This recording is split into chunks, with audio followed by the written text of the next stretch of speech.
streamathon today. Welcome, everybody, back to part 3 of the Cavalcade, the 50-hour Cavalcade of Flat Earth Destruction. And I have in studio cats. Can you give us a meow? Meow. There it is. Are you? Let's see. I'll get you on screen. I gotta update. Hold on. So I just woke up a little bit ago, and there it is. All right, people can see you. Oh, cool. All right. How you doing? Mate, I'm really good. You look like you got your hands full here. 50 hours. Like, you must be absolutely shattered. So what brought all that on? I just finished sleeping for a while, so I'm feeling good right now. What brought it on? Well, I'm going to Antarctica with Will Duffy, and Will is paying for Dave McKeegan and Jaron and Austin and himself, and everybody else gets to fund their own way. So this is my fundraising stream for the big trip. And so the main fundraising is through GoFundMe, and I have an update to the tally board. So the goal is 40,000. The current before this was $16,003.77, and the new total $16,813.57. Wow. There we go. Out of 40. Blimey. Oh, and the trip is a couple of months, is it? How long? Yeah, 2 months from now, I'll be in Punta Arenas, assuming everything happens.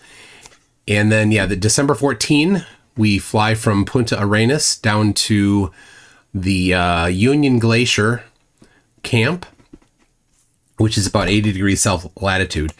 And so it's a 757 that we all fly in down there to the camp. So Jaron, Austin, myself, McKeegan, Duffy, and a few others. There's another flat earther, Lisbeth Acosta, that's going, and some other. Let's see. Do you know Critical Think? He's going to be there. Yes. Yeah. So yeah. And some others that are plans are still coming together for some others. So that's do you think they'll have like a barrier down the middle of the plane, or the boats that you're on, where you lot on one side? Do you think they'll let you mix? You sit where you. I don't know how they do the seating for that part of the trip. It's a charter flight. It's not a like a regular commercial airline, but it's sort of like it. They're just chartered with ALE. So yeah. Oh, dear me, that should be fantastic. It's the whole thing has been building up to something like this for years and years, isn't it? You go back 5-6 years ago and I know, this argument was happening before kind of like our generation of YouTubers came around. But I do feel that like when all of us kind of like originally started, there was a bit of a boom and it was always going to come to some sort of head, some sort of big decider. But my money, I'm going to give you my prediction now. My money is on the flat earthers that coming back saying, yes, we did see 24-hour sunlight, and then immediately being called shills by all the other flat earthers. and that's it, that you paid them off. Well, you're almost correct. It's not after the trip that they're getting called shills. It's before the trip. It started already. All three of them have been on the receiving end of that accusation, including Austin, who is their current darling flat earther. Jaron has for a while been on the outs, right? 2018, he lost a lot of people because they thought that starting with the movie, the documentary, that he was in on it somehow. He did well to recover from that, didn't he? To still be around in some shape or form, because that's gold. That was 6 years ago. Gold. Yeah, it's crazy, isn't it? How long it's been. Crazy how time flies. But he did well to recover, He did. Somehow. It's comedy gold. So I have the rest of the day, almost all of it, booked out. So let's get on to the to your stuff. You've got some your channel. I love your videos. I always watch them, and just I get excited when I see you pop out a video. So if I have a master document with everybody in it, a web page. So your link to your channel will be in there. Oh, thank you. Thank you. It's, OG Kenji is my webmaster. He'll get that in there for us. OG Kenji. That name rings a bell. Is that has he been in the community for a while? He has yeah, he doesn't make videos, but he's been in the comment sections of stuff for a long time. So turns out he and I know some people in Chicago together. So really? Well, small world. Yeah. Small world. So, go on. What do you think the atmosphere will be like on that final experiment? Do you think you'll all get on? Because I would imagine there's a lot of built-up sort of resentment on their part. Like, because I always got the feeling when I was doing flat Earth stuff that I was like a genuine face for the mystery 77th man in the corner, or the mystery person behind the scenes, pulling strings. And like, do you get that feeling? You go over there and they're just going to think instantly you're not a real person, you're a military, or do you think they'll take you as you find you? I don't think any of those three are quite that conspiratorial. Not like, Russian vids thinks that everybody is some sort of a plant or a military or something like that. I've never been in the military.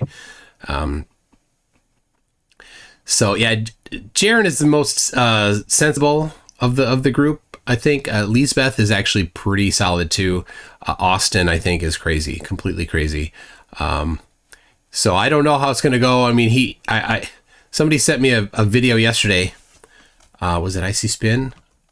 Of Austin talking on an X space, going hard racist. Hard racist. Like, interracial marriages should not happen. Racist. So I don't know. That's the kind of thing that I don't know. I can't even put words to it. Sorry, I don't know if I blipped on my internet kind of jolted for a second. There is. I'm not saying everybody who believes, that the Earth is flat falls down those sinister kind of paths, but I do think that a lot of the people that do fall down those paths do also have other beliefs, like flat Earth or anti-vax beliefs or whatever. It's a very conspiratorial-minded belief set, isn't it? Have you ever spoken to? It was a YouTuber called Grumpy Old Man, and he wasn't that old. He was probably only a few years older than me. Did you ever get the pleasure of speaking to him? I did not. He was. I interviewed him a couple of times. He had a story where when he was young, like in his teens, he was a full-on white supremacist, and he became radicalized, he said, in prison. And he was like a semi-professional fighter at the time, so he could do a lot of damage to people. And his stories of his youth and how he got radicalized were, shocking, as you'd expect. But he was saying while he was in that mindset, he got radicalized by basically people feeding him conspiracy theories, using the Bible, talking about lying about genetics, lying about how all the typical conspiracy theories feed into this deliberate sort of whitewashing, if you like. It was all the conspiratorial mindset, and he snapped out of it now, and he's a really, really, really nice, humble guy, and he goes around and he actively combats white supremacist groups, and he gets a lot of threats, but he was very adamant, it's a very conspiratorial, it all springs from that kind of mindset.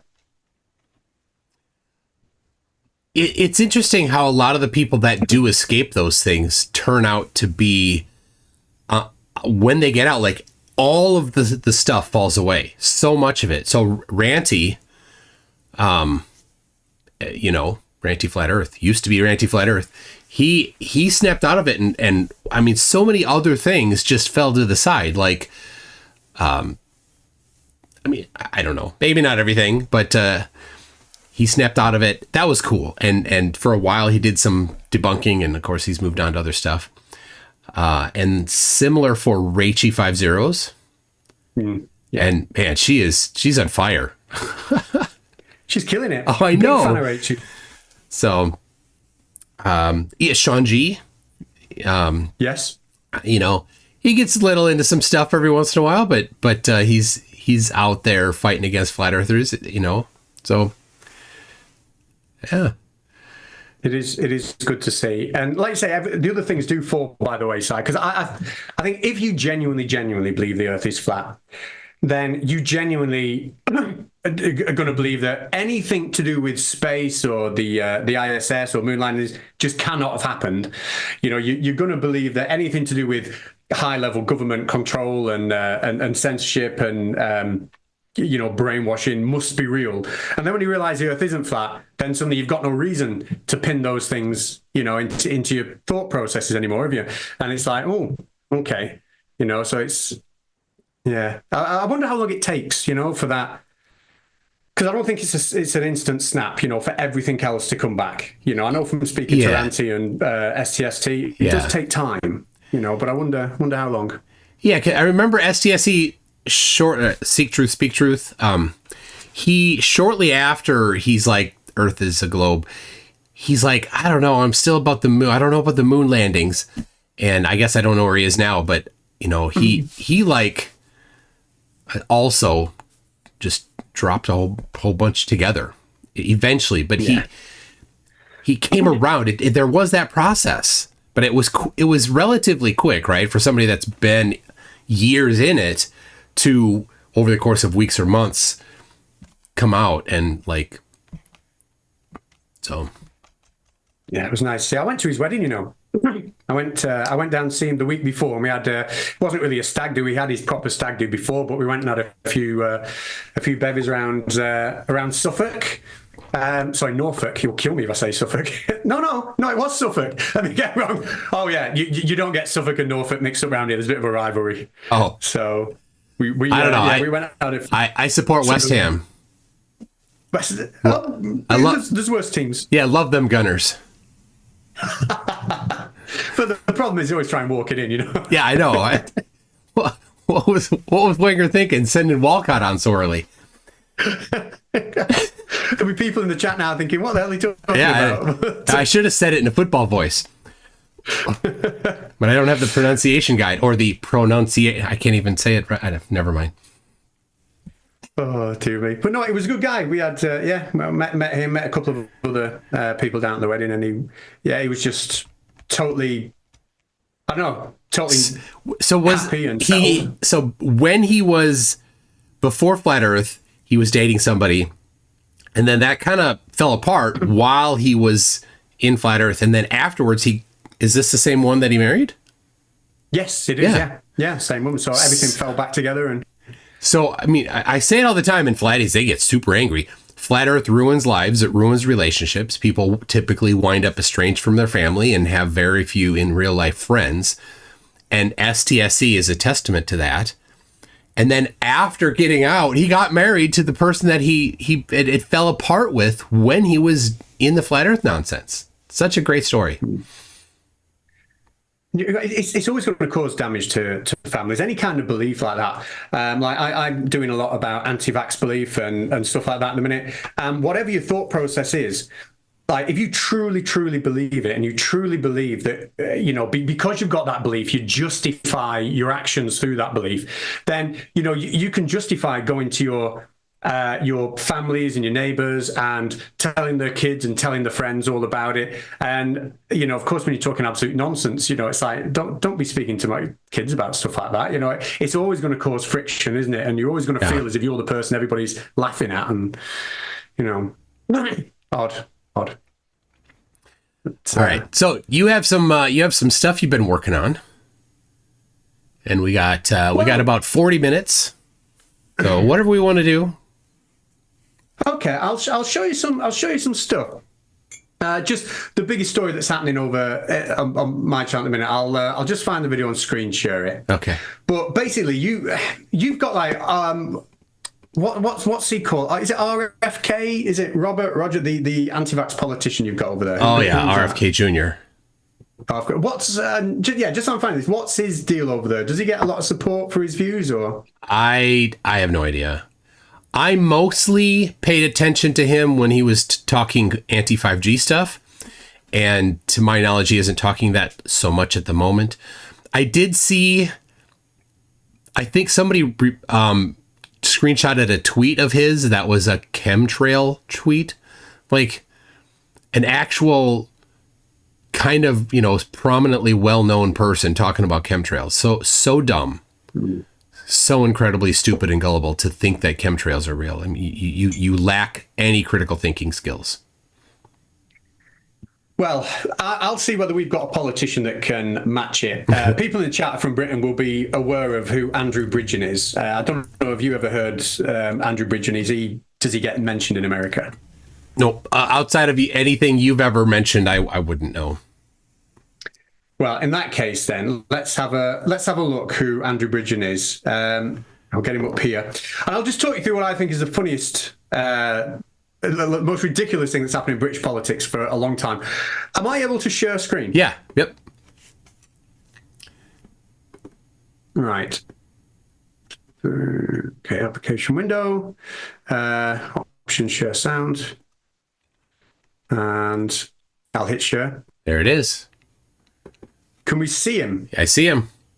Okay, so I'm going to have to talk you through this. The reason I'm going to talk you through it, I can't see you anymore. You vanished off my thing. I'm probably in a floating window somewhere.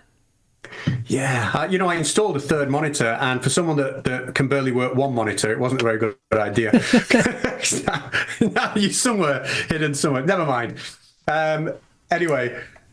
Let me start again. Yeah, so this is Andrew Bridgen, right? And he was a Conservative MP. Now, at the time, the Conservatives were actually in government. So he was like going to Westminster as part of the government, and he was voting on our bills, voting on our laws. He was just in every single way a proper MP. And to be fair, he did do a couple of good things. We had a post office scandal over here where we had a program called Horizon that it was like software that post office workers used, and it had a flaw in it over a period of over 10 years. And it made it look like people from the post office were stealing money when they actually weren't. And a lot of people got accused, put in prison or arrested. And some people with the stress and the ruin actually killed themselves. It was a horrible, horrible thing over here that kind of just got resolved last year. And to be fair, Andrew Bridgen did play a good part in unveiling that. And I've just got to wonder, because he played that part, whether he, how can I put it, whether he got a little bit of a, I like this, being the groundbreaker, being the troublemaker kind of thing, and whether that set him on a path he shouldn't have gone on. But he went onto a podcast, and I'm going to play it up until the point where I stop playing it, because I don't want your channel to get in trouble. And he spoke. Well, I say that I got a warning originally for this, and I had to appeal it. So I'm going to stop it before I get to any of that bit. Yeah. So this is what he said on a podcast with a guy called Jim Ferguson. Podcast, but unfortunately he blocked me. Okay. Anyway, he didn't block. Too many people and too few resources. Let me get it here. I want to get it right for you. Right. It sounds exactly like this. I believe that eugenics, or I should say the darker side of eugenics, is playing a part. Now, I'm going to stop that there for a second. You heard that, didn't you? Yes. Okay, now, all I'm going to say is, when he talks about eugenics and dark side eugenics, I'm just going to, do you think it's obvious what medical intervention they are talking about here? The one that... Yeah, the medicine for that disease that was kicking around a couple years. Yeah, the preventative medicine. Now, we'll leave it there, and then I don't have to play anymore. So that's it. Should be safe for that. So he went on this podcast and basically agreed that there was some sort of depopulation agenda. Bill Gates was somehow involved. He said that is, a likely or credible explanation is what he used, which was a really balmy thing to do. The guy at the time was an actual politician, and he's got on a podcast to say this. But not only did he say it, at the end of the podcast, he said, I'm going to give you some breaking news. I'm writing a letter to Mark Rowley, the Commissioner of the Metropolitan Police, right, which is about as big as you can get in the police in the UK. And he said, I'm going to bring 15 world experts and whistleblowers to unveil the evidence for all this corruption that's gone on. He's a sitting MP. He's bringing 15 world experts. You would imagine that these world experts contain people who are expert, would you not? Yeah, expert. Yeah, people whose titles and job descriptions include working in that field actively right now, today, right? So, yes, yeah, people who... And I'm going to keep going back. What timestamp is that? 4:19. I'm going to go through these in order, right? These are his experts that this crime is happening. I'm going to start with this guy here where I'm hovering. I don't know if you can see my mouse hovering. Yep, Matt Letizier. So Matt Letizier is an ex-soccer player. He used to play for Southampton. He's got an honorary sports science degree. That's his highest qualification, an honorary one, because he was a very, very good footballer. And what he does nowadays that puts him in world expert is he appears with Tom Numbers talking about the flux capacitor. Tom Numbers. Tom Numbers, he does, that thing with numbers, geometry, call it? I'll play you the clip. This is the kind of conversation he gets involved in. Yeah. This is the one we got, boys. So yesterday, if you can see that, the Arcturian Council 215 comes to Inspector Clueless. So that was yesterday's paper. But if you just do Arcturian Council, it takes us back to 182, which is Matt and my topic we always talk about is the flux capacitor. And you're talking about it being time travel and being affecting time. So I think that when we were getting the flux capacitor stuff over the last few months, 182, that comes to Arcturian Council, and it's like, why did I get that? Why did you get that? Why did we get the synchronicity between ourselves? And why are we here with Mark and with Ricky? And we've seen ships, and it's like we're all connected. Matt, have you seen ships? Not clearly. I do in the summer. I do like sit out in the garden on my hammock and just have a look up at the stars. It's quite. So that's Matt Letizier at the end, and he's been on with Tom Numbers a few times, and he is world expert number one. I don't know what your thoughts on him are, whether he seems like the kind of guy you might expect on that list or not. These ships you're talking about, the alien ships. He said Arcturian Council, and then alien ships, right? Yeah, Tom Numbers' whole ideal somehow is that the numbers obviously dictate the universe, and all numbers somehow seem with him to come back to the flux capacitor from the Back to the Future films. Yes. And that's linked somehow to spaceships, and only people who see these spaceships, as far as I can gather from the clips, only people who see these spaceships are becoming awake to the truth. Wow. Is what I think he's saying. Amazing. I've been watching the galactic exopolitics people for a while, just kind of as on the side, and it sounds like that's a little bit of an overlap there. That they're like there's the Pleiadians, the reptilians, the Greys, those people. It is a balmy. I'm sorry, I've got to say for a second because I looked at my screen and I see. I'm actually screen sharing because it looks as. Oh yeah, I am. I'm screen sharing. I've paused. Yeah. You know what? I was looking at the screen, seeing a picture of me, which I'm screen sharing, thinking, "Oh, my Zoom has frozen," and it's you. Oh my God, it's me. Yes, if I press right, there we go. Oh God, I don't know. Something, isn't it? I'm really not sure how. Sorry. So yeah, that's his world expert number one. Okay. The next guy is the greatest. For me, he's a hero, not for the right reasons. Amelia, are you a hero? With John O'Looney. We've got an ad in here. Oh, I've just skipped it. Yeah, sorry, Yeah, I just skipped it. I should have maybe downloaded it. Oh yeah, should be gone. Yeah, we're good. John O'Looney is also one of Andrew Bridgen's world experts and or whistleblowers. He was, with Andrew Bridgen being an actual member of Parliament. John O'Looney is, well, you know what, I'm just going to play you the bit of the video. Would that work? Would that be okay? Yeah. Okay, so this is world expert number 2. Be placed on Andrew Bridgen's list to go and stand in front of the Commissioner of the Police. Oh But he no, blocked me. sorry about the ads. I'm playing it direct from my YouTube channel. I should have downloaded just a hard file. Sorry. Right. Anyway, here we go. John O'Looney.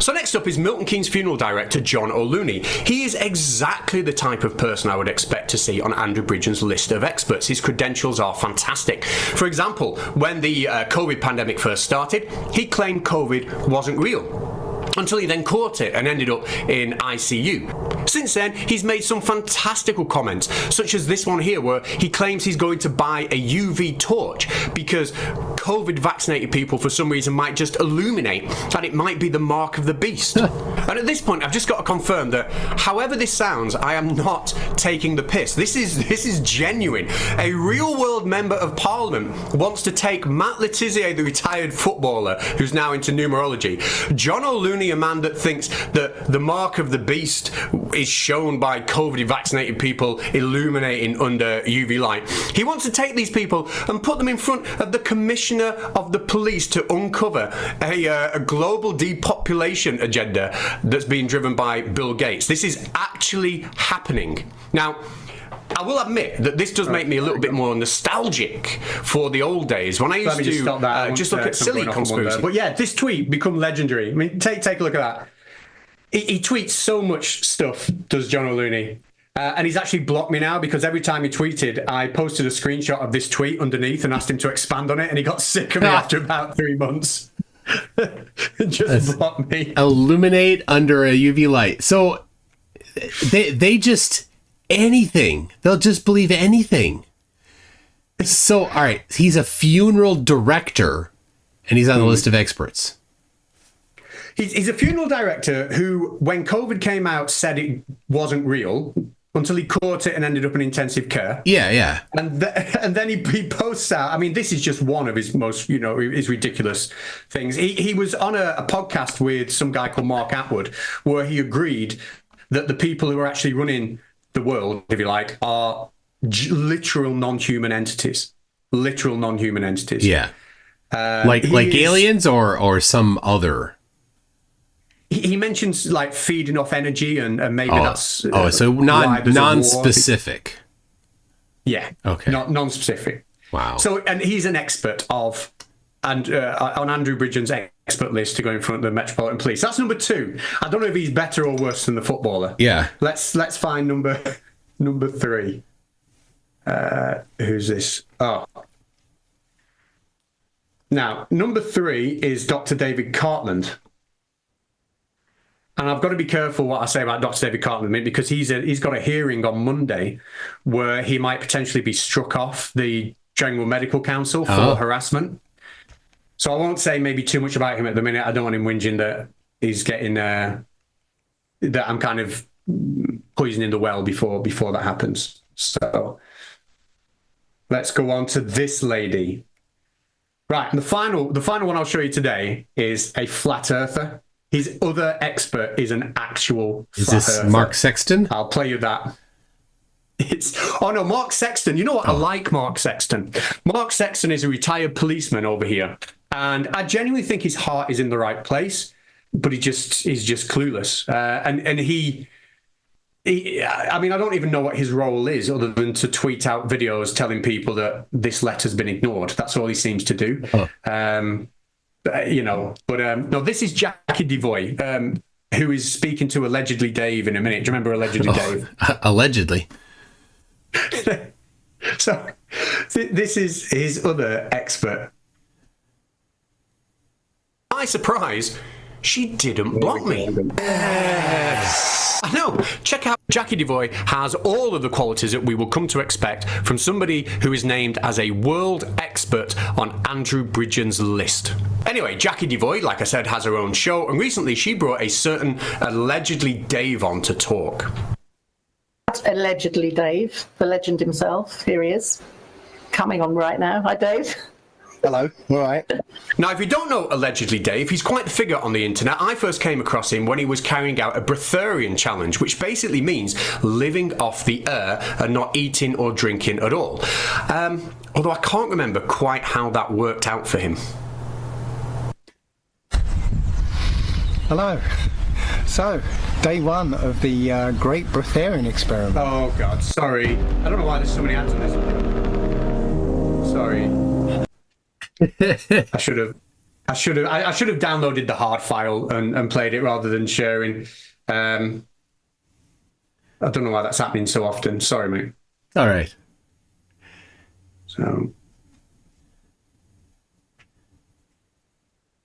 I felt hungry, and I kept having a growly stomach for most of the day. Wow, because he didn't eat. He got really hungry and had a growly stomach. What a surprise. But allegedly, Dave is not a man to give up easily, so he carried on with his breatharian challenge. And suddenly, a growly... Okay, so here's Jack back and potential flat Earth colour. Where did the conversation begin? You've been on the show a couple of times, and we've talked about a lot of things. You and I first met probably chatting about flat Earth, I would say, back in around 2015, 16, around then. Okay, so we have flat Earth. We'll give that a tick. What about the moon landings and 9/11? You knew about the fake moon landings, obviously, before 9/11, or was that something that came after? Yeah, we'll tick those off. Check. Now, what about the ISS and the ISS perhaps, being fake? Of course, still there's a lot of people who are open to various, so we say conspiracy theories, such as the moon landings and 9/11, but they still believe that the International Space Station exists. Shall we enlighten them? Let's enlighten them about the Imagine Space Station, as they call it. Bingo. Love it. Now, why does Jackie Devoy seem to think the ISS is fake? Well, as far as I understand, it's because she doesn't realise that when astronauts go to the ISS, they are capable of taking things with them. It seems to me that Jackie thinks when you are on the ISS, if you want something, you have to have it delivered to you by some kind of delivery service. I'm not explaining it very well, so let's hear it from Jackie herself. Also, then you see them like playing the guitar or wearing a gorilla suit, and it's like, well, how did that get there?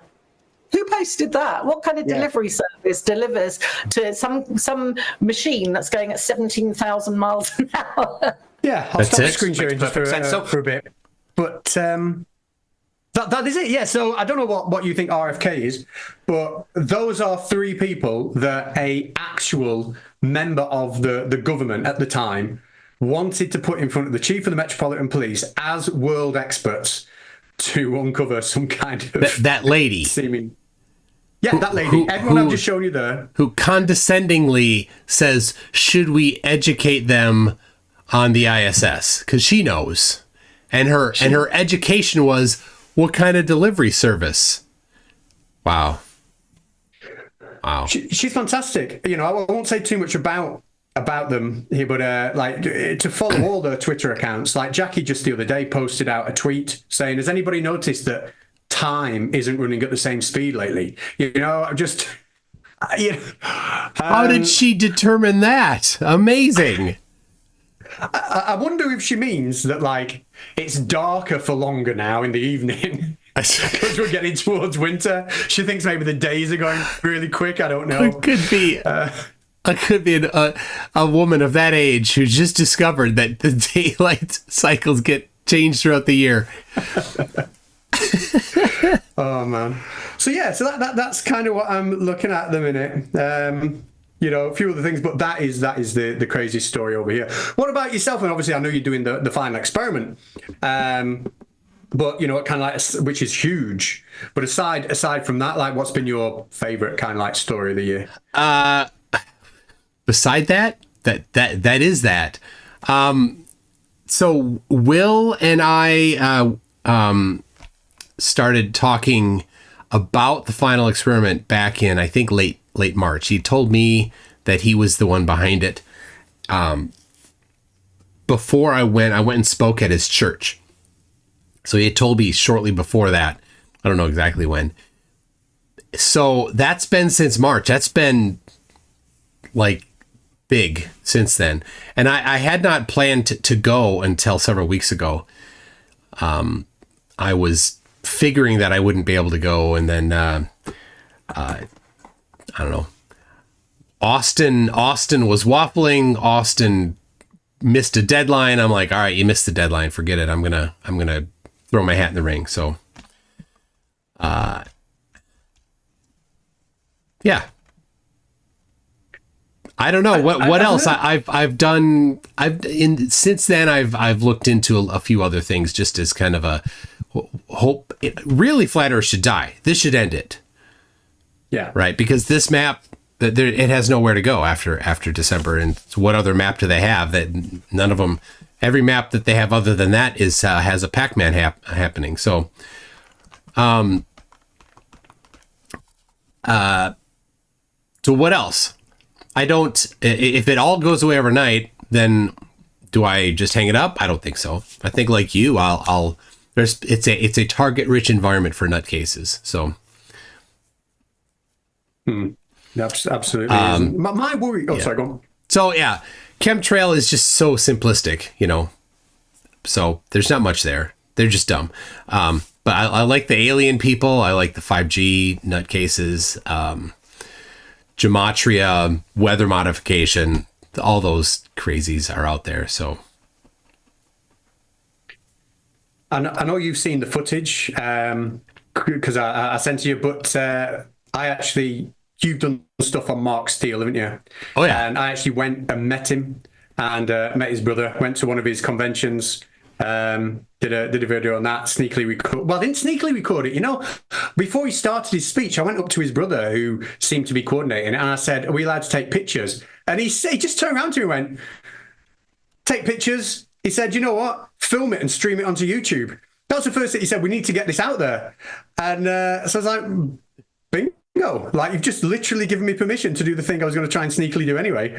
Thank you very much. So I didn't even have to hide my phone. I just put it out there and just filmed the whole thing. They're so nuts that they don't understand that they just make fools of themselves. So yeah. So I'll be having Raynard Wilson on tomorrow, who has built his channel around demolishing Mark Steele so much that he's hardly covering Mark Steele at all anymore, because there's nothing left of Mark Steele to demolish. Is destroyed. I do like that channel, the Mind of Steel channel, and I've spoken a bit over WhatsApp with Reynard, and he's a really, really nice guy. And I'll tell you what, he'll do anything. You know, he's been so helpful. He gave me about an hour and a half worth of interview footage that I've got stocked, so I can keep dripping it in when I'm doing 5G stuff.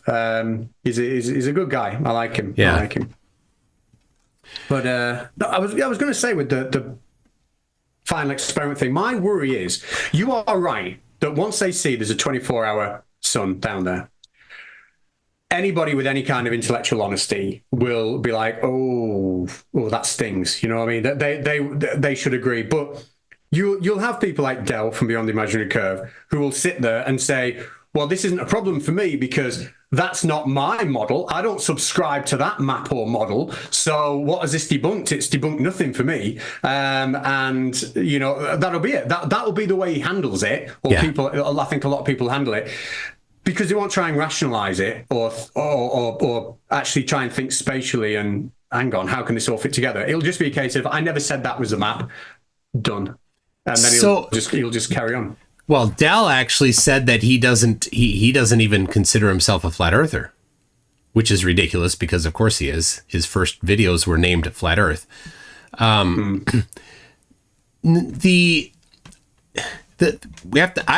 keep reminding myself even that the flat Earth the final experiment isn't really going to do much to the current members of the cult, right? They're dedicated to it. They have a religious belief on the shape of the Earth. Evidence doesn't sway them. They're for the most part, they're in. They're not going to leave.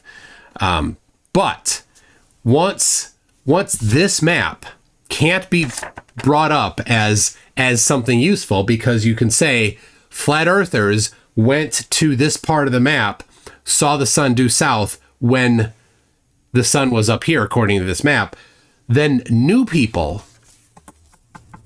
don't get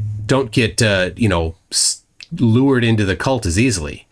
So I think it ends their evangelism, or at least curtails it so much that it will just be hopefully them sitting in echo chambers, patting themselves in the back for being so woke, while they, attrition, they die by attrition.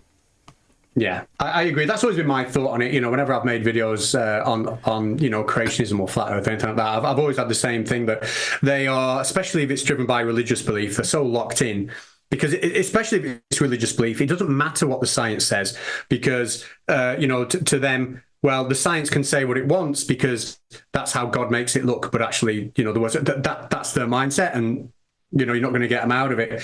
But, it has always been about kind of like really explaining away things, that require explaining away, but also ridiculing it to a point where you're not seen to be taking it seriously, just to have that barrier there that other people won't fall down, that hole.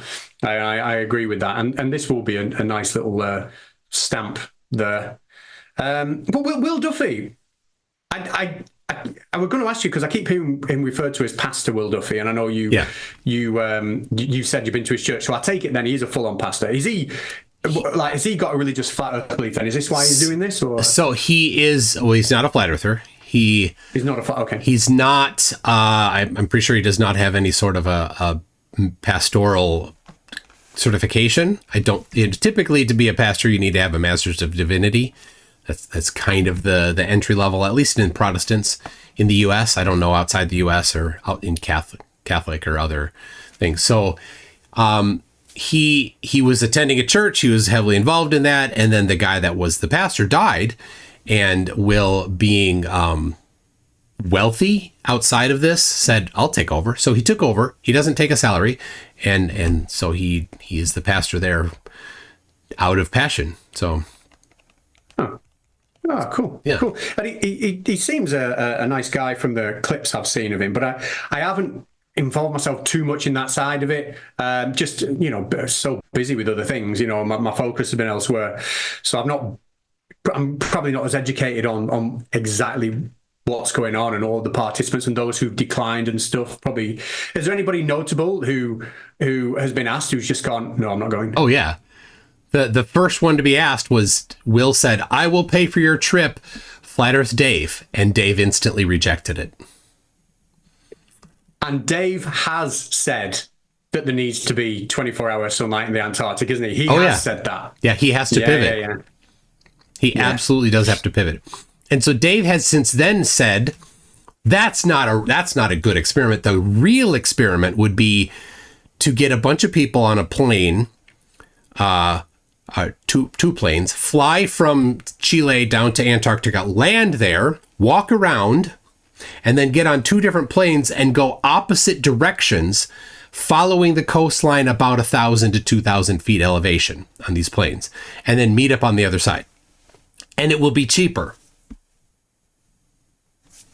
Wow. Cheaper. Charter two planes that have the range to circumnavigate around the coastline of Antarctica, whether it's a globe or flat. Globe is a smaller circumnavigation, and you can't do that on one. There's no plane that could do it, to my knowledge, on one tank of fuel. And at 1,000 to 2,000 feet, it's even worse, because at 35,000 feet, you're more efficient. At 1,000 to 2,000 feet, you're horribly inefficient. So now you have to have, don't have to just charter two planes, but you have to position landing strips and fuel dumps multiple spots around the perimeter of Antarctica. So now Creaky Blinder, I don't know if the numbers are correct. I'll just take his. I think he had something like $60,000 an hour for maybe, I don't know, some very large number of thousands of dollars per hour for chartering a plane. So the cost, I'm looking at that. I'm like, the cost would be $1, $2, $3, $4 million to do that. And what Will is paying for is a ticket to go, it's a plane ticket, it's a hotel and stuff to get to southern Chile. But then the trip from southern Chile to Antarctica 4 days and back, that's $32,000 per person. So I don't think you can run the planes for 1 hour to put one person on the ground in Antarctica. And Dave's like, it's going to be cheaper. He has no clue, right? Obviously, Dave isn't a flat earther because he's smart. He's a flat earther because he's dumb, and he can't even think ahead of how much would it actually cost to charter a plane that could do that. He's not that bright. Well, flat earthers, they just say things, don't they? The first thing that comes into the mouth, you know, as long as a flat earther has a response to something, that's fine. We saw it when he debated Professor Dave, and Professor Dave brought up spectroscopy. He obviously had no idea what it was, but he just goes, "Oh, it needs a container. I've said something now. You know, I have filled a bit of space with some words. The fact that I don't understand any of it doesn't matter. I've been able to fill that space," and then they just expect to move on, and that's how they operate. Yeah, and the other thing is, none of the people that watch him ever watch flat earthers in general ever call him up on things, right? They'll say something, it's dramatically wrong. The next week they'll pivot. And nobody will say, but you said something else a week ago. They just buy it, just like the book 1984. Yeah. Right? You know that they're giving a speech in the book, and they say something that contradicts what the posters are, and the whole crowd just tears down the posters. Yeah. Yeah, they are horrible for saying, "Oh, you're all sheep, you're all control, do some research," and then they, you know, when you ask them about something, they'll turn around, they'll point to one figurehead, you know, so like over here, it's like, well, Dr. John Campbell said this, you know, when they're talking about that, did he? What about the 55 trillion other, you know, medical professionals who think he's full of, nonsense? It's, you know, I don't know. It makes me laugh.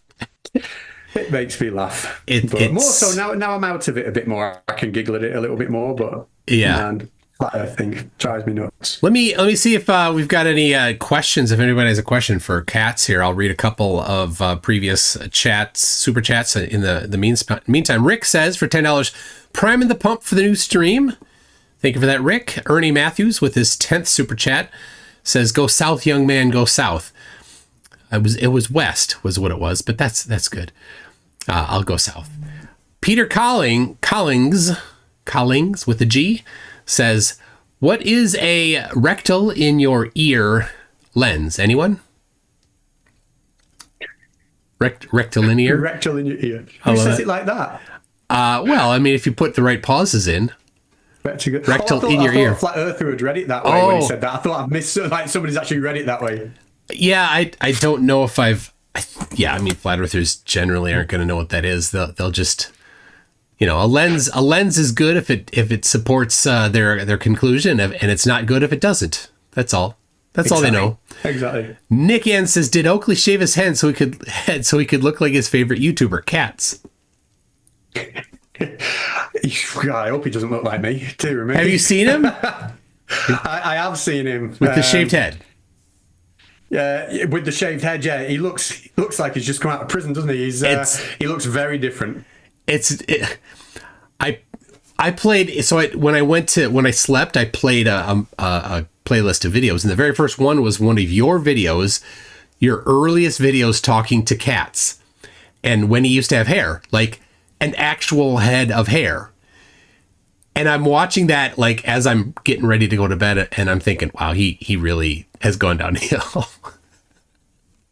I don't think it's done his health any good whatsoever. You know, I've heard other things, but I don't know if they're true or not. So I'm not going to say anything. But I don't think Flat Earth has done him good at all. No. And then FTFE says, "You're still asleep. Wake up."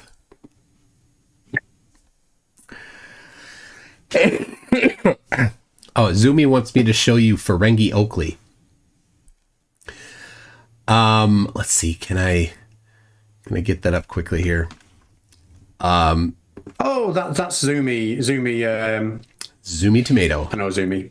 Yeah, I know Zumi. Let's see. Where did I put that? I made a Oakley.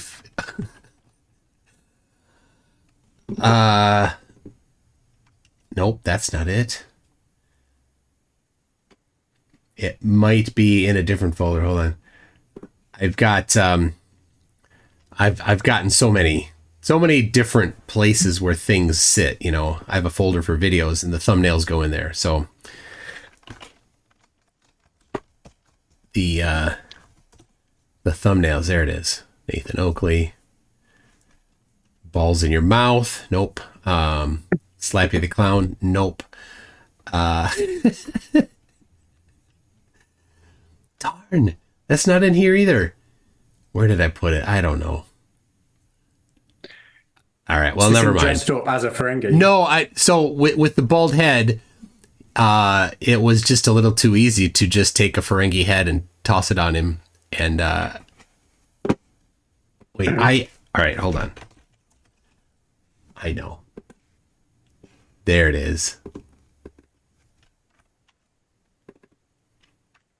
Yep, this one right here. I got it. It's pretty good. On the watch page. Well, I'll just share it to you here. Okay. Yeah. There you go. Oh, that is brilliant. He's got the. What's that thing with the gold top? I think that's what the captain of a Ferengi ship has in his hand while he's sitting in his chair or something like that. That's brilliant. It's too good, isn't it? It's like too realistic. Yeah, that is a good job. But yeah, I see his channel's gone from strength to strength. Yeah. Absolutely. It's nice to see it going downhill. I plan to do a video on celestial navigation where I use Oakley's claims to prove that Oakley's head is flat. Oh, nice. Yeah, I mean, he says you can only take an elevation angle from a flat surface, and I'll show that you can take an elevation angle from his head. Therefore, his head is flat. That's the plan. We'll see how it goes. He's endless fun, isn't he? Endless fun is our Nathan. Yes. Let's see. Rick says in his older videos, he occasionally looks happy.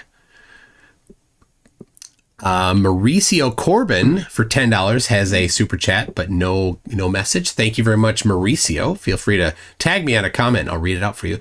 And Sergio Garcia Lavado says Quark is ashamed of Oakley. Wouldn't surprise me. You know, Nathan, I looked on Nathan's channel earlier on just to see like if it's spouted anything, of interest lately. And when you organize his videos to the most popular, this will show you how popular his flat Earth content is. His third and fourth most popular videos, his third one is a coffee machine review, or just him using a coffee machine. And the fourth most popular one he's ever done is him looking at some speakers. He's been in flat Earth all these years, and they're like some of his most popular videos. Yeah. Brilliant. Let's see. Dr. Nimrod says, ask Katz if I should shave my balding head.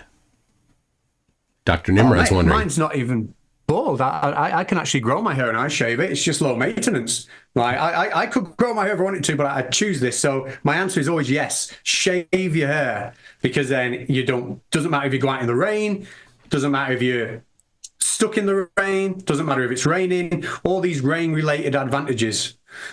So, speaking of that, you obviously have very long flowing hair so that you can have it ready for your next gig that the psychic told you that you were going to have.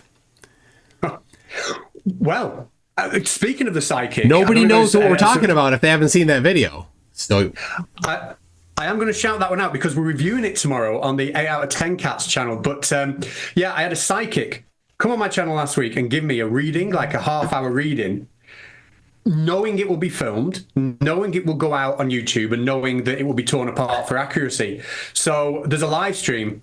I have a co-ownership of a channel called 8 out of 10 Cats with a guy called Doom, and we're doing the breakdown of the live stream on that tomorrow. That'll be if the Culture Cats community tab will put that out there, but it's already scheduled for 2 p.m. But I'm looking forward to that.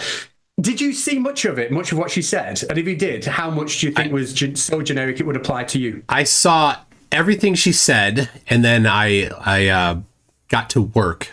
I was listening on the way to while driving. When you started talking with her and you said you haven't been in a band for like 10 years, And then she's like, oh, the spirits don't have time. Time is irrelevant to them.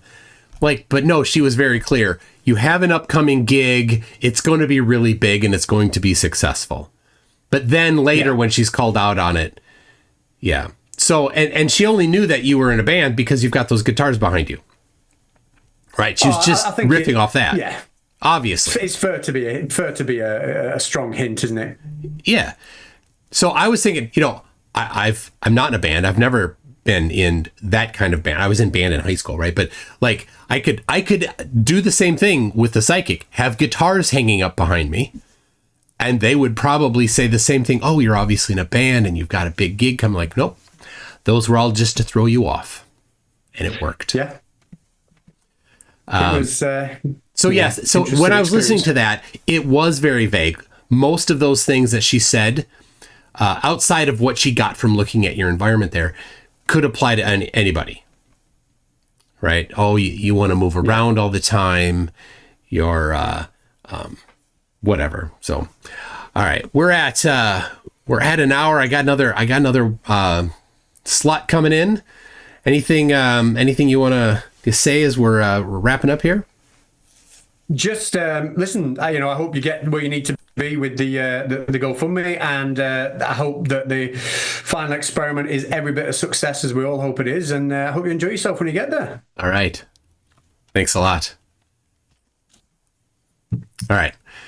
So we've got coming up, going from cats to a totally different thing. We've got all right, cats. You can drop out. Yeah, on your own there. All right. See you later. All right. Thanks. We've got another flat Earth debunker that is a bit different flavor. This is Danny Faulkner coming in, who is works for Answers in Genesis and has a whole different angle to it. He's written a book debunking flat Earth, and I asked him if he would come in too. So he's joining us. We got people from all over. So let me update while we're doing this. I will update the upcoming. So then after Danny is Will Duffy. And after Will, let me check here, make sure I get this listed right here. So I sent Danny the link, and here he comes right now. So, okay, let me make sure I get, yeah. All right, Danny, how you doing? Pretty good. How are you? I'm great. Uh-oh. Let me silence the YouTube channel. All right, yes. All right, that's good. I'm doing real good. You like my t-shirt, by the way? Earth's rotation really makes my day. Nice. It's good for the day, I think. Do people give you shirts like that? Because that's almost every birthday and Christmas I get shirts. I have a whole drawer full. I love t-shirts. I don't wear them very often, but I have a whole bunch that I really like. I've got 3 related to Flat Earth. I think this is the funniest one and probably the least offensive to Flat Earthers. However, I decided to go easy today. Yeah. All right. So thanks for having me back on. I was on your show once before, a couple of years ago. Yep. And I hope it doesn't go the same way it did then. I was taken aback. We got a lot of negative comments, and I was expecting negative comments from Flat Earthers, but I wasn't prepared for a lot of negative comments from Globe Earthers. Yeah. And they were all just kind of obsessed with the fact that I work for Answers in Genesis and I'm a recent creationist. And I didn't understand. It was almost like an ad hominem argument, that, hey, he's a creationist, so therefore you shouldn't listen to what he has to say. I'm pretty sure that's not their intent. That would be an ad hominem argument. Besides that, you'd be arguing against your own position. To me, it was kind of gratuitous. It was just an attack for the sake of attacking. I guess they were frustrated that to have somebody like me on their side, and they need to get over that. I think you and I don't agree on a lot of this, and there are other things we disagree on. But hey, we're cool with one another, and you need to lay back. Don't act like a flat earther. Don't change the subject. Go somewhere else. You know, if we're talking about flat Earth, we're not talking about creation or evolution or age of the Earth today. We're talking about flat Earth. So kind of please, people, keep your comments germane to the subject. Otherwise, you'll look kind of silly. Yeah. So I look at it this way, like we disagree on the age of the Earth. But here on this channel, at least, this is about primarily the shape of the Earth and movement of the Earth. And so in that we are together and in agreement. I would even, Robert Sungenis is yet another step. He's a geocentrist. Yep. He has a fantastic book on addressing flat Earth, and I've read that book. There's another website. Somebody, I don't know if he's related to Sungenis at all or not, but also great information. Also a geocentrist, but so I think we can agree on that. And the thing that really gets me, Danny, is because the flatties tend to be young Earthers. And the fact they get so upset that you're not a flatty. And I love that. That's super. I just love seeing them melt down. The QE it just can't handle it. He's just beside himself. Which I find weird because nothing about Quantum Eraser suggests to me anything spiritual at all. Like, there's nothing about anything he does that suggests to me that he would be a follower of anything spiritual. But he certainly doesn't show any evidence of the fruit of the Spirit found in Galatians 5:22 and 23. And it was interesting that he was the first flat earther I actually communicated with back in probably May or June of 2016. I had my first flat earth article went up on the Answers in Genesis website. And a few weeks later, I got an email from him. And in the first two emails, he passed himself off as a brother in Christ. That was his phrase that he used.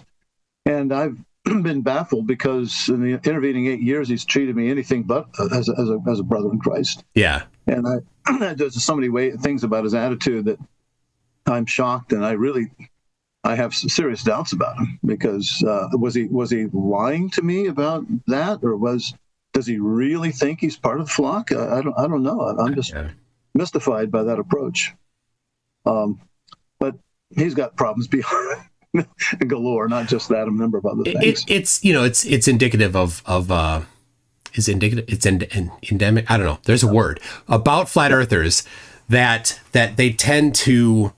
I don't know if it makes them this way or if they are this way and they find flat Earth. I think maybe it's a combination that they get into that and then it starts ruining relationships. They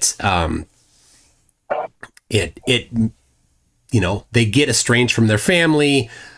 There's a guy that Will Duffy had interviewed that he's divorced from his wife, and his wife is using his flat Earth position as a means to not allow him access to his children after the divorce. I look at that, I'm like, dude, children, flat Earth, children, you dummy. Drop the flat Earth. You only get to have your kids be young while they're young. If you really want to go into the flat Earth nonsense, it'll still be there. Yeah. When they've grown up and realized that you're a nutcase. Before we begin, can I show you a photograph we took yesterday? Sure. How do I go about You can doing that? bottom center. There's a up arrow thing that says share.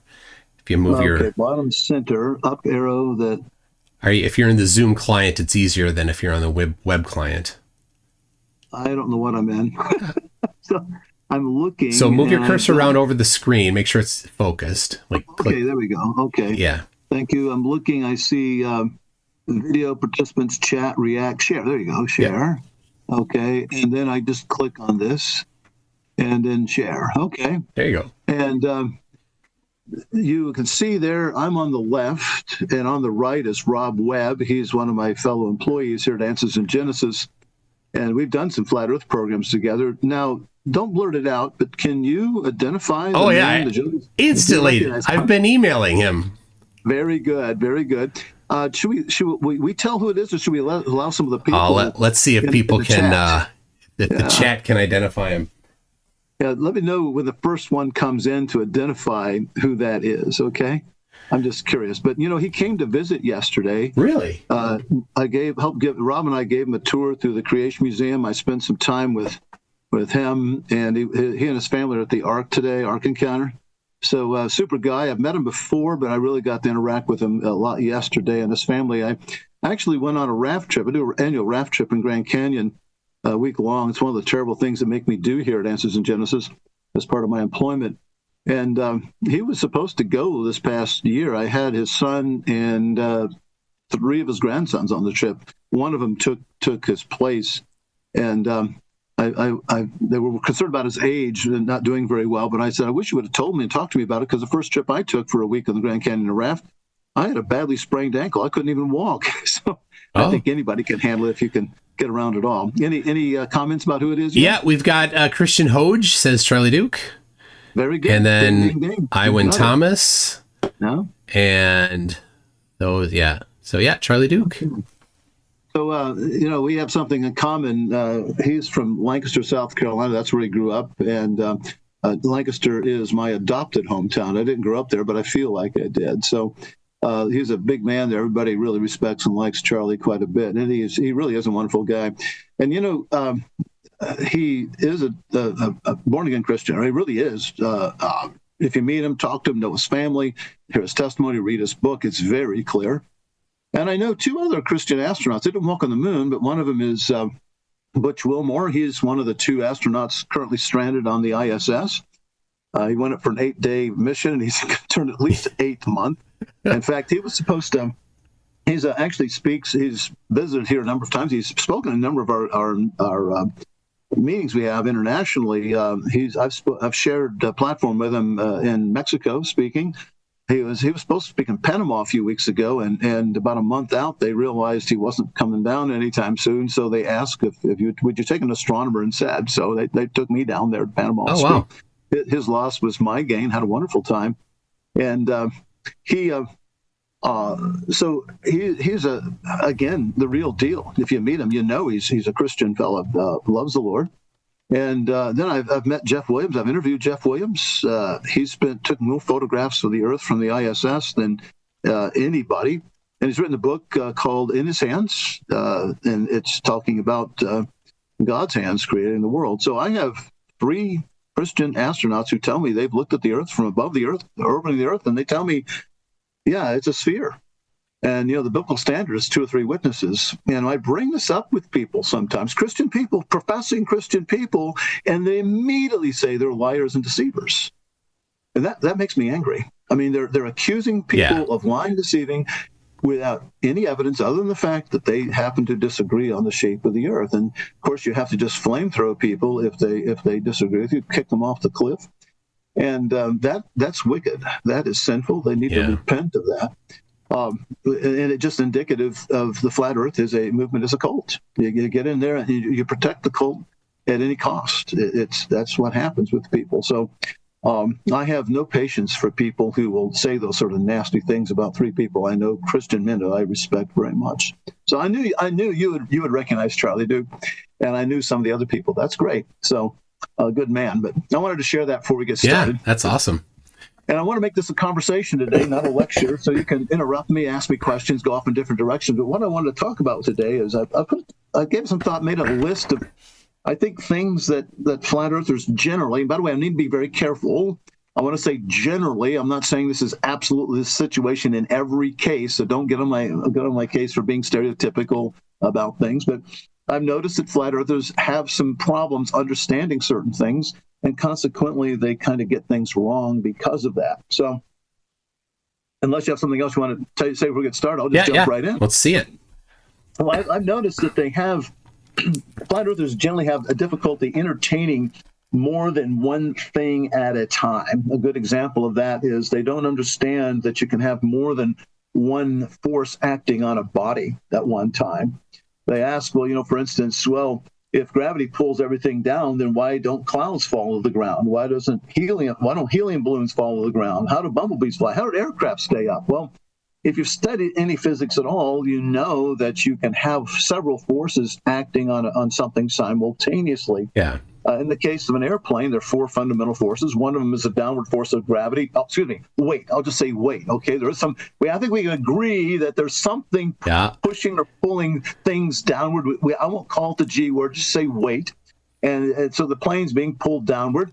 But then there's a force called lift that's generated by the wings as the plane moves through the air that counterbalances. And if you're at level flight, then the upward force of lift and the downward force of weight equal opposite, and they balance. If one's greater than the other, the plane will either rise in altitude or lower in altitude. That's basic physics. There's a forward force of thrust from the either jet exhaust or from the wake of the props on the thing.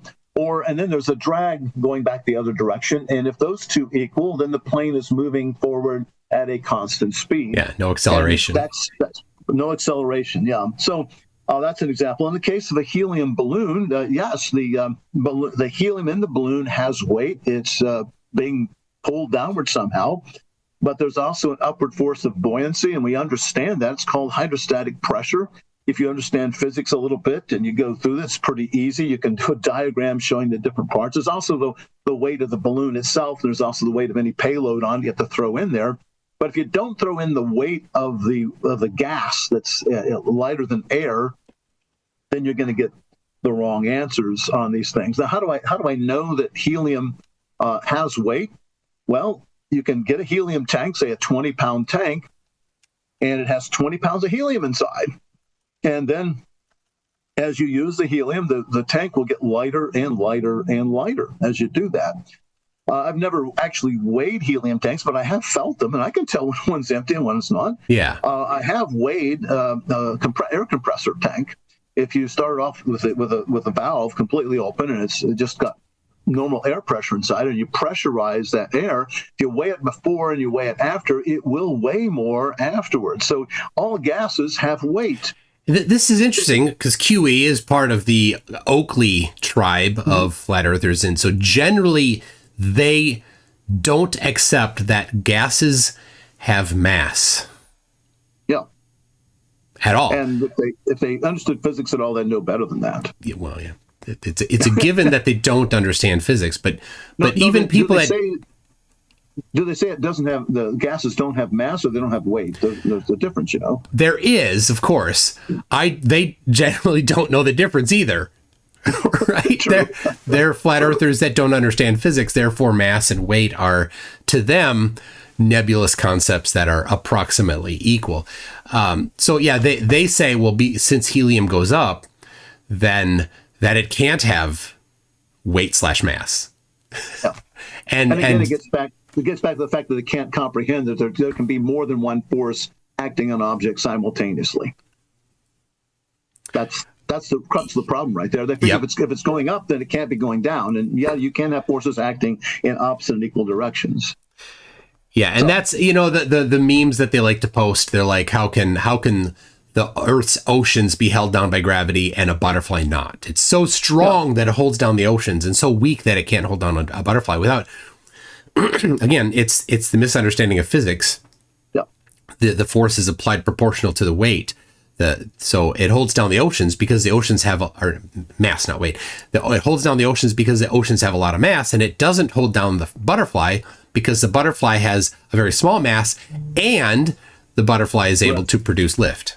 Yep, that's it. If they understand the physics of flight at all, they'd realize that's not a problem. It's been a common statement that bumblebees defy all understanding of flight. They still say that. I don't know how they got started. I think at one time maybe they didn't understand it completely, but I think there's a good understanding now. We know how bumblebees fly. They produce lift. And so that quote gets quoted again and again and again, but that's way out of date if it was ever true in the first place. Just a couple months ago, I heard a well-known anti-Semitic, highly racist flat earther saying that. Yeah. As far as clouds go, the clouds are made up of droplets, but they're microscopic droplets, and all droplets of water are pulled down by weight. I'll use that term. I don't think the W word is nearly as offensive as the G word. Yeah. And the weight is going to be proportional to the volume of the droplets. And the volume then is proportional to the cube of the radius of the droplet, assuming it's a spherical droplet. But there are also other forces around. There are turbulent forces of air bouncing into it, slamming into air currents and so forth. And those forces are generally proportional to the area of the cross-sectional area, which goes as the square of the velocity. If you compare the cube and the square, you'll find out that as the droplet gets very small, suddenly the lift that you get, or the upward force that you get, is quite appreciable compared to the weight. And that's the reason why when droplets get big enough, they fall from the sky, and we call it rain. So there's no mystery here. If you understand a little bit about the meteorology, a little about the physics involved.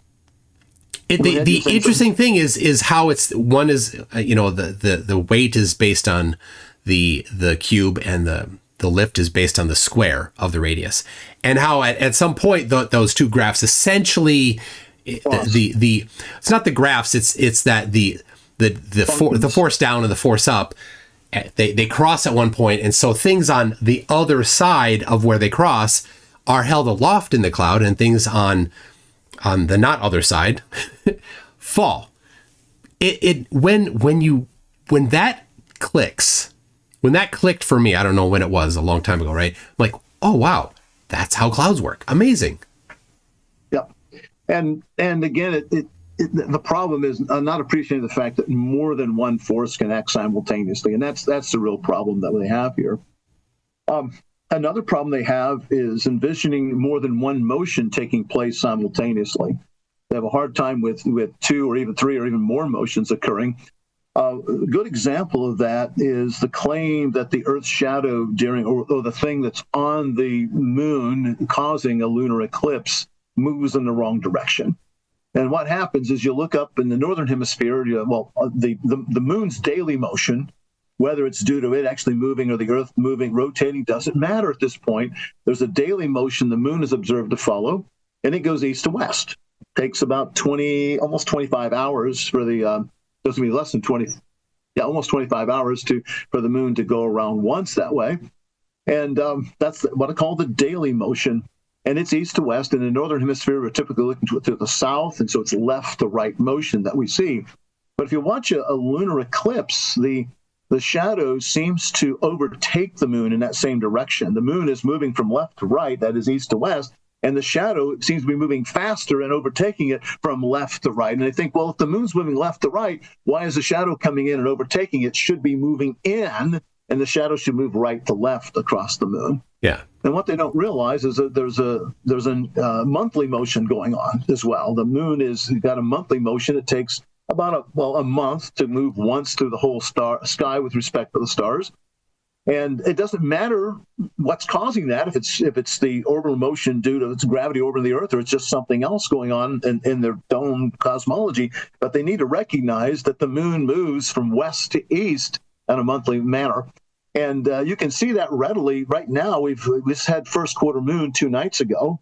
And it's when it gets dark, it's in the south, almost due south. But, a few nights ago, it was more to the west, and before that, more to the west. And tomorrow night, it's going to be farther to the east than it is tonight, and it's going to go move west to east. So the moon monthly is moving from west to east. That's a right to left in the northern hemisphere. Meanwhile, there's a daily motion going the other direction. So what actually happens is the moon moves into that shadow. And if you understand that there are two motions going on, then suddenly you realize, no, this is not a good argument against the conventional understanding of eclipses. The moon's shadow, the Earth's shadow on the moon is actually moving the correct direction.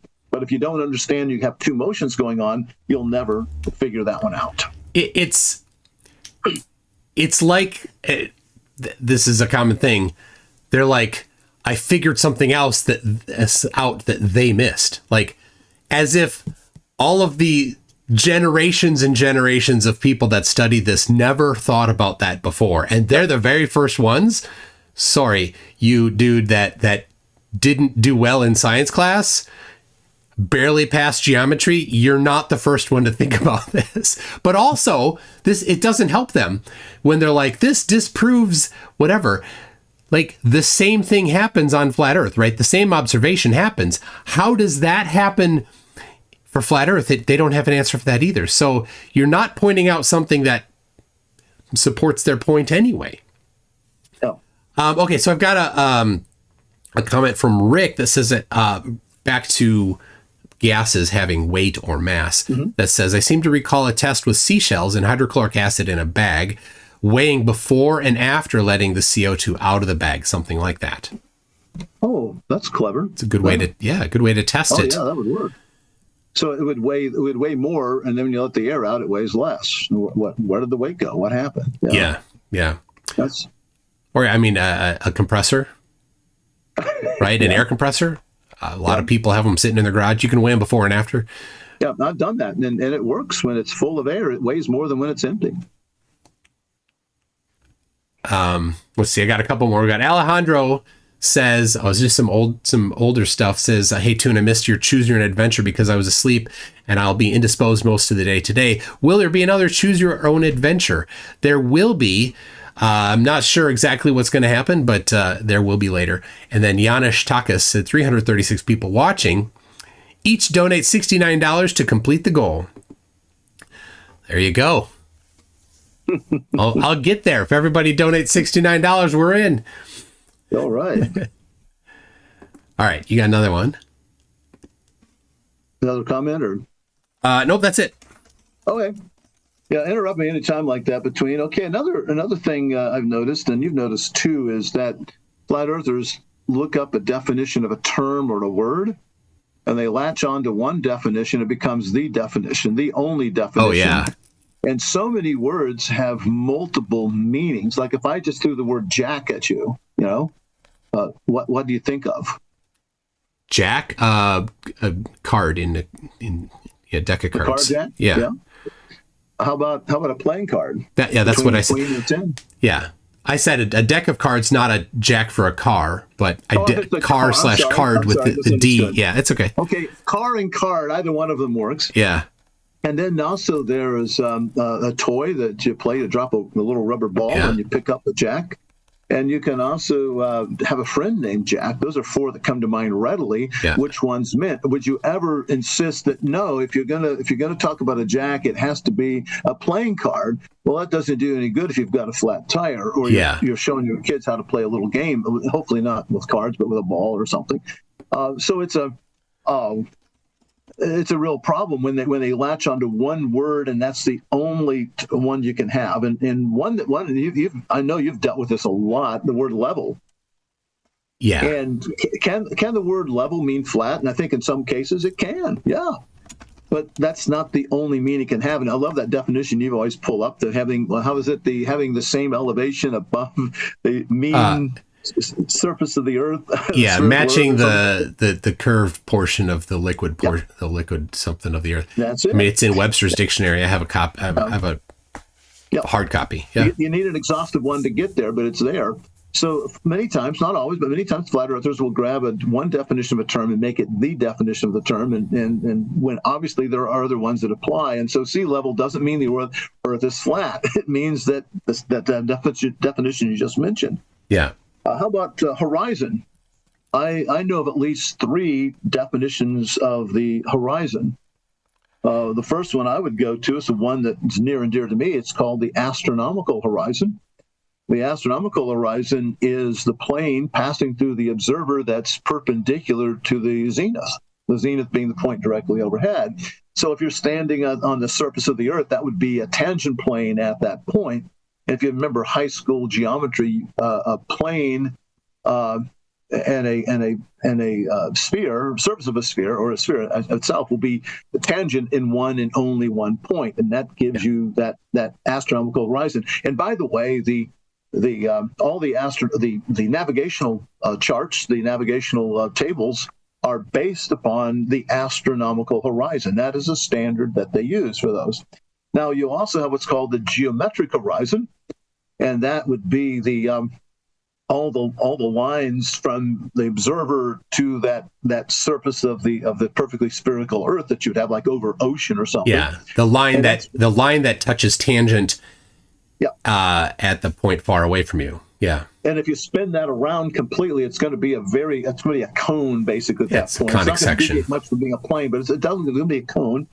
And ideally, if there's nothing else going on, then when a navigator sights with a sextant off the horizon, then he's measuring the geometric horizon, and he makes a correction to get to the astronomical horizon called dip. He knows its elevation above the surface, and from that he can calculate what the dip angle is, and he makes that correction to get to the astronomical horizon. But then there's also the apparent horizon, which is where refraction comes into play, because that can be raised or lowered depending on the conditions.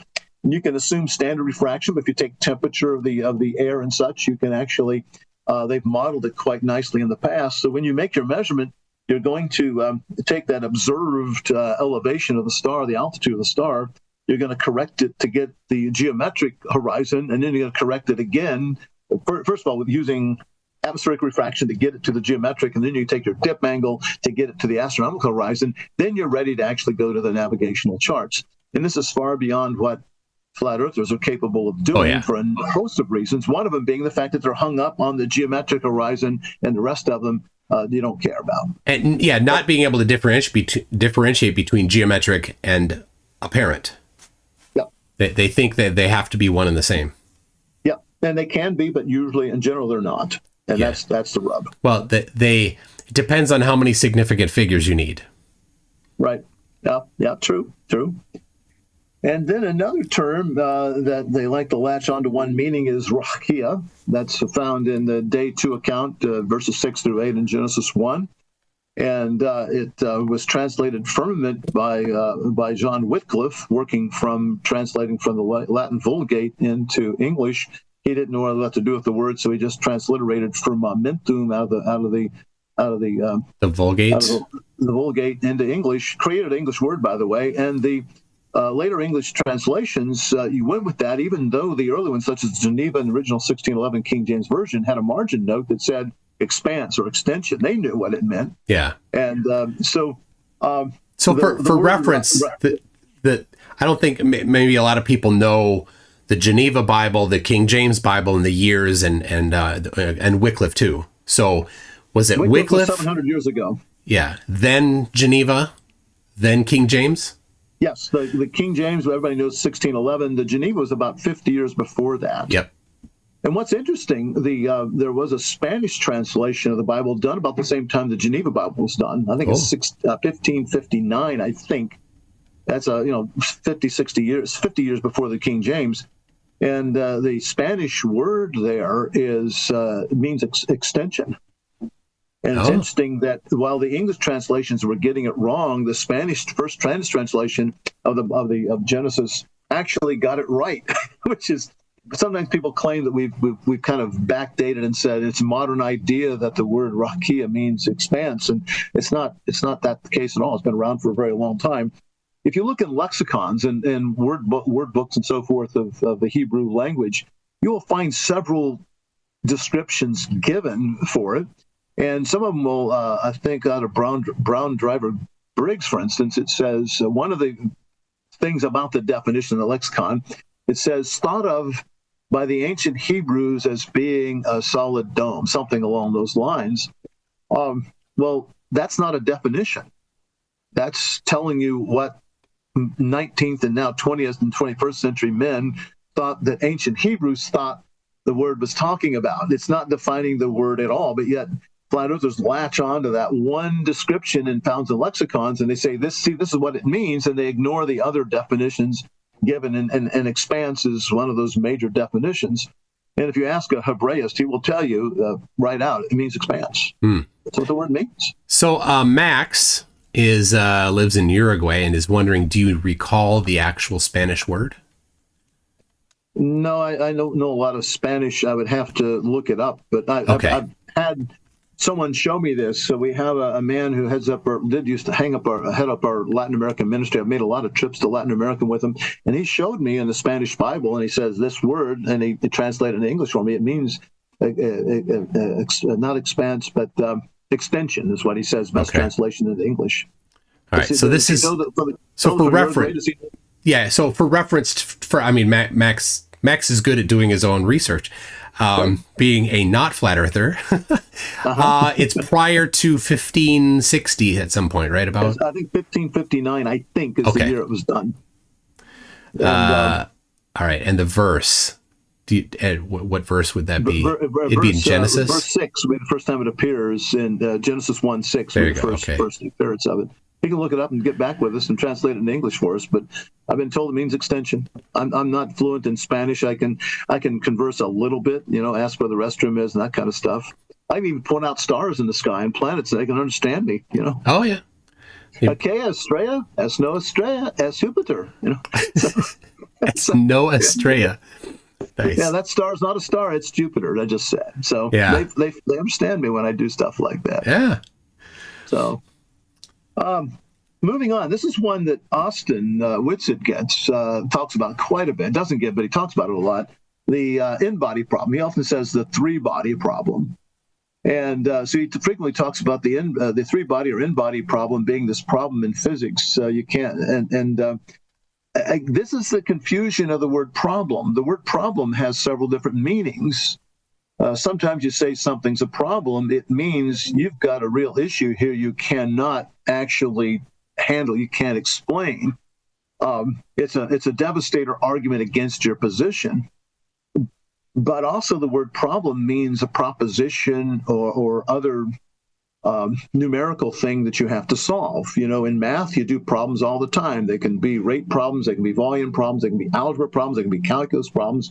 If you've studied math as much as you and I have, you had a lot of math problems you did. Now, it didn't mean that it defied mathematics. It didn't mean it was impossible to deal with. It just simply meant it was a problem to be solved. Yeah. And so when Newton devises his law of gravity 350 years ago, he discovered that being an inverse squared relationship, it solved very nicely. There's a nice design issue in there. And a lot of these Christian flat earthers, if they knew about that design, they ought to be impressed because, as it turns out, did you know this, Michael? If gravity was not inverse squared as any other power, we wouldn't have stable orbits. I did not know that. If it was cubed, we couldn't have stable orbits? Yeah, it's different. It's very much a design issue.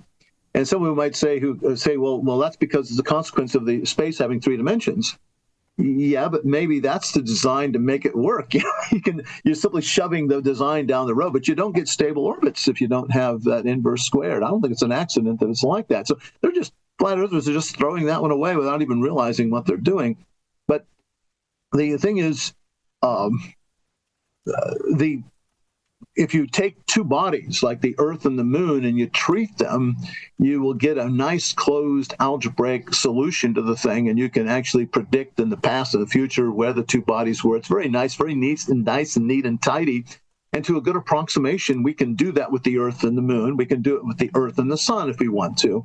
It's called a two-body problem. It's got a nice, simple solution. But Newton and others immediately realized that the moment you put a third body in there and try to solve all three of them, there is no nice, simple algebraic solution using that same method.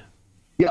And so what happens is if you want to consider the Earth and the Moon, you can get a Earth orbiting around the Moon, you get a nice, tidy solution, but it doesn't quite fit reality. It's close, but it's a little off. And the reason why it's off is because the sun is actually yanking on the Earth and the Moon and altering that a little bit. And if you try to then model that, you find out pretty quickly that you can't find a simple solution to it. And Newton realized this, and Newton thought that he really didn't know how to handle this at all. And he cast about for a while, and he realized that this would lead to instabilities in the orbit of the Earth around the sun, because the other planets tweaking on the Earth. And he thought that the solar system eventually would get so fouled up that God would have to come in and straighten it all out and kind of reinitialize the whole thing again. Well, it was about 50, maybe 100 years after Newton, or about the time Newton was, late in life, I guess. There were some people who looked into it, and they found ways to actually approximate solutions. So you approximate, that's how you do this. You can't do it in a closed form, but you can approximate solutions. And they showed that Newton's assessment was far too pessimistic, because it turns out the solar system is quite stable over long terms. But again, you can't sit there and write out an equation that will exactly fit the motion of 3 or more bodies. But Austin takes this and he sees the n-body, or he says 3-body problem, and he thinks that this means that the gravity doesn't work anymore, and so it's a real problem that disproves all of physics as we know it. And that's nonsense. It just means it's a thorny problem to solve. And I know you and I have had some thorny math problems to solve in our educational career, and we can understand that a little better because we've studied math at a high level. But Austin and others don't understand the n-body problem at all. So the thing that really just destroys that whole argument from them is the fact that there exists ephemerides of the solar system that go centuries into the future and have for many, many, probably centuries, right, existed and been correct. Yes. So VSOP 87 is one that's used a lot, and JPL has several as well, that tell us here is where the sun, moon, Mars, Jupiter, Venus, whatever, will be at some point in the future, and they're correct. How could that be if it's not possible to solve the 3-body or n-body problem? Well, obviously it's been solved using a different means, and it's correct. Yep, it's a series of approximations that you use. It's not an exact solution, but when you do series approximations, you quit after a few terms. If you do a series expansion on some functions in the second or third term, you generally get convergence. You can use L'Hopital's rule and those kind of things. But as it turns out, sometimes you have to go to 5 and 6 terms to get that. But we use approximations all the time in physics, and I don't think flat earthers are aware of that because they've never studied physics or mathematics at that level. Well, as soon as you say approximation, their minds, they're like, oh, gotcha. Like, no, you didn't. Yeah. Like, what do you mean? You don't even have anything other than a vague collection of words. And they're like, you don't have a precise answer to infinite digits? Ask them about a Taylor series, and that's not going anywhere. Or even the Maclaurin series. That's a little easier. Dude, I don't do a whole lot of math in writing anti-spam software. Turns out. Yeah, I understand, but you've seen Taylor and Maclaurin series yes, before. It's been yes. a while. You're probably rusty, but you could pick that back up if you had to. Yeah, Maclaurin isn't as familiar to me as Taylor. A Maclaurin series is a Taylor expansion around 0. A Taylor expansion's around any point you want. Oh, okay. Yeah. It's a special case of Taylor series. It's easier to work with because it is such a special case. Yeah. But you knew that. You just forgot it. You took it years ago in college. Yes. I mean, I've heard the word, but... Yeah. Well, I've forgotten a lot more than I know, I'm sure, because there are things that I've not used in years or decades. And then if I go back and look it up again, okay, now I remember how to do that. If you don't use it all the time, you're going to get real rusty fast. Oh, yeah. So, like, I have my my E&M book from college here, right? This is the actual book I used, and I leaf through this, I'm like, oh, all gone. Like, I know the room I sat in when I worked through that book. I know the people that were at the table with me when I was working through that book, but all the problems in that book are gone. Yeah. I could name the songs on the CD player that was playing during some of this homework, but I can't. Yeah. I'm like, nope, none of these problems can I touch. If you picked it up and worked on it for a while, it would come back to you. It would take some work. Yeah. Yes, and I've found that, as I've put my mind to figuring out things. What I found too is that some of the things I go back, I'm looking at my physics books, most of them graduate level physics books on the wall over the shelf over there, and they I've picked them up sometimes and I start reading, and some of the things I thought were pretty difficult at the time aren't that difficult anymore because I've learned a lot. Yeah. And I just wish now I could go back and take those classes knowing what I know now. If I would have known it back then, it would have been a lot easier. Well, anyway, related to the things I've been talking about is sometimes flat earthers will take very simplified definitions or very simplified explanations, and they will treat them as exhaustive and complete. Yeah. That's a real problem. Many things in our education are simplified to the point of being wrong. And that's a real problem. Yeah, and we talked about this last night with I Can Science That and Dr. Blitz, who were talking about, the common claim is to, undergraduates or, less, high school, that we lied to you about physics or something like that. Right. Like, I disagree with using the term lie, right? It was a simplification, right? Using a great example, using Newton's law of gravitational attraction is a simplification of Einstein's field equations for our reference frame. Is it a lie? It's not a lie, but it's a simplification. Yep. The one example I can give you, I think that's kind of neutral, doesn't really have anything to do with what we're talking about here, but we learned in grade school science that as you increase in elevation above the Earth, the air temperature decreases. Yeah. And what were we told in grade school, junior high, and even high school? We were told that the air is thinner up there and it's less able to hold heat, so therefore it's cooler. Yeah.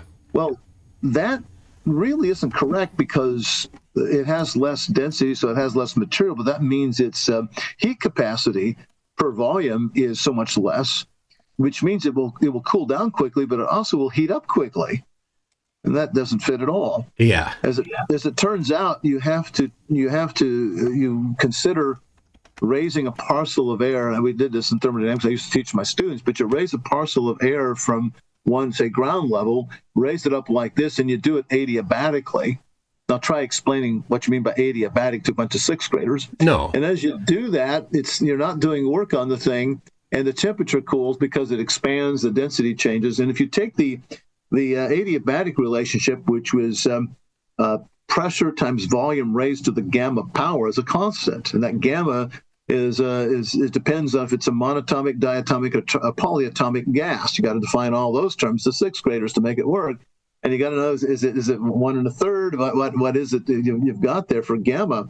And if you solve that simultaneously with the ideal gas law, which I generally don't teach in sixth grade either, you get a nice relationship between the pressure and the temperature that matches reality very well. Yeah. And I said nothing there about less able to hold heat. So the explanation they gave us growing up that it's less able to hold heat, so it's cooler up there. It may have worked. It snowed us terribly, but I figured out on my own later on it was completely wrong. But how do you teach that to grade schoolers, even high school students? They don't have enough physics under their belt to do it. That's a perfect example I'm talking about. Something that's very simplified. In this case, simplified to the point of being wrong. Others are not simplified to the point of being wrong. They're just incomplete. They're correct as far as they go.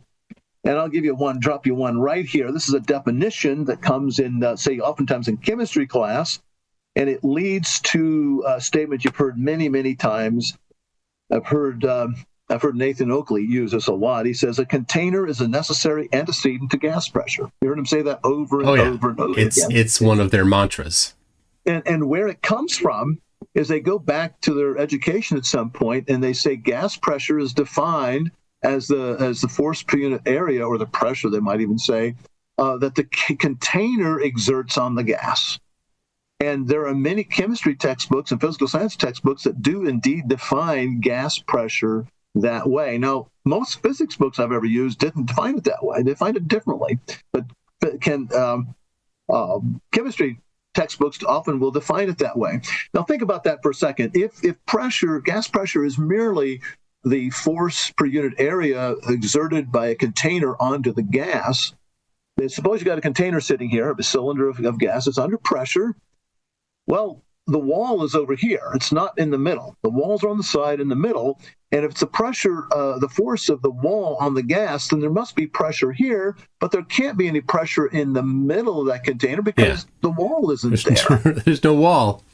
There's no wall. So basically there's a lot of pressure around the inside of the container, but inside the container, there's zero pressure. You got a perfect vacuum sitting inside of this highly pressurized tank.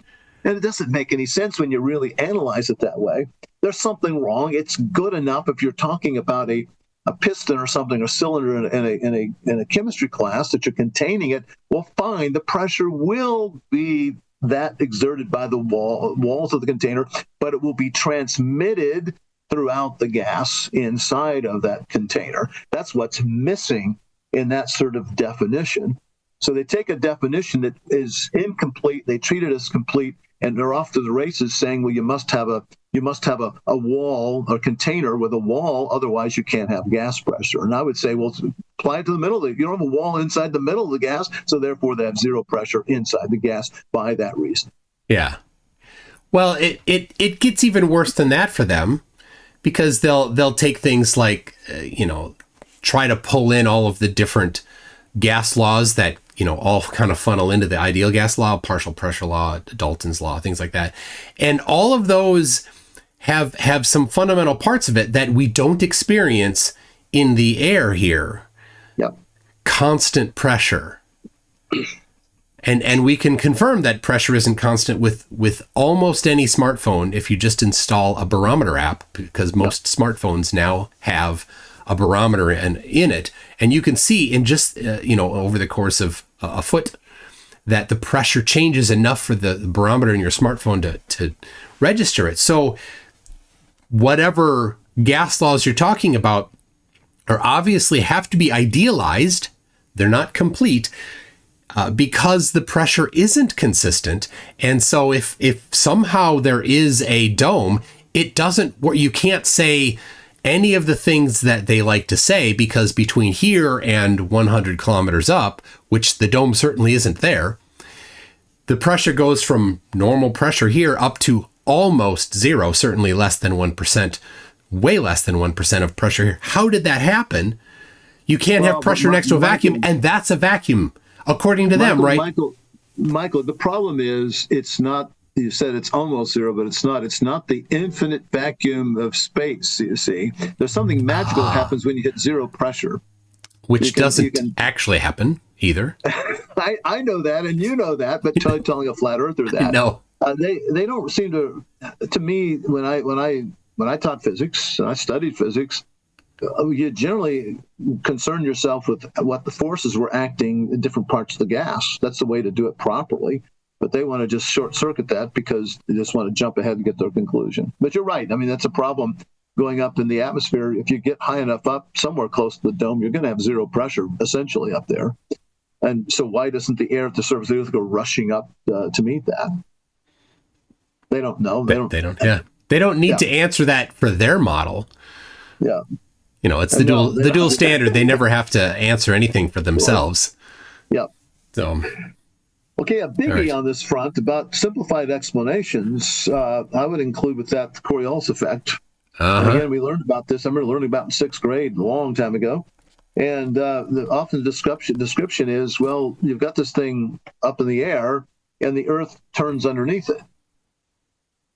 And that then, if you take that as the complete entire exhaustive discussion of the Coriolis effect, then no wonder if you take a helicopter, fly it up, or a plane that leaves the ground, the moment it does, the Earth's got to rotate underneath, and that's the reason why you can simply rise up in a helicopter in New York and 3 hours later land in San Francisco. But it's complete misunderstanding of what's meant by the Coriolis effect, and I really don't like that description of the Earth turning underneath because it's a poor description. All of that. They don't get that the actual Coriolis force or the acceleration due to Coriolis is dependent on the velocity of the object in relation to the surface of the Earth. So a hovering helicopter has zero velocity. So Coriolis is zero.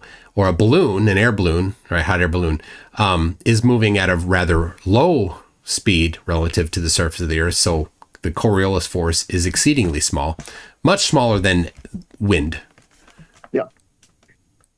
And one way, there are several ways you can approach the Coriolis effect. One is to talk about reference frames.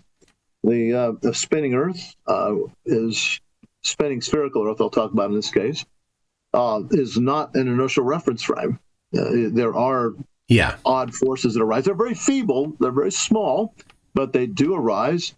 But if you're situated above the Earth and you're not accelerating, you're not spinning with the Earth, then you're in an inertial reference frame. And people see physics right by being in an inertial reference frame. But if you're in a non-inertial reference frame, you have to make up little forces to kind of explain what's going on. The classic example is in a car turning around a curve, things seem to slide out to the outside. We call it centrifugal force, and it's really just an application of Newton's first law of motion. If there's no force on it, it's going to keep moving in a straight line, and so things seem to slide out. But a person above in a bucket truck looking down, say on a convertible, they're going to see that object on your seat continue to move forward.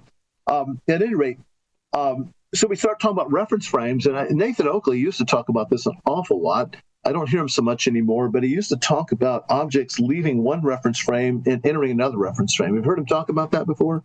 Yeah. It's been a while, but he used to talk about that. I was just kind of laugh when I heard that, because what they don't realize is that you don't leave one reference frame and enter another reference frame, because thinking that there's only one reference frame you can use, there's an infinite number of reference frames that you can use. And it's arbitrary which one you pick, but when you start comparing what you see in the two reference frames, it becomes very important if they're inertial or non-inertial.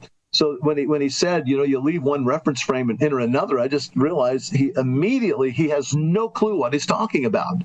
This is one of those examples of flat earthers often thinking they understand something when they really don't, and then they reach all sorts of bogus conclusions based upon that misunderstanding.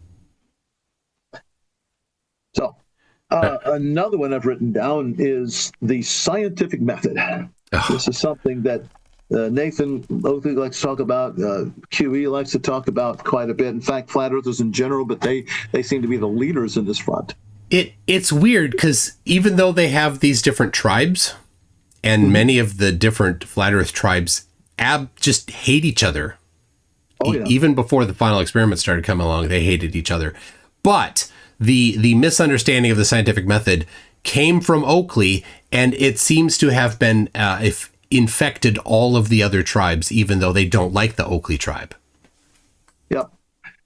And, the scientific method I've seen 4, 5, 6 steps. People sometimes will absorb a couple of others. But what it starts off with is you make an observation of something. You then form a hypothesis about what's going on, and then you perform a test. Oftentimes it's an experiment with an independent and dependent variable. You do the experiment. You then confirm, or if you will, prove. And you reach a conclusion and all this kind of stuff. I'm just going through it really quickly. I'm sure that QE will jump all over that, saying, "Oh, you got that wrong and this wrong." This fastidious thing appealing to the scientific method. And who came up with the scientific method? Bacon. Yeah, Sir Francis Bacon. Around 1620, he wrote a book called Novum Organum. Have you read it? Most of us haven't. I remember learning about this in history of civ class over a half century ago, and they said that Francis Bacon was the father of inductive reasoning, and he was also the father of the scientific method. So I heard so much about this from flat earthers. A few years ago, I got a copy of Novum Organum that was written in Latin. That means new instrument, and I was curious, so I had to read it in translation. Of course, I don't read Latin, and I was expecting him to talk about inductive reasoning and talk about hypotheses and experiments and all those sorts of things. And you know what? None of those terms are in there. It was very enlightening to me. I came to the conclusion that Francis Bacon did not invent the scientific method at all. Yep. What he did is he was really arguing for an empirical approach to the world. What had happened is Aristotle's writing, he had one called organon, written in Greek originally, an instrument. And in there, he was taking a deductive approach to studying the world. You would sit there and philosophize. You ever heard about, I remember growing up hearing about, you probably did too in your education, they said, well, in the Middle Ages, people didn't do experiments, they just philosophized about things. That started showing up in the late Middle Ages, as it turns out, as Aristotle's organon became very popular. And Francis Bacon was writing to counter that. He said, wait a minute, if you're studying the natural world, it's much better to do it with an inductive approach where you make inferences about the world on these things. And in my study of all this, I found out the scientific method, that term was not invented until 1945. apparently before the Second World War ended, nobody in the world did science. And they didn't start teaching this until much later. I remember taking high school biology, what was it, 1969, 1970, and we talked about experiments, hypotheses, and stuff. But I don't recall ever hearing the term scientific method before. We were talking about it. We didn't hear that term. I learned about the scientific method about a decade after I finished high school. That's the first time I heard about it. And now it's everywhere. I was visiting a first grade class a couple of years ago, and there on the bulletin board was a little poster with 5 steps of the scientific method. They're teaching it to first graders. And the problem is, science is not a simple cookbook approach. No. What happened is they when I was growing up, science was just another academic subject. You didn't do science, you read about it. It was boring. Let me tell you, it was boring. It really was. And I'm a scientist, I can say that. It was boring because it was.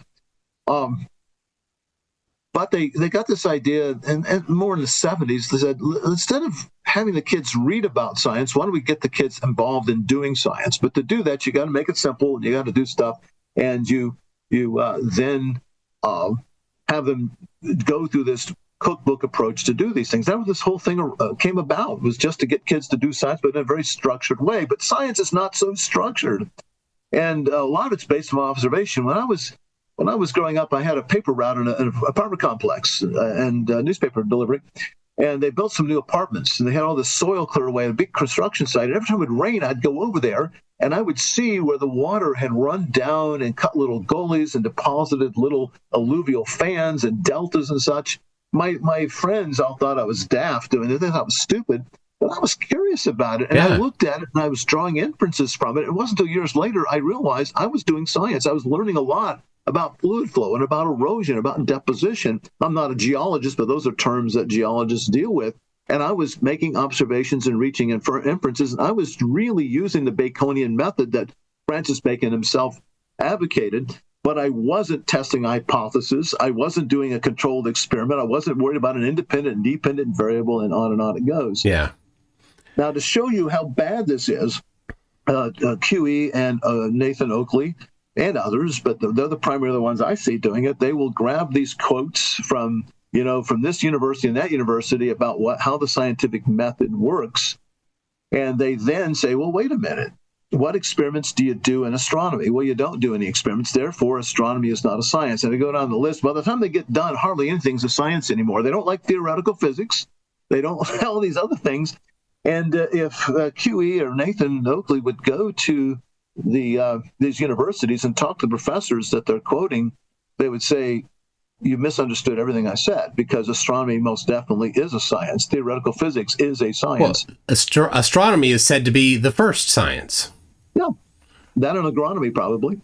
Yeah. But yeah, astronomy is very old science, but yet according to the authorities of the scientific method in the Flat Earth movement, it's not a science at all. And yet the people whose definitions they're using would disagree very strongly with that conclusion. So it means either A, the Flat Earthers here have misunderstood the information they're gathering, or B, they've misapplied it, or both.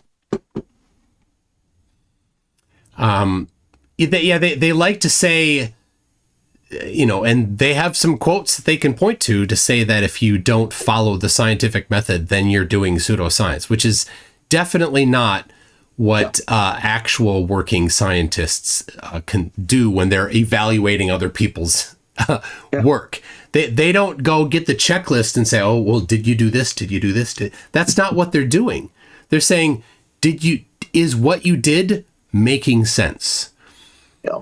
That they're coming at it, because each problem is unique. They're coming at each, addressing of those problems in its appropriately unique way. Yep. And science can be done so many different ways.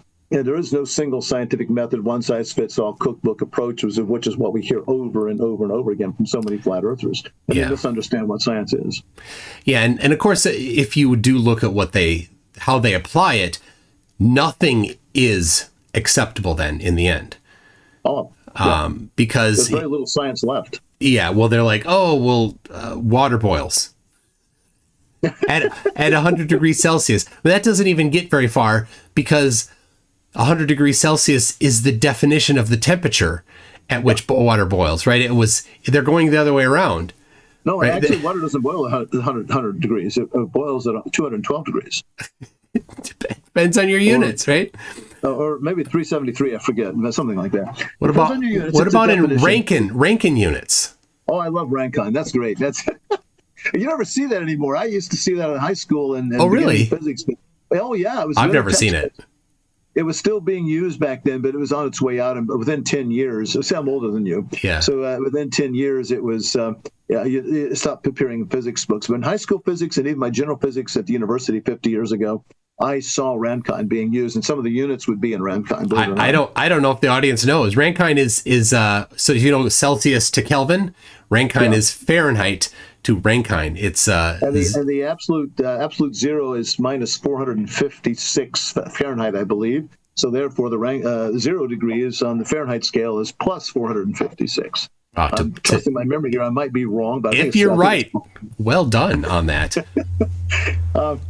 So this is another example of education system really kind of failing us here. They've simplified things to the point of being incorrect. So the scientific method is okay as far as it goes, but it's not nearly complete, and that's the problem. Flat earthers treat it as complete, and then they make all sorts of weird conclusions. They also have some debate strategies. They like the black swan argument. They think was it Popper who used that argument? Yep. And his point was that you can disprove a theory with a single experiment or counterexample. And the argument was at one time Europeans thought that all swans were white because the only swans they'd ever seen were white. So therefore, they were quite surprised when they got to the East Indies. They discovered a black swan.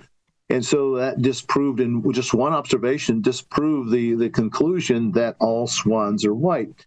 So they go about saying, look, everyone says the Earth is spherical. All we have to do is disprove once that the Earth is spherical by seeing too far, seeing the bottom of an oil derrick, oil platform that shouldn't be visible on a spherical Earth. And that black swan then disproves the Earth is spherical. And that's what they go with. Now, right off the bat, they ignore confounding variables. Yeah. Let's go back a couple hundred years ago. Suppose those you're one of those sailors that spotted a black swan in New Guinea or wherever it was. Does that mean that all swans that not all swans are white? Have you disproved that? Well, I'm not so sure. Is there a way that you've got a confounding variable there? Maybe somebody painted that swan black. It really was white. No, you never thought about that, did you? But that's the first thing I thought of when I heard the black swan. Well, what if somebody painted it? Swans are still white. It's just that you left out this possible alternate explanation. You got to dig a little deeper. So I gotta interject right now. I don't know how accurate this is, and I'm going from memory, but I think it was the bridge across San Francisco Bay. Mm-hmm. I think that if I remember right, they were painting it, right? And it was long enough ago they had to do it all by hand. People were out on scaffolding and all that or whatever, painting it. And a guy would catch birds and paint their head red with the paint and then set them free, right? Or their tail or something. I don't know, I think their head. And he had done it enough that some ornithologists had identified, probably not from near, but from afar, that there are these birds that have red heads. And they like wrote up that there's a new species of bird that has red heads. Yeah. So if this is correct, I don't know, maybe it's apocryphal, but yeah. So to get off on this, my mother-in-law had a problem with squirrels. And she would capture the squirrel in a live trap and then spray paint it, because people said if you move it far away, it'll come back. So she'd spray paint the squirrel and then bring it out a couple miles out of town, and they didn't show up again. And I was going to try to fake some sort of a news article saying that a new species of squirrel was found. I never did that, but anyway. Well, so what they do is Black Swan became famous. QE really pushed that when it came from that 2016 video of that flat earther there on the beach, seeing those two oil platforms, and he could see the bottoms of them. The horizon seemed to be beyond them. So therefore, it said, "Aha! this disproves, all you need is one disprove. We just disproved the Earth is spherical, so therefore it's not spherical. And they left out confounding variables. There could be other explanations. And of course, they're going to laugh about this, at least they used to, but atmospheric refraction is always present to some degree. By the way, have you noticed that a few years ago, they would just start laughing when you said that? But now flat earthers seems to have embraced atmospheric refraction. They don't laugh anymore. They just simply claim it as their own now. Well, yeah, they have to. Yeah. Right, because when you show the picture of the same oil platforms where their bottoms are dramatically obstructed from the very same video, what is their possible explanation for that? Optical conditions. Yeah. So which is it? You can't use optical conditions because you said it's not allowed in the other one. So you don't get to use optical conditions in this one. That's the black swan for flat Earth. Yeah. Well, there's also another clever way they get out of it. They try to be clever about it. They argue that they seem to think that it only goes one way. You can once you disprove the Earth is spherical, many of them will say, well, I don't know what shape the Earth is. I know it's not spherical. Well, is it flat? Well, I don't know. I know it's not spherical. So they refuse to commit to the shape because as soon as you do, all you have to do is show one photograph that it's obstructed, and suddenly you've black swanned it, haven't you? Yes. So it's a one-way sort of thing, and they failed to apply the same black swan reasoning to their own sorts of arguments. Another debate tactic, how many times have you heard them claim, flat earthers claim, that it's always the person making the positive claim who has the burden of proof. They make that all the time. Yes. And in the same discussion, if they make a claim, they then accuse you, if you ask them to back that up, they accuse you of reversing the burden of proof on them. They say, reversal burden of proof fallacy. I called you out first. You can't call me out, I guess. Yeah. And here's the thing. In some debate situations, if you bring up information and say, okay, this is my claim, then yes, the other person can challenge you and expect you to back up that claim.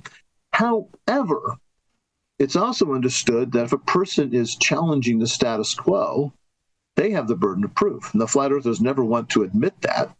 But if you're coming along and arguing against what's generally understood and believed, then you do have a huge burden of proof to overcome just to get started, and they want to skip over that entirely. That's completely the case in science and in formal debate. The Lincoln Douglas debate format specifically describes the two positions. The people that are confronting the status quo have a different position in that debate. Yeah.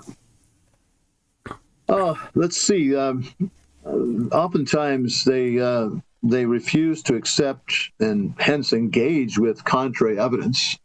You offer the very evidence that they demand, and then when you present it, the response is It's basically rejection.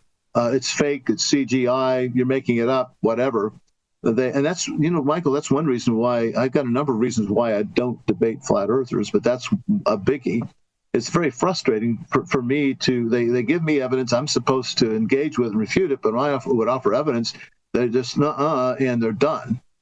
Going back to formal debate, Lincoln Douglas is a point scoring debate system, right? It's a competition where, when the debates about the shape of the earth and different things on YouTube aren't point based. But if you are in a point based debate and some evidence is presented and you don't address it, you're basically going to lose. You concede at that point. Yeah, you did. And you gave up. Doesn't really work with the debate people. I'd love to see a debate between a flat earther and a globe earther that's held with a professional debate judge who enforces the rules and scores it, or maybe several judges. That's never been done. Yeah, a Lincoln Douglas style or Mace or Oxford style would be. If you did that, the flat earthers would be slaughtered. I am convinced. Of course, they would say the fix was in because they're biased. They believe the earth is spherical.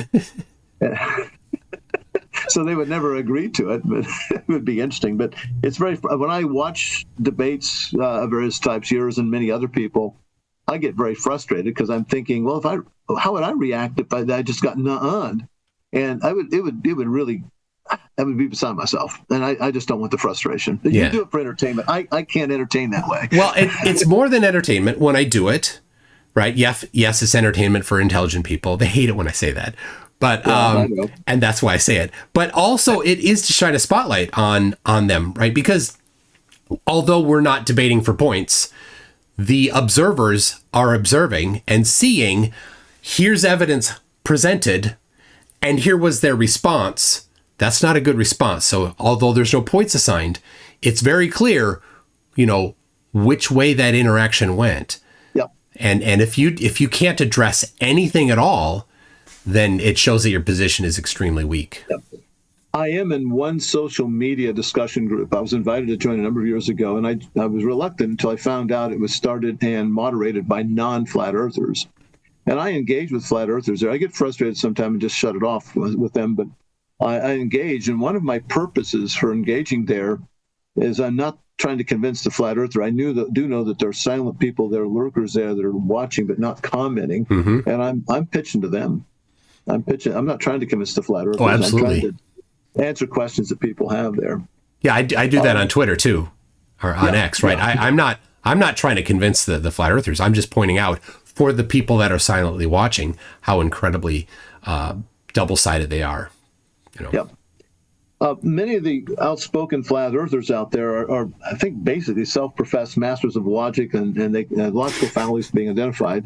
Again, Nathan and QE come up, but also Austin does that a lot. Oh, too. yeah.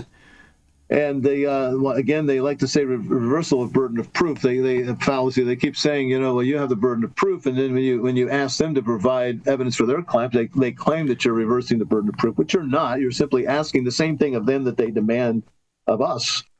And this is interesting. The flat earthers often accuse us of affirming the consequence.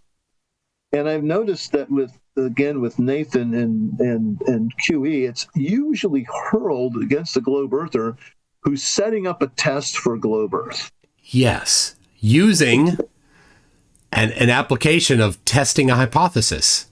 Bingo! Right. You know exactly where I'm going with this.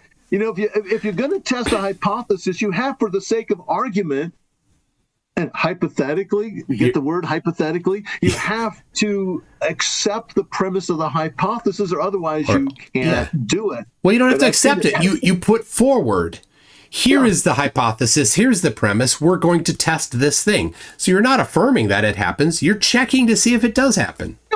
But they're so afraid that you might actually end up giving evidence for it that they automatically say, nope, can't do that. You're affirming the consequence just from the get-go. And that you're really not affirming the consequence. That's something quite different. They don't understand what the affirming the consequent fallacy is. And let me very quickly here, tell for the audience what the affirming the consequent fallacy is. You have a proposition in logic. I never can remember the technical terms, so I'm not going to try to throw them out. You've got an if P, then Q. And if P is true, then you know Q is true. If you know that not Q is true, that is, Q is a false statement or conclusion, then you know that P is not true. However, what happens if you're given that Q is true? Could it be that P is true? And the answer is it could, but not necessarily be the case. So if someone gives you a proposition, if this, then that, and you find out that the Q statement is true, if you hastily conclude then P must be true, that is affirming the consequent, because there could be other premises that could lead to the same conclusion. And in science, we often use that kind of logic. When we set up an experiment or an observation to test a hypothesis, it's an if P, then Q. We carry it out, we find Q. So therefore, we say that P is confirmed, our hypothesis confirmed, or we have evidence that our hypothesis may be true. And this is the whole point of saying science doesn't prove anything. If you treat proof in the sense of mathematics or in deductive reasoning, using the quote-unquote scientific method, you never can prove anything to be conclusively true.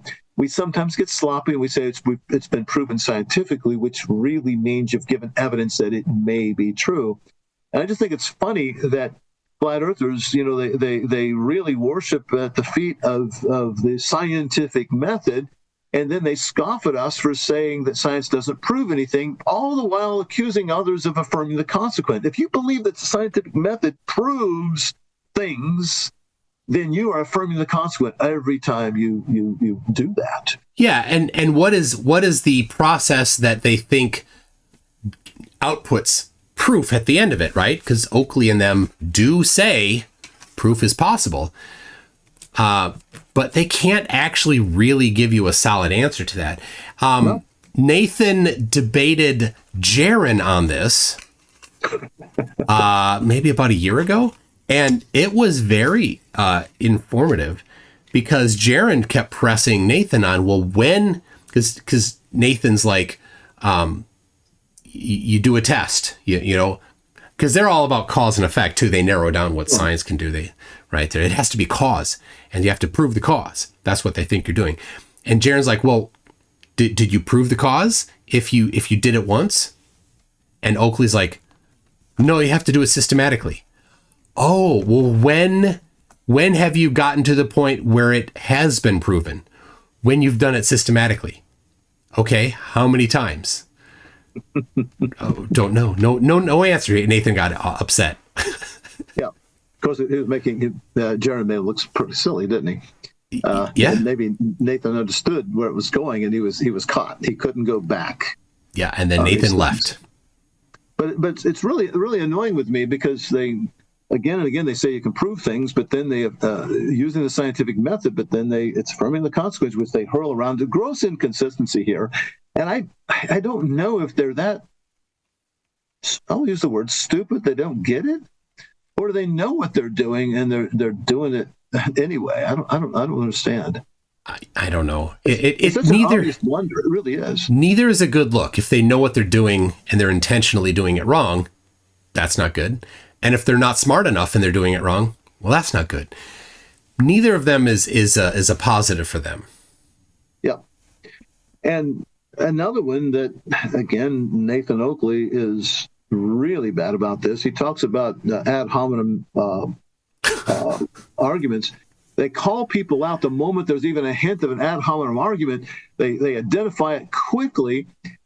But many times Nathan ends up screaming obscenities and name-calling and having homosexual fantasies about other men while he's doing it. Yeah. And he then justifies, I'm not making a personal attack. It's true in this case. I'm saying, no, you're making these outrageous ad hominem attacks, and it's so obvious. And I think I've mentioned to you before, and I'll say it again, I have to entertain the possibility that Nathan Oakley is just playing around, that he knows exactly what he's doing, and he's doing it for entertainment, almost daring anybody to call him out on it because it's so obviously inconsistent. He forbids people to use profanity, yet he regularly uses it on his show. He gets upset with if you start to ad hominem at all, bam, you're gone. But he can scream all sorts of insults, name calling at people, and then he tries to justify it. The part I struggle with on he's doing it on purpose as some sort of just a way to make money. I definitely see that he's doing it as a way to make money. As Ranty exited that tribe, he in several different interviews, he's like, here's what Nathan was doing. But at the same time, that's his real name. That's his real face. He's got a family. He's got people that know him in real life. For him to be doing those things where his children are going to be the children of that guy for a show, for money, I can't see that. I wonder what he's like in real life. I can't imagine. He's probably quite emboldened in his echo chamber there. No. So you think he's muted in everyday life because he's not in an echo chamber where he's controlling the microphone? When he's on other people's channels, like when he debated Jaron, it wasn't on his channel. He wasn't like that. He couldn't. He didn't have his mute button, as we say, his life partner, the mute button. So he So it's like you mentioned about what this must be like for their children. You mentioned the man who can't visit his kids because he's a flat earther. Maybe Nathan Oakley's got the same sort of contrast. He may end up losing his kids over this if they have to put up with the shame and embarrassment of their old man doing this stuff. Yeah, and I think at this point they're on kind of on the young end of that scale. But at some point, if he continues this, they're going to grow into the realization of that's their dad. Yeah, and other people are going to say, "Is that your dad?" And they're going to have to say, "That's a problem." They're going to come to the realization that it's a problem for them and despise the situation. They're not going to experience what we experienced growing up. Do you remember when you were growing up, how cool you thought all your friends' parents were? Yeah. And people would argue about my dad can beat up your dad. No, people thought their parents were awesome. I love that. No, it wasn't. It wasn't much beating up. I mean, I'm talking about being a bit older now. You're even a teenager, particularly. Okay. And one of your friends comes over and gets to know your parents a little bit, and they said later on they'll say, "Man, your parents are so cool." And you look at them like, "What?" And you go to their house and you think their parents are so hip and so cool, and they're going, "What?" Everybody thought everybody else's parents were so cool, but our own parents, they were hopeless. But in the case of Nathan Oakley's kids, they'll never experience that. Yep.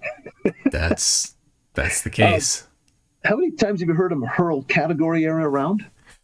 I've heard that. It's popular in Discord. I've heard it a lot from the same people we've been talking about. Case in point, the moment they smell it, they'll throw it out there. Well, this Tuesday, just earlier this week, QE was doing a program on when you spoke at Will Duffy's church. Did you watch that program at all? QE's no. Okay, I did. Parts of it. I didn't watch the whole thing, but they had a whole panel there, and they brought up the heliocentric cosmogony. Okay. So for the audience, what's cosmogony? It's the origin and history of the universe, or in this case, a limited part of it. Yeah. What it should be is heliocentric cosmology. Heliocentrism is not a cosmogony. It's a cosmology, which is a study of the structure of the universe, not the history and origin of the universe. They confuse that, and this happens all the time. I have people saying, they have this thing with, you've got this, what do they say, the spinning spaceball monkey religion, that kind of stuff. Yeah. They're throwing evolution in with spherical Earth and heliocentrism. And, I'm not an evolutionist yet. I'm not a big banger. Yeah. But I do believe the Earth is orbiting the sun and it's spinning on its axis every day. And we're moving around in the galaxy. The whole solar system is.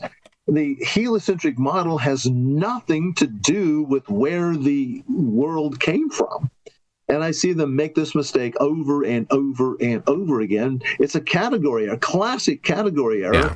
Yeah. And they're just a few days ago, QE and all this whole panel went right along with them. They were talking about the heliocentric model, saying this about, being billions of years old and being that, came from a big bang and all these kind of things. And then one of them actually said heliocentric cosmogony. They actually used that term, which told me, again, you're confusing. It's a category error completely here. And then finally, I've heard QE hurl the stereotype fallacy. In fact, if QE gets around to analyzing our discussion here today, he's probably going to accuse me repeatedly of a stereotype fallacy. But, early on, I was very careful. I don't recall this. Go back and listen to it. I said, it's not all that what I'm about to say is not true of every flat earther. Yeah, he wants his precision. Whenever I don't mean all flat earthers, I have to say some flat earthers or most flat earthers. But that gets cumbersome. He wants that precision in my language. But when I say flat earthers, what I mean is generally flat earthers do this, but there may be exceptions. And if I mean all flat earthers, I will put the word "all" in front of that. So the QE particularly is, and others as well. I've heard Austin use it as well. Stereotype fallacy, and it's he will hurl that many times, assuming that we're talking about universal arguments, and unless I say it's universal, it's not universal. So there's some sort of a logical error there. I don't know what it is, but it is in there. Changing subjects a little bit. By the way, you had more comments you wanted to read? Well, we've got, I don't know how familiar you are with Joe Hill, who who, after personally attending the presentation I gave at Will's church, on a phone call with Flat Earth Dave, said that, according to Flat Earth Dave, I saw that. that it was literal devil worship. So these are the words that Dave has ascribed to Joe, and Joe is in the chat right now. I took umbrage with Joe categorizing the presentation like that. I have since published the entire presentation, and people were wondering, where did the literal devil worship show up? Nobody was able to find it, but somehow Joe still backs that. Anyway, so he's asking. You went around and around and around with Joe because you said, well, did you say that? I said, no, I didn't. So David's wrong. No, he's not wrong. Well, then you did say that. No, I didn't say that. Well, then it went back, and I don't think he ever understood what you were saying. Maybe I don't know. But he made a comment in the comments here. Maybe? He's showed up here. He says, ask Dr. Faulkner how we should treat people that disagree with what we believe. We should treat them with kindness as best we can. We should treat them with respect. We should listen to each other and engage and talk to each other. I've never advocated anything differently about people. Yeah. What would you say? I don't think you're never going to find me out there, I don't think, yelling at people and obscenities at people and such. I try to engage people in a fair and honest discussion with them. Yeah. That's the way to do it. Would you say that saying that somebody who did not give a literal devil worship presentation, calling that presentation literal devil worship, is the correct way to treat people? That's not the correct way to treat people. Okay. That's over the top. And the easy way out is say, well, David maybe misunderstood what I said, or maybe put his own spin on it, but I never said that. I like David, but he's wrong if he said that. That would be the way to get out of it. And you could do that completely and easily. Yeah. Yeah. All right. Other than that, let's see. I think we've got RT96 is going back a couple topics. Water boils at 80 degrees in the Raymer scale, which I'm not familiar with. There's many temperature scales. Yeah. And of course, then we almost never talk about, give the caveat of 1 atmosphere of pressure. Even QE, who is so particular about getting all the verbiage and crossing all the T's and dotting all the I's, usually leaves off that little bit there. Yeah. Any other comments? Yeah. We've got Harnold says, watching these debates is also very educational. It takes 10 times the energy to debunk nonsense than spew it. And Mr. Toon explains things very clearly. Thank you for that. Sergio Garcia Lovato says, did you know that a mute button needs a container? It's such an Flat Earth Dave's just absolute struggle to have any meaningful response to that debate just lives on. To just pick some arbitrary thing and say it requires a container, you can apply to anything. That's clever. I like some of the stuff that you read. I don't think it's that funny, but that is very funny. We can use a few more of those. Yeah. Oh, well, if you don't have any other comments right away, I'll continue on a little bit here. Yep. They like to talk about the second law of thermodynamics quite a bit. And again, since QE is so quotable source, let's go back to him on that. He talks about it being natural law, and it just exists. And one thing I've wondered for a long time is, well, how did people come to understand those natural laws? Did somebody come down off the top of a mountain with it inscribed on stone tablets or something? I mean, how did we learn that sort of thing? And I think I don't ever heard anybody, QE or Nathan, nobody actually talk about how we came to understand those things.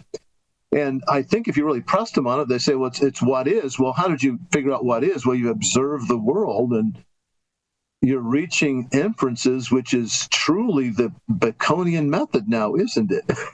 There's no hypothesis. There's no test. You've somehow concluded that this is true, but you've never tested it. So how do you know it's true? is the question. Yeah. Well, we've observed it many, many times. Yeah, but you've never tested it, never been experimented, all these kind of things. So they make this thing about second law of thermodynamics being this definite law of nature, but they never tell us how those laws of nature were discovered. And I've brought that up to flat earthers before in private conversations and discussion group, and I've never gotten an answer. And I've also asked them, well, what other laws would you recognize? And some of them would maybe say the first law of thermodynamics. Cherry picking, yeah. Yeah. And they won't give me any other examples. It's a law of nature, but it seems to be a standalone law of nature. All the other laws aren't laws. We got only one law, and that's the second law of thermodynamics. And that's very interesting to me. How did you get that figured out? Now, they use this to say that space doesn't exist. And they talk about the infinite vacuum of space. I always put that in quotes because that's a nonsensical term. I think if you ask, and when people want to ask me that question, Nathan Thompson, the other Nathan we like to talk about, yeah, by the way, whatever happened to him? He's almost exclusively on TikTok these days. A lot. Okay. And I don't do TikTok, so I'm a man living in the 21st century who's not convinced the 21st century, not convinced the 20th century was a good idea. So I'm always behind the times. I don't do TikTok, but at any rate, he famously ambushed me at one of the FEICs, came up, and then I didn't say anything. And of course, everybody concluded that I didn't have an answer to the question. Now, understand the reasoning there. The reasoning is this: if Danny can't answer the question, then he won't answer the question. Danny didn't answer the question, therefore Danny doesn't have an answer to the question. Yep. What have they just done? They've affirmed the consequent, haven't they? I love it, and they do it in spades, and yet they identify it in other people, supposedly. I had an answer. I didn't want to answer him, though, because he wasn't looking for an answer. He was looking for something he could use, a soundbite. And I said nothing. I think someone will call me liar out of all this, and how can you lie when you don't say anything? Yeah. It's funny. There is a definite answer. The problem is the answer is not a simple 10-second answer. It's going to take a while to go through this, to explain what's going on. But many times when people ask me that, how can you have vacuum sitting next to gas pressure sitting next to a vacuum? I ask them, well, what's a vacuum? And if they don't want to commit to a definition there. Well, and the thing is, if they're unwilling or unable to define what a vacuum is, then I can't answer the question because I don't know what they mean by it. I mean, I'm asking that question because I want to know what they mean by it. And you might get the classical definition. Some dictionaries, again, have this definition. It would say a region of space that's empty of all matter. And if that's your definition, then I'm off the hook because I can say that doesn't exist anywhere. I don't believe a vacuum of that type exists anywhere in the universe. So why are you asking me that question? It's very hypothetical. I don't answer hypothetical questions. So they don't understand what a vacuum is. And a vacuum is basically an area of lower pressure. Yeah. That's all it is. And you can have 2 atmospheres in a vacuum. If you're comparing it to 3 atmospheres, it's a vacuum. If you study Bernoulli's law and Bernoulli's equation, you have vacuums all over the place. That's how carburetors work. That's how passive ventilation systems work, how smokestacks work, and on and on and on it goes. They're working off a vacuum, but they're not zero pressure. They're just lower pressure. This gets back we just kind of swerved into a little bit ago. Even with a dome, you've got this. You didn't say it, but there's a density gradient, pressure gradient there. There is a vacuum up there. And you said, how high would you have to go with that app on your phone to measure a difference in atmospheric pressure? Within a foot. Within a foot. Yeah. So there is lower pressure around my head than around my feet. That's a vacuum. And so why doesn't the air rush up and equalize that pressure? How can you have this differential in pressure? And I don't think flat earthers have thought about this. They're not aware of the situation because they're so hung up on this infinite vacuum of space that they think of something magical about it. If you have something that's 0.00001 atmosphere, and then you got something above it that's zero pressure, that's huge. But the 0.00001 atmosphere of pressure to 1 atmosphere of pressure, that's not very big at all. And if you've ever studied pressure and thermodynamics and gases and such, you know that the latter is a huge difference and the former is hardly any difference at all. And it gets back to the fundamental misunderstanding of gas pressure and all those kind of things. Yeah. It's a total misunderstanding on their part. And if they can explain to me why air doesn't rush upward to equalize the pressure here in this room, if they can't explain that to me, then why do I have to explain how you can have zero air pressure next to gas pressure? Well, it's worse than that for them, of course, because they say gravity doesn't exist. So they need to provide an explanation for that pressure differential. They never have anything. Yeah. And if gravity doesn't... Buoyancy and density. It doesn't do it. Yeah. If gravity doesn't exist, then that would equalize. And how fast does air pressure differentials equalize? Yeah. At the speed of sound. Yeah, yeah. So there would be a constant upward. They're like, oh, this is my favorite. 1,000 feet per second. There's outgassing. They say gas is created at the ground by plants and outgas. Like, it's not created, it's converted. But never mind that. Let's imagine for a second it's created. Okay, there has to be 700 mile per hour upward rush of air in order to equalize that pressure differential constantly. Now, who started that business of the air created next to the ground? I don't know who thought up the trees create oxygen idea. Well, the second law of thermodynamics is really about energy. It really is. It's not about pressure. It's about energy. That's the other thing. I like to always ask them if they bring it up. They generally don't with me. I don't know, maybe they know. Don't bring it up with me. But the first question, if they bring up the second law of thermodynamics, is, well, could you just simply, for the audience, describe the second law of thermodynamics? They have no idea. They don't know. I've gotten a couple, and they're like, oh, that pressure can't be next to a vacuum. That's not the second law of thermodynamics. It's the first line, the very first of it is in an isolated system, right? And then the rest of it. So they can't get past this part, because then the next thing, define an isolated system. Yeah. There's only one. Yeah. The entire universe is the only isolated system. Yeah. So some statements of the second law says that the entropy of the universe increases. They don't even bother isolated system, it's just the universe itself. Yeah. The total misunderstanding of all of this, and what they've heard in the past or read in the past, probably heard, teachers will talk about, if you open up a container of gas, it will disperse into the air, and that's an example of the second law of thermodynamics. And indeed it is. You look at microstates and macrostates, which, if you've ever heard them discuss that sort of thing, and you figure up, you can do the statistics on this. It's a pretty deep level of doing the second law of thermodynamics. It's a tricky one for me to do, and I've studied this quite a bit, and you have too. It's far beyond what flat earthers have studied in these things, but they've heard this. And when I said before, many times things are simplified to the point of being incorrect. And so when you've had a teacher, a science teacher, physicist even, talk about the second law causing dispersal of gas into the surrounding area around it, a volume around it, that is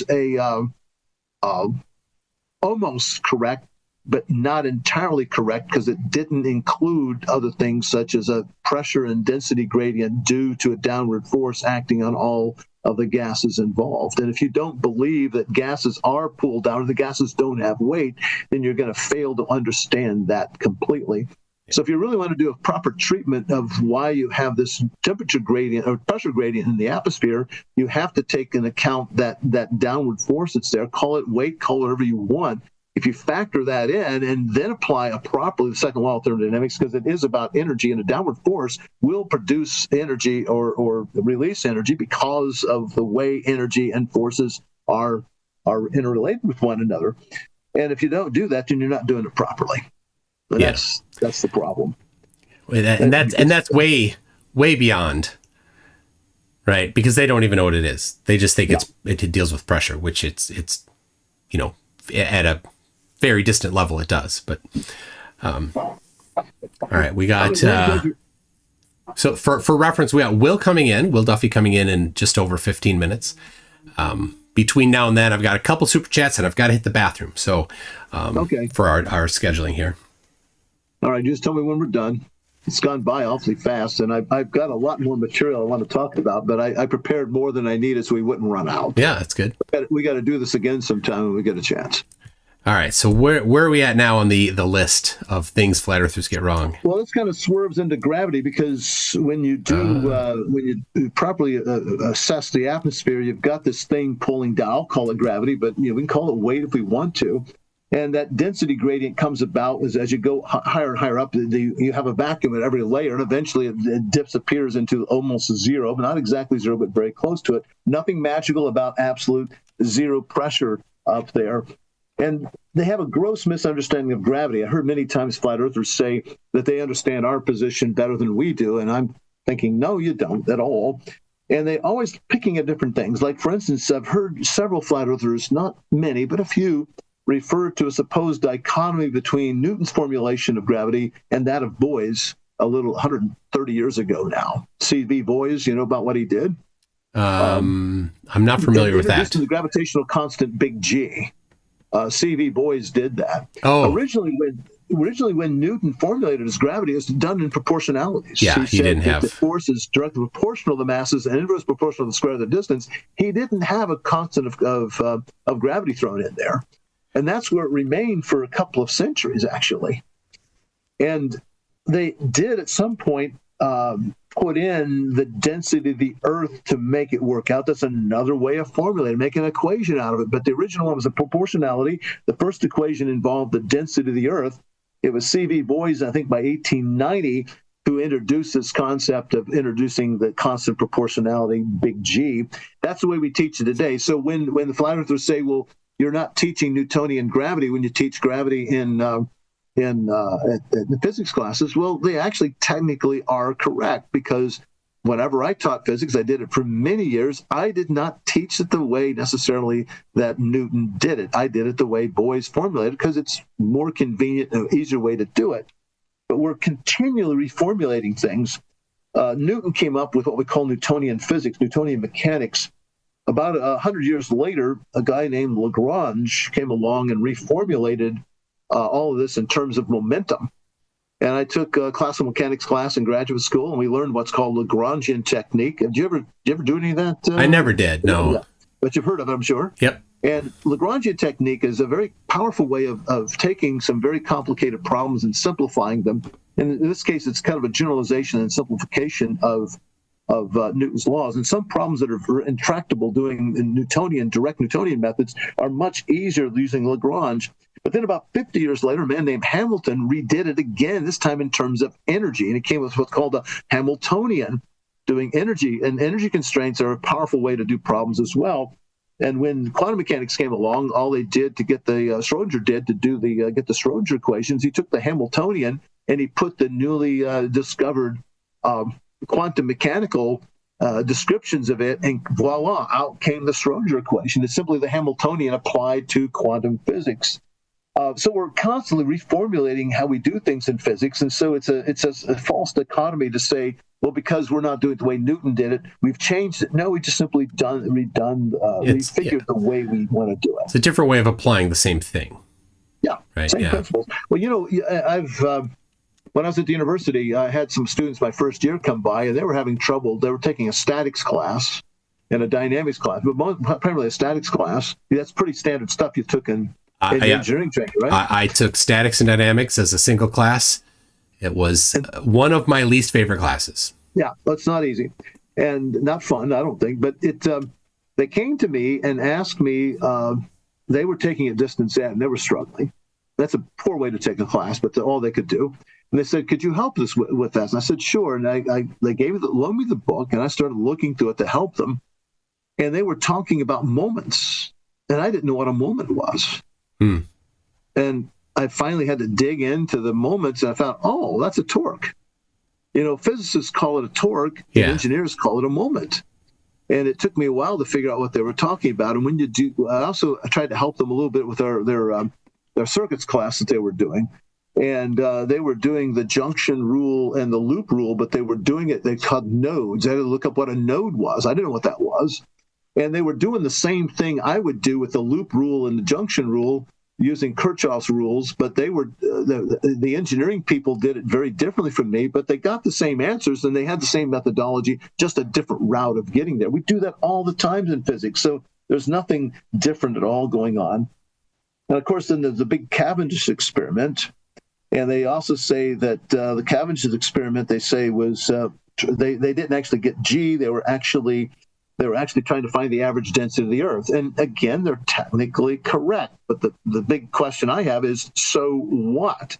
They had already formulated Newton's law of gravity in terms of the Earth's density. So if you found the Earth's density, you're in a backhanded sort of way getting G. It took a century after the Cavendish experiment for the reworking of this, the re-expressing of this by Boys to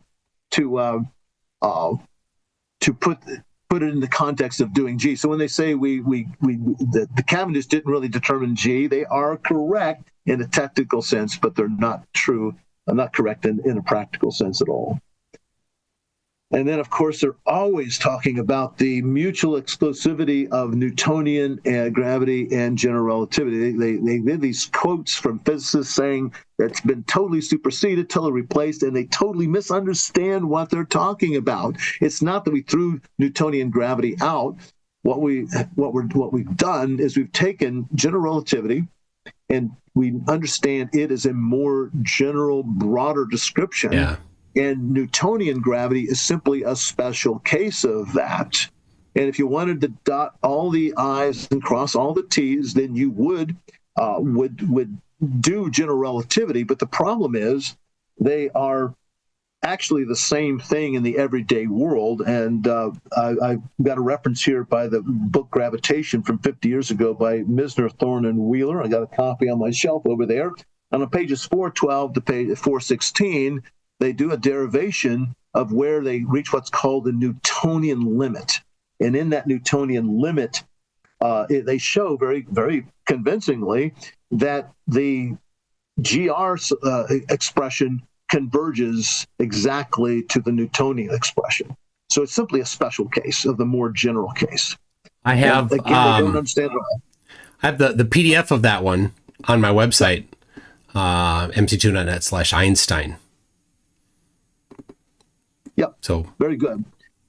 So it's they just don't understand when people say GR has superseded Newtonian gravity. Well, it has superseded as a more general description, but it doesn't invalidate it before. And they have this false dichotomy. You say, well, what gravity do you want to talk about, GR or Newtonian gravity? No. Well, it doesn't matter because you're going to reject either one. Yeah. So they're trying to divide and conquer on this. It's a weird flex. That is. To try to say that, because they're trying to puff up their chest like, oh, I know this topic really well. Yeah. Like, okay, I'll take either one. How about this? I'll use Newtonian. You do Einsteinian. We'll compare our results. See if our results match. What you do the field equations. I will just do the simple application of that, middle school algebra there. All right, I think we're getting toward the end of our our time slot here. Michael, thank you for having me on. I hope you do well in this big marathon you're running, and I've enjoyed it every minute of it. We didn't get a bunch of negative comments about who I am and what I am, I guess, have we? Well, the people have their opinions, and hey, sure. I respect that, and I think they've been. I think at the least we can understand that we have a common thing that we're in Venn diagrams, all of us, and we're overlapping here, and let's celebrate that. Yeah, well said. Yeah, cool. Well, Danny, thank you very much. It's been great having you on. Oh, super. Thanks. All right. Bye-bye. All right. Bye. All right.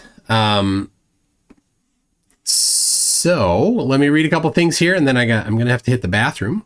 And then Will Duffy's coming on in a minute here. We've got Janusz Takas says, Google flat earth backwards. Conspiracy theory confirmed. HTRAE space TALF. See what that gets you. I don't know. PJ gifted 5 memberships. Thank you very much, PJ. Hazer for $1.99 says a $20 donation to PayPal. Hope you get there. I got that. Thank you very much. I will update the tally in a little bit here. Charles Arnold says I gave $20 in PayPal last night. Buy some warm socks with it. In fact, there is a list of things that they give us, that ALE gives us, that we basically, they check everything, right? Before we get on the plane, before we pack our bag and give it to them, they come up to our hotel room and they go over the list. They say, do you have this, right? You lay it all out in the room there. And if you don't have it, they're like, okay, well, there's a store nearby who obviously is, interested in selling the necessary final step items, and you can go pick them up right there. So that's what they do. And socks are on the list, specific socks that are listed as good ones. So, yep, I will be purchasing socks. Because in fact, I don't wear socks or shoes very often. Really, when I play Ultimate, half the time in the summer I'm barefoot when I play Ultimate. If it's wet, I'm barefoot. No kidding. I don't own cleats. I have an old pair of cleats that are just too old. But if it's not too wet, I'll wear shoes. But yeah, barefoot on a field with other people that wear cleats. I know, living on the edge. All right, let's see. And that I caught up with that. So Will Duffy will be coming in a minute. I need to hit the bathroom. So I will play a little. Let's see. What should I do here? Hold on. I can't do that one yet. I've got a really funny one. Okay. We've got this one here. So, all right, everybody, we'll see you in just a couple minutes.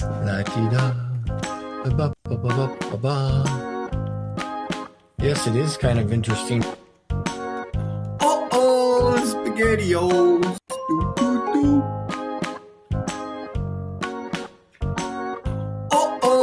SpaghettiOs.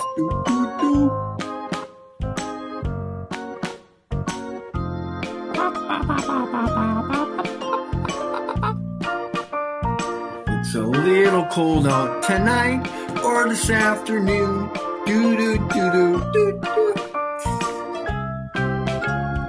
Mashed potatoes. Mashed potatoes.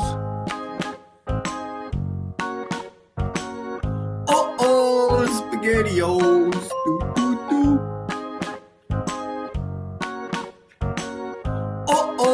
SpaghettiOs. I do the research and the experiments. Here's my little character. Celery.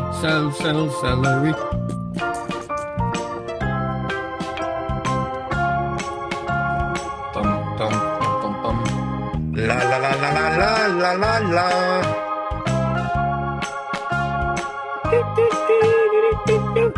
La la la la la la la la. Tip me over and hear me shout. Three little pigs. Blah blah blah. Ramble, ramble, ramble. Flattest highway in North America. SpaghettiOs. SpaghettiOs. That's kind of weird. Hopefully Cheese Whiz is on sale. Thank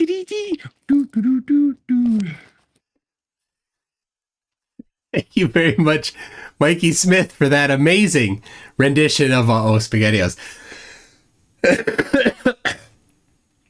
All right, Will isn't quite ready yet, so oh my gosh, I've got to drink a little bit of water. Hold on a second here. Just a sec. So people told me I need to make sure I hydrate, so I'm taking care of it. And Will is connecting right now.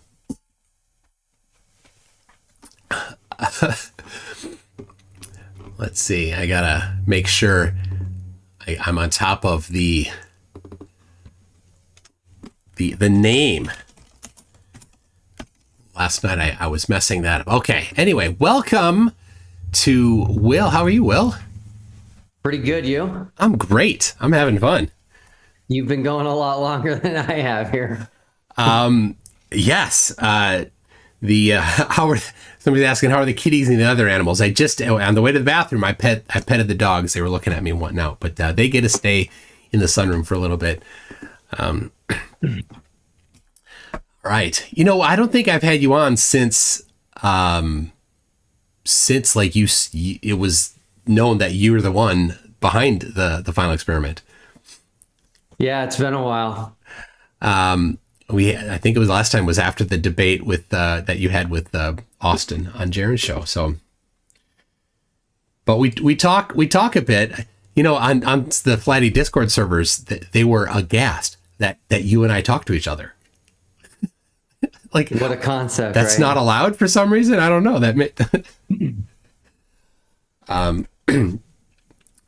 By the way, there's a. I'm gonna do my best to multitask and watch the chat.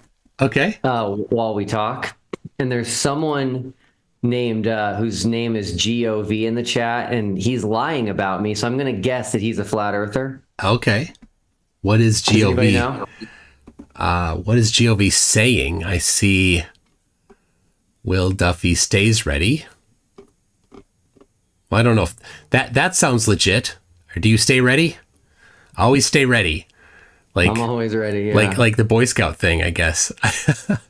Okay, Yeah, here we go. He thinks he knows something about my previous business, but he's just making it up. Well, lying is the way of the flurf. Let's see. All right, so Dr. Nimrod. All right, this is a off topic, Aaron, but I'll just I know you'll answer this, I think. But Dr. Nimrod's asking if you're a young Earth creationist. Okay, cool. So let me give an answer to that. There are things that I feel very, very strongly about, and I don't even know if I've ever said this publicly, but the two things that I feel the most confident on are the existence of God and the existence of free will. Everything else is like some level of confidence lower. And when it comes to the age of the Earth, a lot of people are not going to like the fact that I'm going to say this, but I really don't care that much. And the reason why is I feel like it's an impossible situation to solve. Because if God created a world that was mature, meaning starlight that's visible and mature trees with tree rings, and the list goes on, I don't know how we would determine the actual age because none of us were there when he created it. So I'm more interested in the discussion over the existence of God. I'm very interested in the discussion of creation versus evolution. But in terms of the age, yes, I consider myself a young Earth creationist, but I'm more than happy to be wrong on that. And if it's ever a sticking point in a conversation, I'll just grant whoever I'm talking to that I'm wrong on that so that we can move forward to what I think are more important discussions to be had. Yeah, I think that's a fine position myself. I have a position. I don't think the Earth is young, but my concern about that isn't very high. So, all right, but we are here because this is my live stream to hopefully bring the fundraising I'm doing so that I can go up to hopefully the full amount, and we're getting close to half right now. I'll update the numbers here a little bit while we talk. But the last update I was at, out of 40,000, 17,000 was where I'm at. It's good progress. Yeah. So let's see. The GoFundMe is at 13,409. And I have a spreadsheet. I have all this in. And then then I got to go check my PayPal, see if I'm up to date on there. So an update will be coming. It's like the old Jerry Lewis telethon days, huh? What's the new tally? All right, we've got a new tally, and then the drum roll happens, and then I will paste it in from 17,104 to 17,167. There we go. Thank you, everybody, very much. So far, the GoFundMe has, the GoFundMe doesn't take any money until you withdraw, so I haven't done any withdrawal there. And both the PayPal and the Cash App, I have just sitting there. I haven't done anything with those either. So there we go. Hopefully you'll hit that halfway mark soon. I hope so. That's a good milestone. Yeah. So there, like 2 weeks ago, you did a video almost every day, because there's a lot of things happening every day that week with different people saying that they were going or not going. Like, how many flat earthers now have declined a free trip? A lot. I've lost track. I think maybe 7. Let's see. I can look here on your website, thefinalexperiment.com. We've got declined David Weiss, Eric DeBay, Mark Sargent, Nathan Oakley, Dean Odell, and Volkel Meyer. That's 6 have declined, and Alex Stein is pending. Yeah, hopefully it will stay at 6, but it could be 7. We'll see. I watched the interview you had with Alex Stein, the whole thing, and he was so hesitant. It's easy. He does not want to go. He was just looking for anything, and with Tim Pool offering to pay, Alex knows that, he's got the pressure to go, and it won't be a good look for him if he doesn't. And he's trying to find a way, to keep a good look and not go. It's going to be tough. He actually has 2 friends going.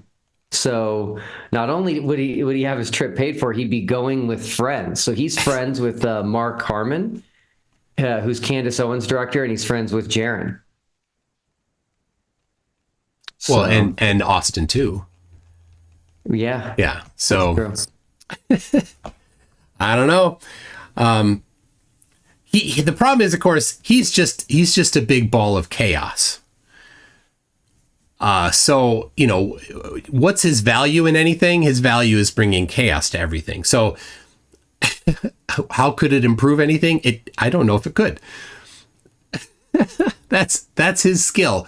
It's not a very powerful skill, but he might be different in person. You never know.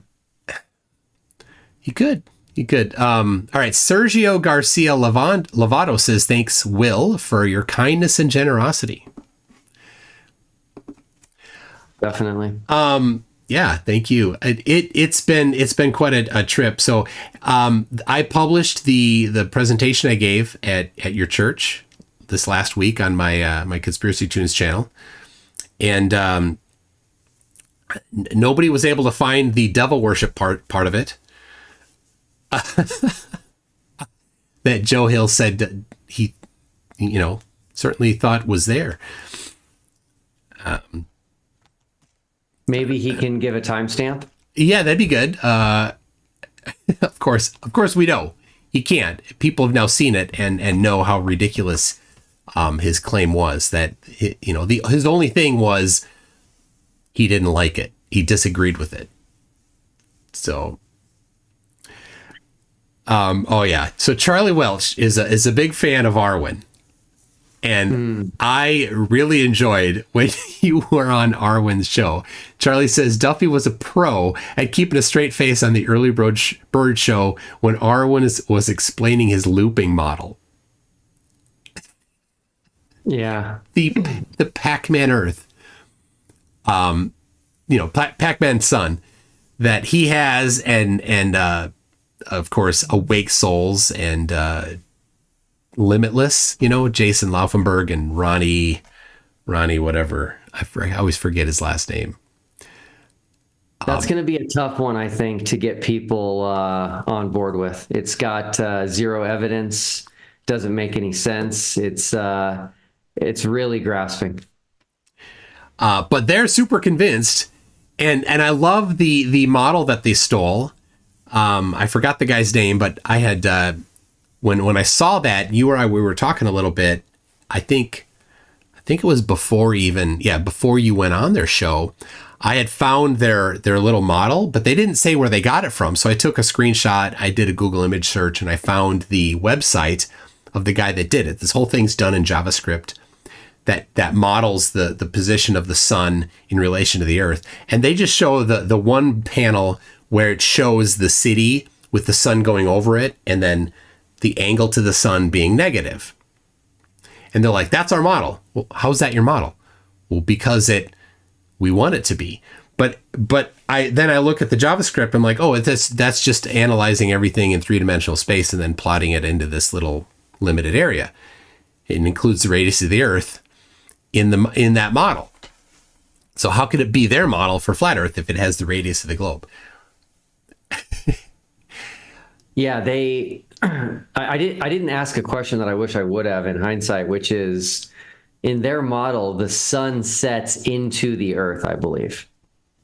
And so the question I would have liked to ask them would have been, how do I make sure I'm not standing where the sun sets into the Earth so that I don't get hit by the sun as it's going into the Earth? Yeah. And then that's, of course, when they would appeal to it all being simulations. A simulation. So yeah, it's for the simulation flat earther people are, it's their get out of jail free card, or their coping mechanism. Every time you run into something that doesn't work, they're like, oh, simulation. Mark Sargent even does that. He's like, because he says he has a background in gaming. Like, he wasn't a programmer. And he says, this is, I write software. I understand these topics. And he's like, we would do this in programming. Like you aren't part of the we of programmers. He was a game tester or player. So he's like, you turn off the render so you don't render depth. Like, no, that's not how. That's nothing. But basically, anytime that when you like, oh, it doesn't work on our model, therefore simulation, you're just acknowledging that within your simulation, the Earth is a globe. So what's the difference between the real world and simulation world? Well, since we can't tell the difference, there is no difference. So if in reality non-simulation and reality simulation, the Earth is a globe, it doesn't make a difference. They just have to bail out on that. Yeah, it doesn't excite me because I don't see how it would benefit me at all. So it doesn't answer any questions. It doesn't. Right. Yeah. And then I think there's this excitement for some people to have something that no one else has. And so that, I think, is a motivator. That's true. Yeah. I mean, they like to have the secret knowledge. They're the holders of the secret knowledge, and they're trying, to inform people of this, but the powers that be are stopping them at every moment, or just they have a crazy idea. M2M is in the chat. He says for $20, says I'm planning, or 20 pounds. I'm planning on doing a trip to Antarctica in summer of 2025 or 2026 to fill in any gaps or answer any excuses flat earthers would have for the trip. But I'm kind of hoping that won't be necessary, but would still love the experience. Yeah, he's been great. He and I have been communicating a bit on X. Oh, yeah? And honestly, it would have been great if he went with us. It would have been better. I like him. He's been around for quite a long time. He used to be the casual astronaut before he changed it to M2M. So British guy with a big interest in space travel, especially Apollo era space travel. There's a, I didn't know this, but there's a big contingent of Brits that really love the Apollo era space travel stuff. So that's cool. Casual Spaceman. Sorry, Casual Spaceman. I should have known because did you ever watch the TV show 30 Rock? The doctor was spelled spaceman, but they pronounced it Spacheckum. So I've said he's the casual Spacheckum. GOV is in the chat here, still says Will Duffy is taking us to the ice wall. I love him. The ice wall. They've kind of dropped the ice wall. And they've dropped the you can't go to Antarctica. Both of those have gone away. Yeah. Yeah, I have noticed a shift, although it hasn't propagated yet fully. So just in the last few days, someone sent me, I forget what platform it was on, but some flat earther was saying that you can't go to Antarctica other than the Antarctic Peninsula. They included some sort of a drawing where they circled the Antarctic Peninsula, and it was just like a knee-jerk reaction to someone telling them about the final experiment for the first time. And it's like, no, we can. The two that I heard the most frequent were you can only go there by boat, and you can only go to the Antarctic Peninsula. Yeah. And it's like, well, both of those are false. We're taking a plane, and we're actually going to be well within the Antarctic Circle. So again, I feel like actually not only flat earthers, but some globe earthers don't understand not all of Antarctica is inside of the Antarctic Circle. Yeah. So going to the Antarctic Peninsula would not have worked for the final experiment because on the globe model, there would only be a 24-hour sun within the Antarctic Circle. So yeah. So like the cruise that who's the main one that kind of started it? Was it Captain doing cruises? Captain Kirk, the one that will, the cruise that will be down there December 21st. Yeah, that's the one that they got Neil deGrasse Tyson and Scott Kelly. And then I think like a distant relative of Jacques Cousteau, I think, is going to be on that ship. Okay. So those types of cruises, the kind of the base version of that is they take a bunch of ports on the way down the Antarctic Peninsula, get to inside the Antarctic Circle on December 21st. They're only there for one day, and they often don't even go on land. They're on the ship.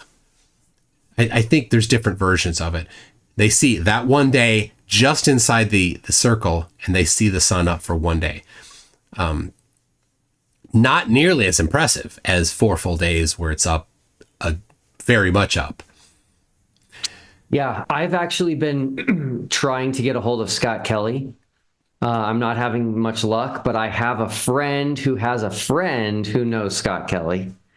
And so I'm trying to work my way in there because I think it'd be cool if they did something with, asking people on the ship, hey, do you want to see the midnight sun? Let's stay up through the night. Something like that would be great. Yeah, that'd be cool. So here's the thing. I've talked to a few different people. In fact, I'm talking to somebody that's been to Antarctica, Nigel, in a little bit here. And some other people have said you need to, you should definitely bring a sleeping mask because the sun is up the whole time and the tents are intentionally let light through so it can warm. And so it's never dark in the tent. And I thought, well, I'll do that for sure. But an honest flat earther going, would they bring a sleeping mask?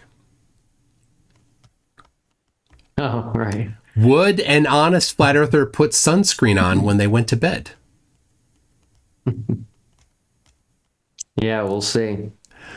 It's an interesting dilemma on whether or not they would do that.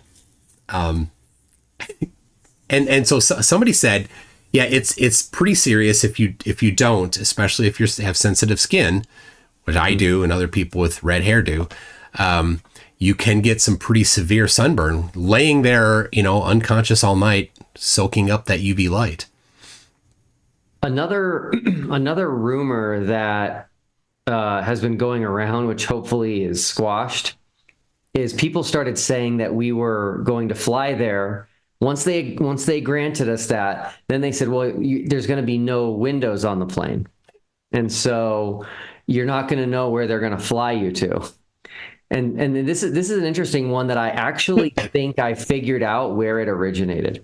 Yeah. And just so people know how much they believed this, for those of you that have been following The Final Experiment and have heard me talk, I got into Flat Earth from a friend of mine. Her name is Wendy. She lives in Colorado. I've known her for years. My wife has known her for like over 20 years, so a very long time, maybe like 30 years. And she called Antarctic Logistics and Expeditions, ALE, and she recorded it and she posted it on her socials.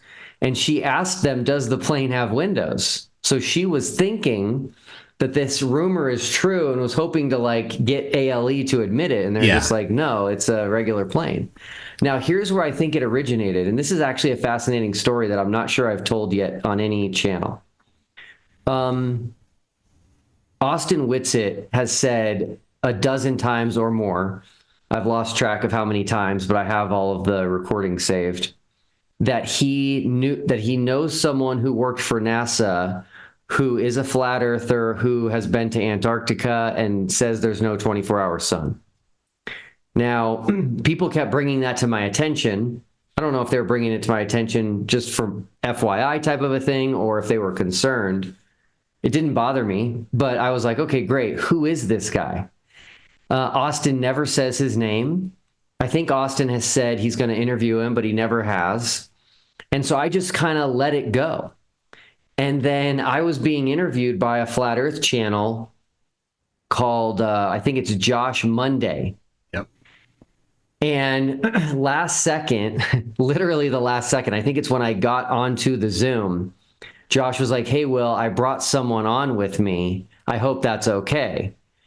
And I think he was like, maybe, worried if he told me ahead of time if I would back out, which I don't do that. So I always tell people I've got nothing to hide. You can catch me off guard. You can come put a video camera in my face and ask me a gotcha question. Like, it's all good. Like, yeah, I'm fine. So I said, yeah, whoever this guy is, it's great. You can have him on. So his like screen name is Jesus Freak Computer Geek. I have no idea who he is. And then during the interview, he starts telling me about how he worked for NASA and how he has been to Antarctica. And I'm like, wait a minute, are you the guy that Austin keeps talking about? And he's like, yes, I am. Yeah.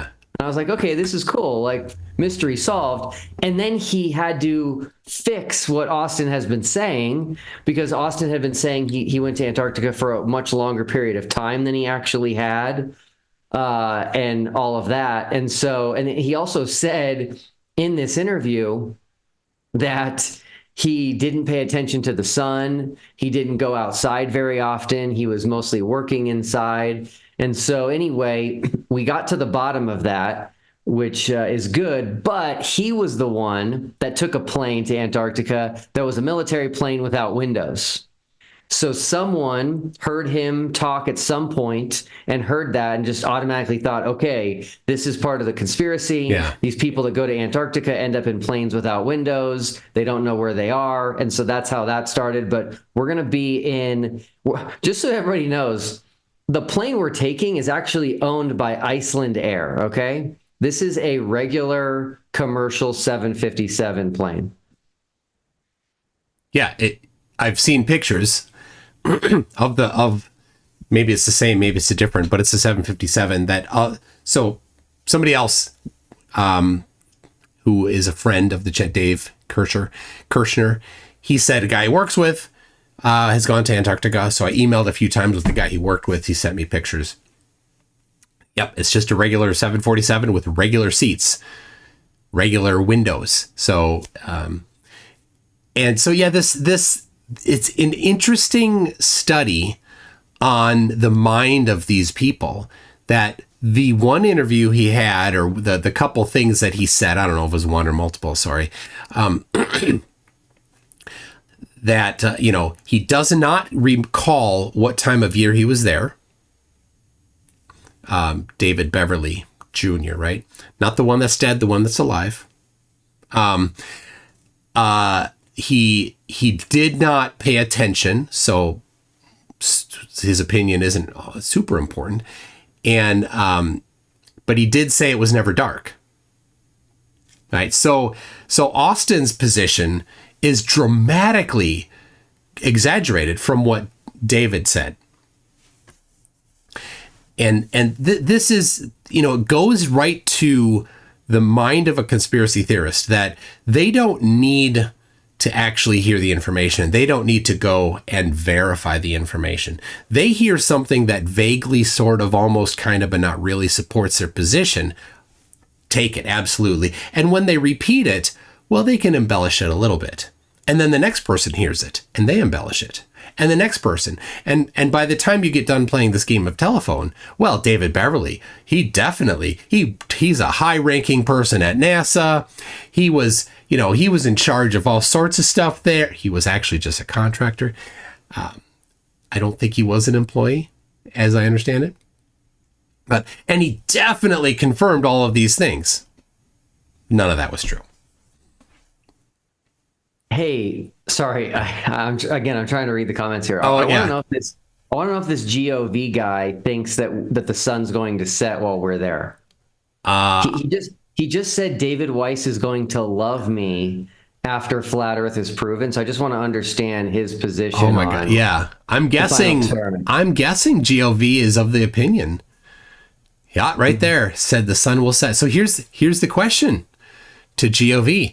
I have said that this channel you're watching on right now, I will delete all my videos. I will upload one video that says the earth is flat and be done with it.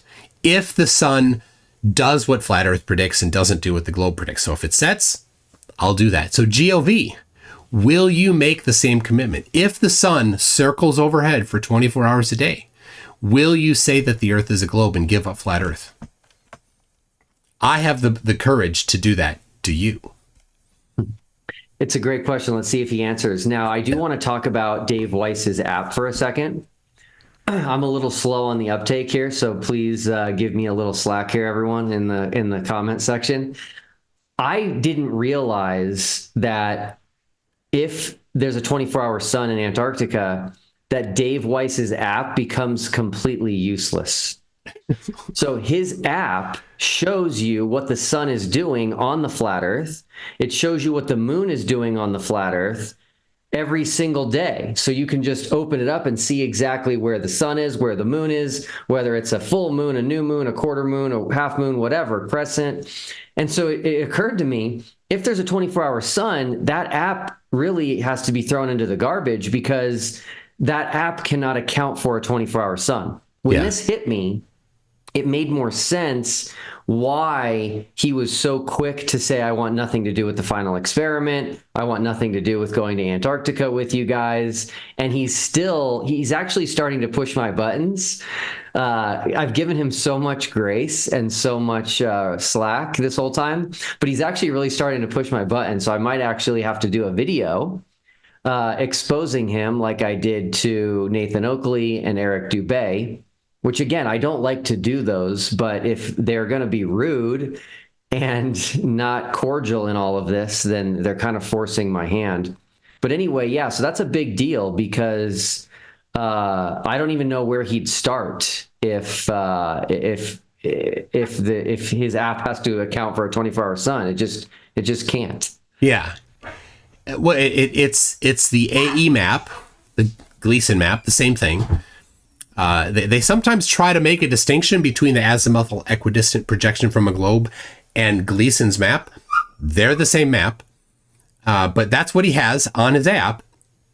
So yeah, you put yourself, well, here we are in Antarctica, and according to your map, your app, we should be at midnight looking due north to see the sun. But if we look due south, that app is dramatically wrong. So what's he going to use? It's the face of the freaking app. There's nothing there except for the AE map. It's got to go. So there has to be an update that comes out between when we land and right. I mean, they're going to know right away. Jaron has said he'll know when the plane lands. Right. So, I don't know what time exactly we take off from Punta Arenas and what time we land but it'll be afternoon probably. So by afternoon, if the sun isn't north, instead it's south, well, there's trouble. Yeah. It's an interesting one for sure. Now, by the way, I've been working on a video for a couple of weeks, and I'm hoping to release it within the next week.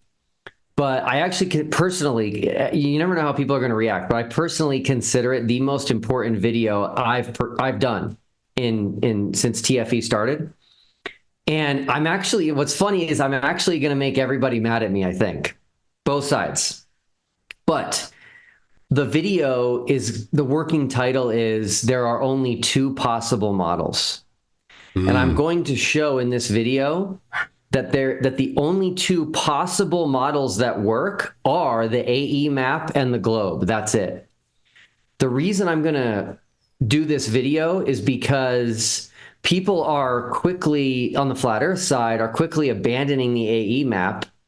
And I want to tell them to put the brakes on that. You don't want to abandon that quite yet, because the AE map actually does work for some things, and it works quite well for both experiences and observations that we have on Earth. And so it's actually important for them to hang on to that at least until December, until we see what the sun does. Someone's been asking in the chat what experiments we are going to do in Antarctica. I want to respond to that before we forget the question. Yeah. So thanks to this conversation, I think we can add a new one to the list. I think we should have an experiment to test Flat Earth Dave's app.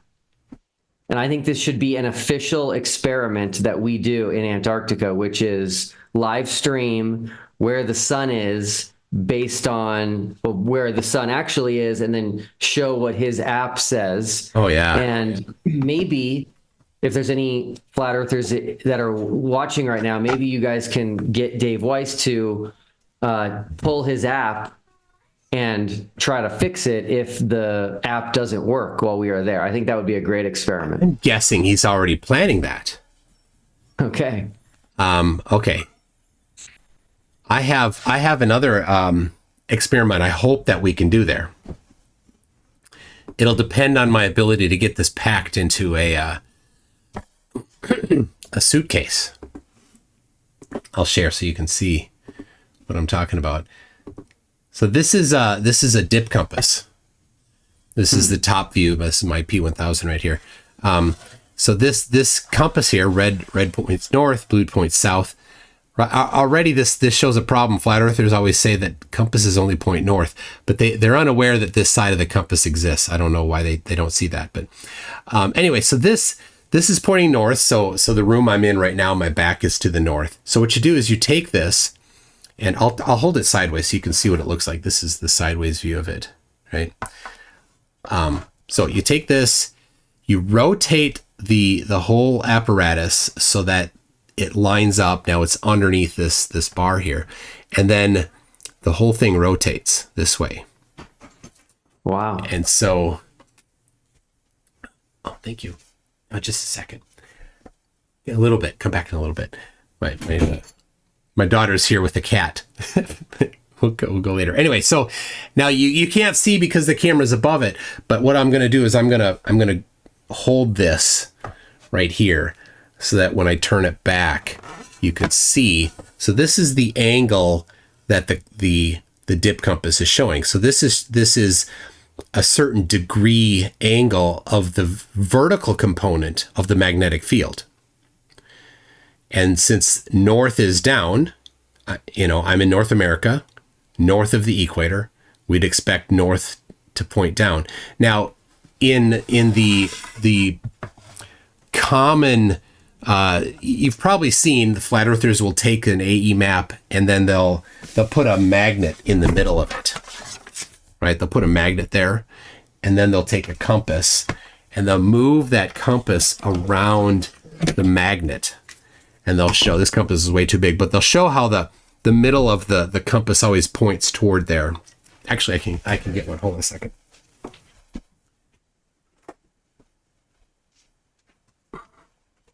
I have a lot of magnets. Okay, so they'll put this, I'll put it underneath, it'll be better. There you go. So underneath this thing here. Okay, so then I can move this compass around and you can see it's always pointing toward the north. So you can't really see it, but I have a compass underneath this little desk here. They'll say, oh, there you go, that's how it works. But that also requires that there's only one place where the magnetic field emanates, in the north, right? They completely ignore that there does exist a south magnetic pole, and it's about here. They're unaware of this. They've not done their own research. That's where the actual south magnetic pole is. But anyway, on this, ignoring this thing that they like to ignore, the magnetic field must always dip north down, no matter how far you get from the North Pole. So when we're down here in Antarctica, the north magnetic field must point down, just not down as much as when we're up in North America here. And so if I can bring this dip compass along, we can verify that. And so it would have to look like this when we're there, where the south end of the needle is pointing down in. That's what I'm expecting, but for flat Earth to be correct, the north end would have to dip down. Now, of course, flat earthers won't even come close to understanding that. They don't know even the basics that a compass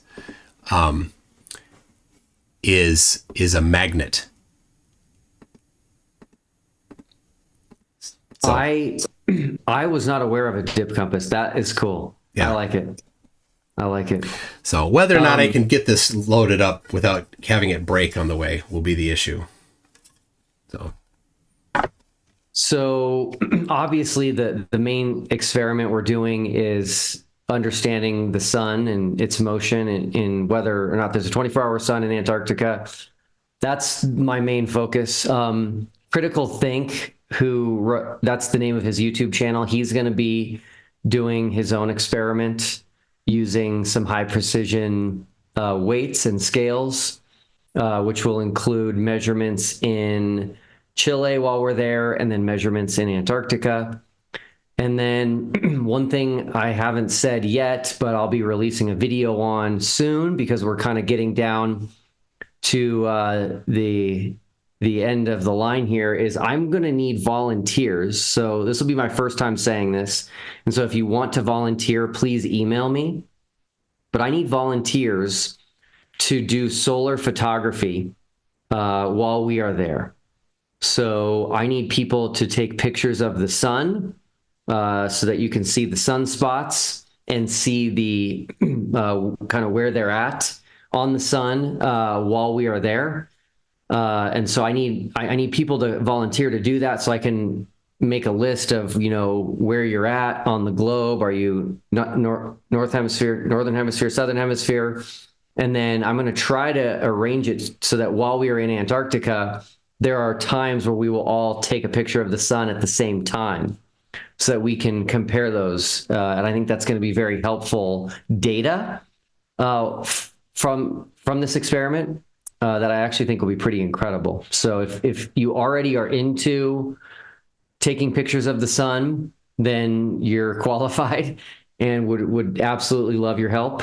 It'd be cool if we had hundreds, if not thousands of people helping us with this. So anyway, yeah, please reach out if that's something you can help with. Yeah.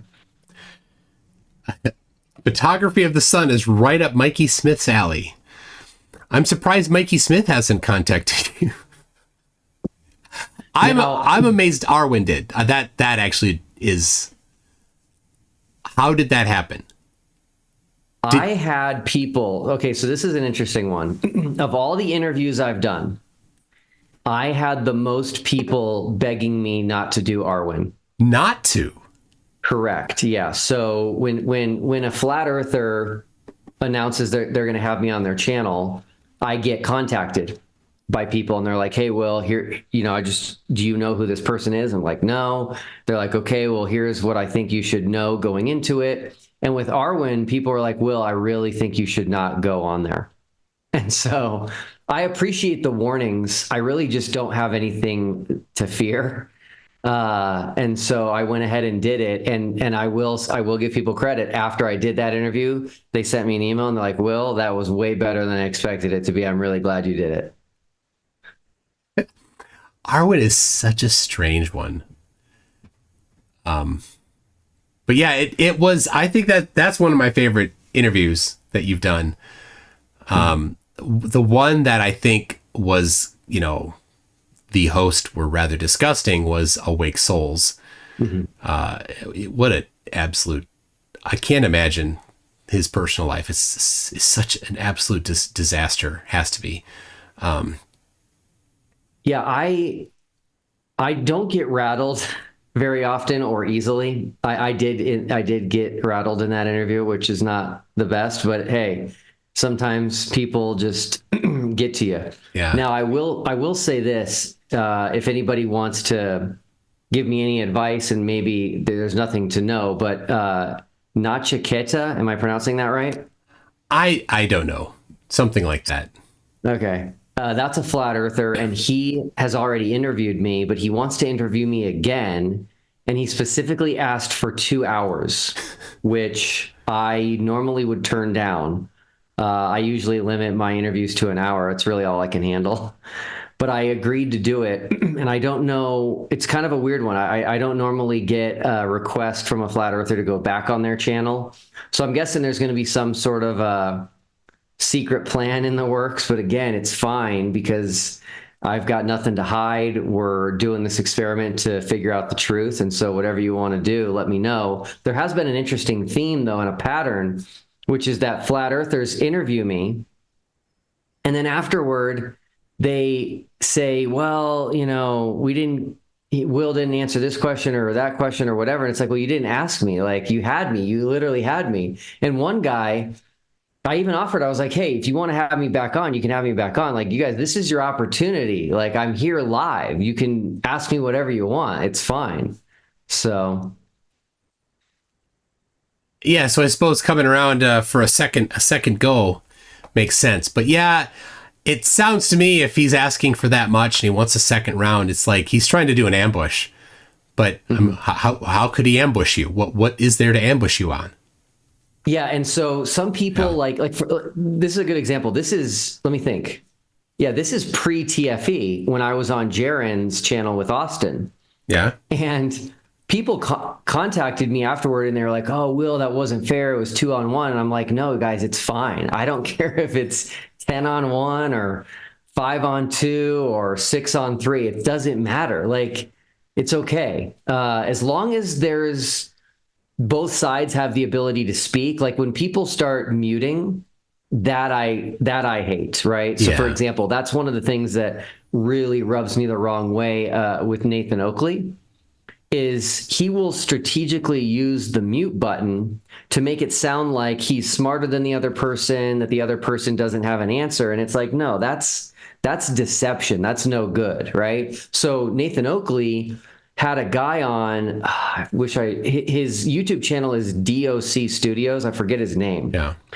He's from New Zealand, and he would like get half of a sentence out and then Nathan Oakley would just mute him. And it was just like, this is ridiculous. Like, this is not what humanity is supposed to be about. And it's something that this digital era and world that we live in has made possible. In the past, that type of behavior would have never been allowed or stood for. You'd be knocked out, Yeah, it's like nobody's audience would stick around for somebody doing that.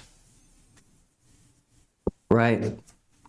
By the way, something else I want to say is this. The biggest surprise by far that I've had with the final experiment is that I don't know of one. And again, I can't listen to everything or watch everything. So if I miss something, send it to me, please. I can't find a single flat earther that has looked at what we're doing and reacted by saying, this is a golden chance to refute the globe. This is our moment. Well, this is our opportunity to go and film a setting sun that can't exist on the globe. Yeah. So it's like, why? Like, why isn't there like some or half or whatever? Well, let me read what Gov said here. I don't know if this is quite it or not. He said, Gov said, I love the Gleason map. That's what I believe. This experiment determines who is right. That's a great... Is that it? Comment. Similarly, Shifty Eyes Shady, who's often in my chat, he's a flat earther, has said is one of the few flat earthers that has actually made a bold commitment to say if the sun does circles overhead, then he's going to say the earth is not flat. So I've pressed flat earthers to be bold, and they haven't. They don't want to. It shows how weak their position is. Yeah, I designed the final experiment to be an equal opportunity experiment, so it could literally, it's equal opportunity for each side. Each side has the exact same opportunity to prove their model. And it's the same opportunity from a financial perspective. It's the same opportunity from a scientific perspective. It's literally like as fair and equitable as possible. And yeah, it's been tough for sure. It's telling. It's very telling. Last night I had Vince from Sweden on, and I went through the whole thing, and I asked him. I told him what my commitment was, and I asked him what his response be if the sun did circles overhead, and he wouldn't commit to anything. He just wouldn't, and that shows that it's not a rational position that they're holding. Yeah, the only person that I feel comfortable saying this about is Jaron, based on just listening to the flat earth side. But Jaron has not swayed one bit on his position. He's even told me, not in confidence, privately, just like in private communication, that he's like, Will, I've always said this is the thing to do if we want to solve it. Like, this is the best thing to do, which is go see if there's a 24-hour sun or not. And so he's like, I still think that is the best thing we can do. And so I'm excited about that. Man, Gov is committing. I like this. He says, Gov says, Jaron ain't scared. He knows the sun will set. I love him. Do we know his channel? Can we get there based on just these comments? Because he said he would delete his videos. Gov did? And I want to see. Yeah, he did. Oh. Let's see. He set it up above. Well, I'll go to his channel. I can go to his channel. I'll link his channel here for everybody to see. I'll go there. And I believe he said he's interviewed 50 flat earthers. 50? That's what I believe his comment said. Well, he's got 13 videos, 45 subscribers. His most watched video is 17,000 views. Wes Watson prison story from inmate. Jim Carrey and Tom Green on moon landing hoax. Bill Burr on the moon landing. All right, so where do we get to his most popular flat earth one? His most popular flat earth video has 307 views. Flat earth celebrities and athletes. That might be what he was referring to. Yeah. So it's not, hey, it doesn't matter if your channel's big or small. If you're willing to take a stand on it, then I respect that. Agreed. Yeah.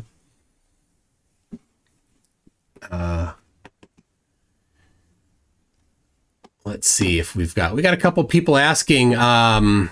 Electric Eye PM says, TFE, I believe the plan is to do a live stream while there. Will you do it at a time when the sun is setting elsewhere, while the sun stays up in Antarctica at midnight? Just something to show the flat earthers. Yeah. So live streaming is completely up in the air right now because we just don't know until we're there. But we're going to do everything in our power to live stream as long as possible.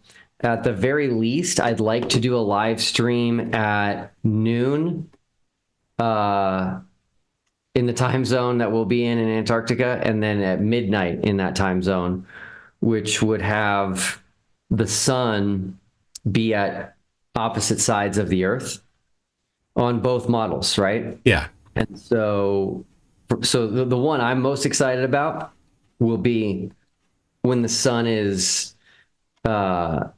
like over Australia, because on the flat Earth map, that's as far as possible from where we will be. Yeah. In Punta Arenas. But yeah, that is the plan. Not sure. Punta Arenas, Union Glacier. Sorry, yeah, Union Glacier. Yeah. Almost same latitude, longitude. Yeah. So yeah, according to Flat Earth Dave's app, we should look straight north and see it. Or if you use Terry Pratchett's Discworld, it's hubward and I forgot the other word. So there's actually a TV series, The Color of Magic. I've watched not much of it yet, but they don't have north and south. They have hubward and rimwise. There it is. Thank you for that. So toward the center, toward the hub, and toward the rim, that's what we would use if the Earth were a disc instead of a globe, wouldn't it? I love that. So yeah, it's gonna be a great test of Dirt's app, and my guess is if he's on the ball, he's gonna have an update planned. So that when they land the plane and Jaron says the sun's up, that Dirth can then pull the trigger on the new version of the app that doesn't rely on his on that same map. You know. Wow, that's a pretty bold prediction. I like that. I love predictions because then we can test them. Yeah. Well, you made a prediction in that first video you made when you revealed who you were. You said something to the effect, I don't know if it was a prediction, but you said if they start changing their story, moving the goalpost, something like that, I'm paraphrasing, that, we don't need that map doesn't matter anymore. The sun does set in or doesn't set in Antarctica, right? If they start changing what they've been saying for all these years, that reveals a problem. Yeah, I forgot about that. You nailed it. You totally predicted what they're going to do. Yeah, and that was a true prediction. No one knew what this was yet and who was behind it, and they were all anxiously awaiting.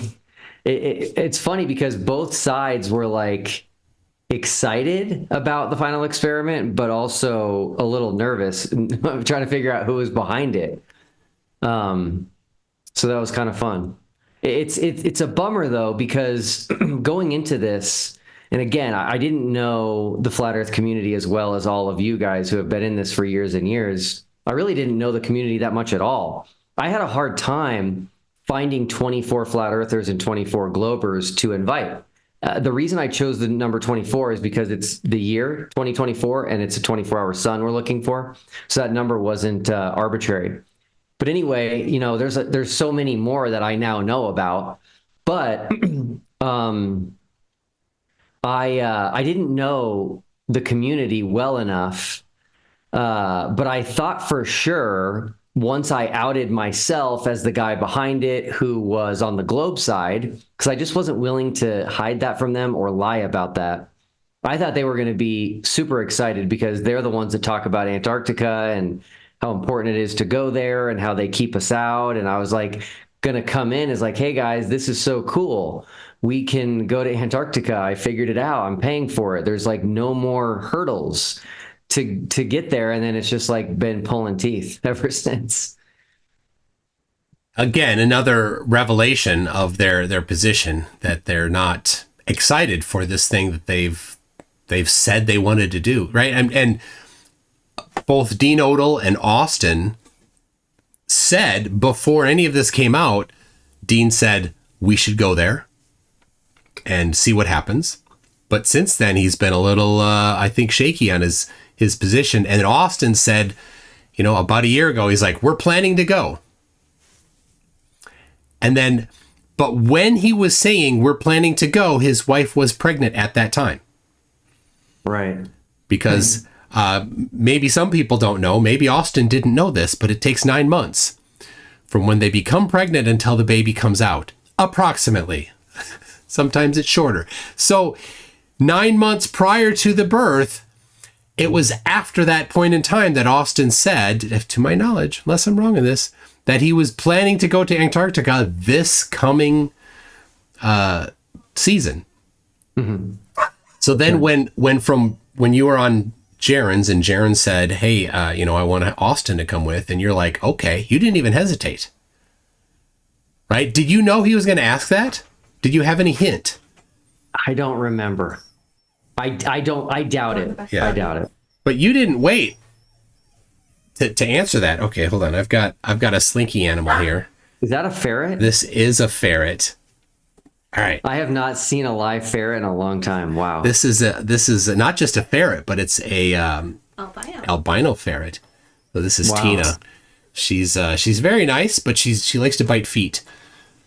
And she's basically blind. So she walks around the house, going around, the perimeter looking for everything. So yeah, tube cat or a slinky cat or a stretch limousine mouse. I feel a little duped right now.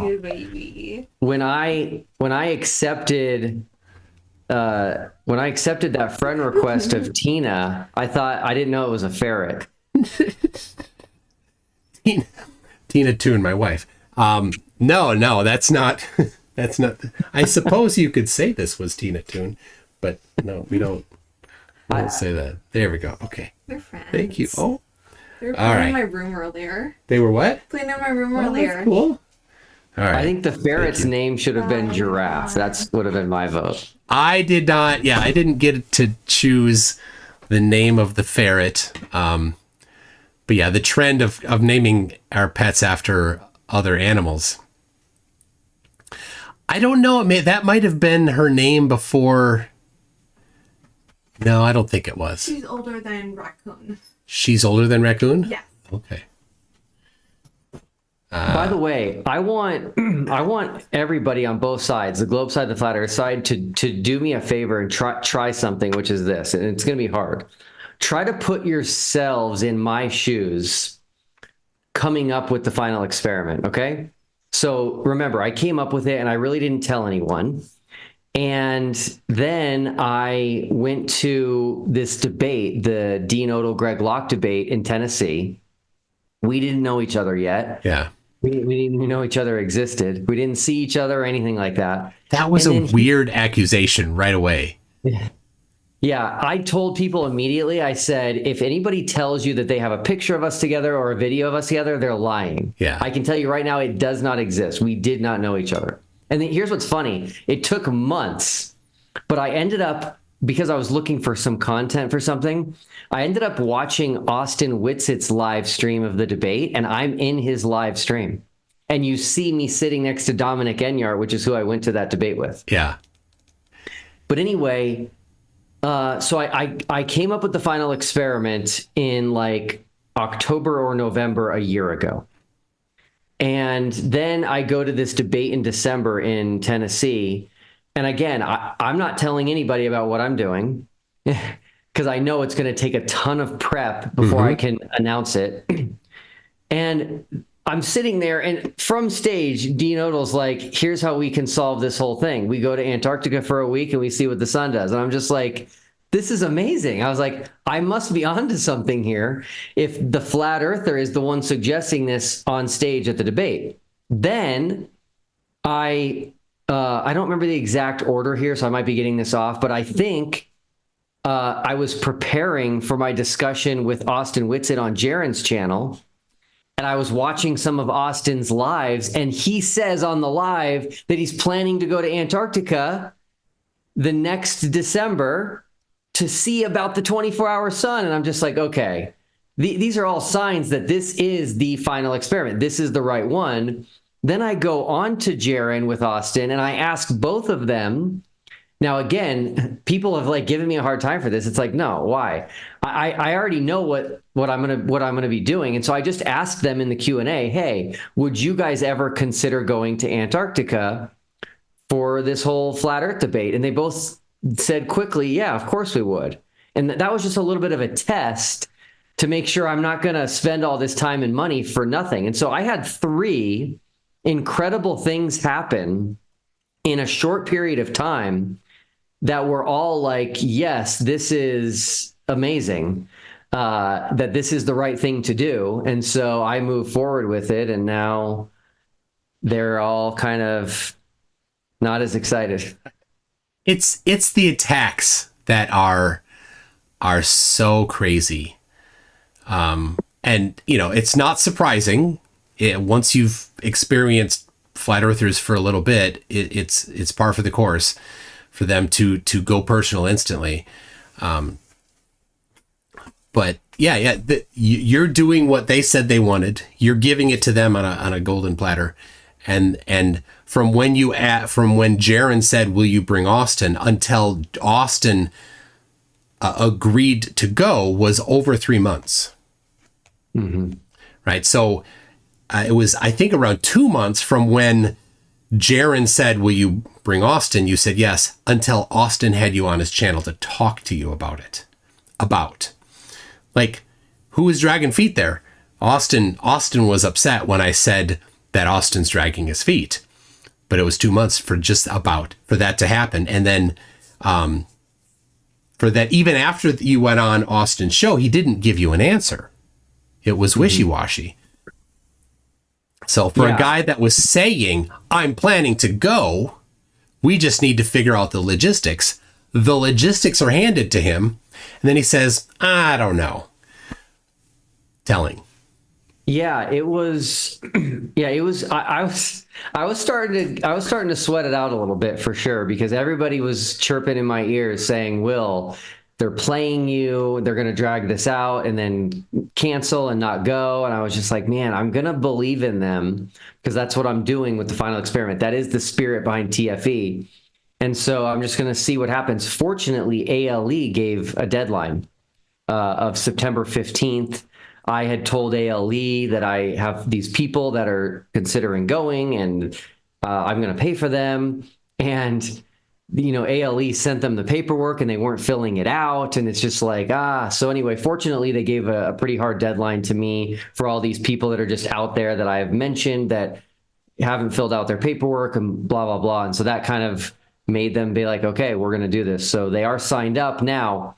Some people still think that they're not going to go. I personally think that would be like, I don't know what would kill your brand quicker than that. Oh, yeah. So I don't think that they would do that, but we'll see.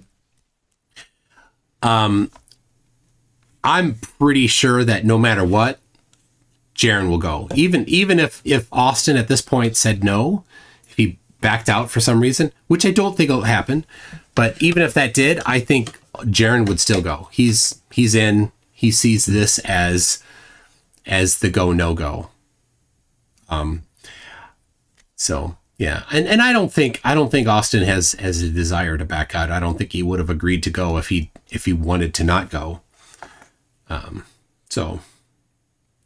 Yeah. By the way, I'm sure you know this. People don't realize how hard this has been to plan and manage, and how much work goes into this. I have spent probably 12 hours on the phone with insurance companies, getting quotes and trying to figure out who to get insurance from, because we have to have medical evacuation insurance. if something happens, there's no hospitals in Antarctica. So if something happens, ALE's got to take the 757 and fly it with you on it to Punta Arenas so that you can go be looked at. And so you have to have insurance to cover the cost of a flight for one person. Yeah. So now, as I understand it, this 747 that's chartered, it's not sitting there while we're there, right? They're ferrying other people back and forth to different things, right? I believe, I could be wrong because I haven't asked this. And by the way, I've been told it's a 757. So Yeah. I don't know. Yeah. Did I say? You said 747. Okay, yeah, 757. I think it's possible it stays there. Okay. They have smaller planes that they use to get people to other locations. Like if they want to go see penguins, if they want to go to the South Pole, if they want to go do certain mountain climbs. I do believe it stays there while we're there. And then when we leave, the next group is coming. Like there's a marathon in Antarctica. Before we're there. Yeah. And so I think that they're going to be on our plane coming back to Punta Arenas, and it's not going to be the exact second, but they're essentially going to get off and we're going to get on and then we're going to head there. So I think it does stay there with us. Okay. So in my head, I had figured, well, maybe we will fly down there and then the marathoners will fly back and then the plane stays in Chile. I have no idea, but that's the plan that I thought maybe that's what they're doing. But it probably doesn't matter. It's their issue, not ours. Right. But yeah, so this other person that had gone sent me pictures because they stayed at a Union Glacier camp and then they took a separate plane to somewhere to see the penguins. Okay. Great. So yeah, he sent pictures of like the smaller plane that they took and then the pictures of penguins, amazing penguins, but we don't get to see any. Go all the way there. We might not see a single one. Yeah, I hate to tell people this. Like, we're going to have a great time, and this is going to be a once-in-a-lifetime opportunity, but this is business. Like, this is not all fun and games and vacation time. We have a job to do. So there's these fat tire bikes that they have parked there, and I don't know if you rent it or it's just take it if you want or whatever, but where is that to? I don't even know. It's like up the mountain or something. Yeah, they have a path that you can take them. It doesn't cost any money. It's just there for your leisure if you want to do it. But they have a path that is safe.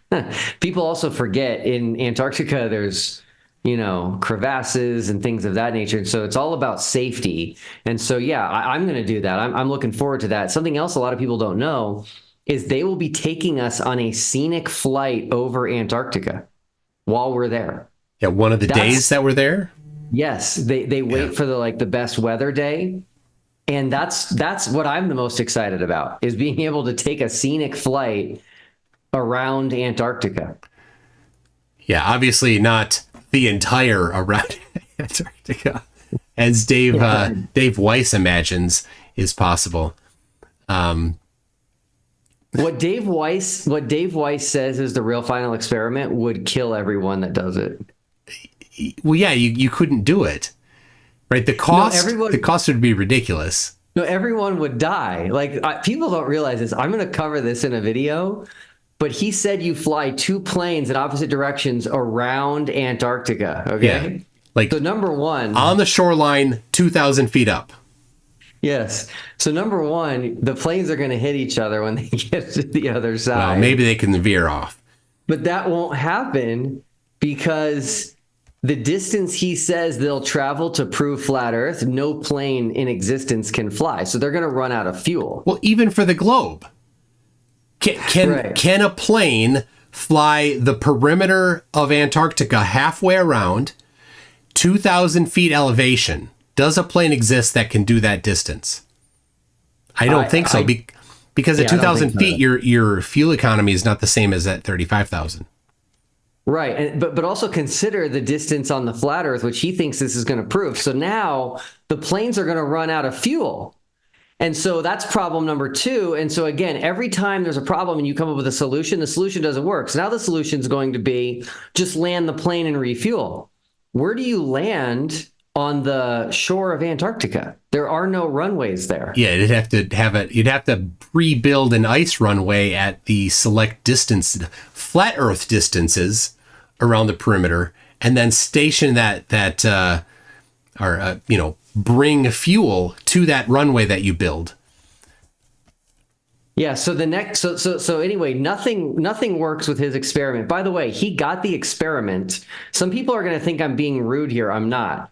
He got the experiment from a man walking in the jungle who says he's homeless and can't afford a pair of socks. I'm not making fun of the guy.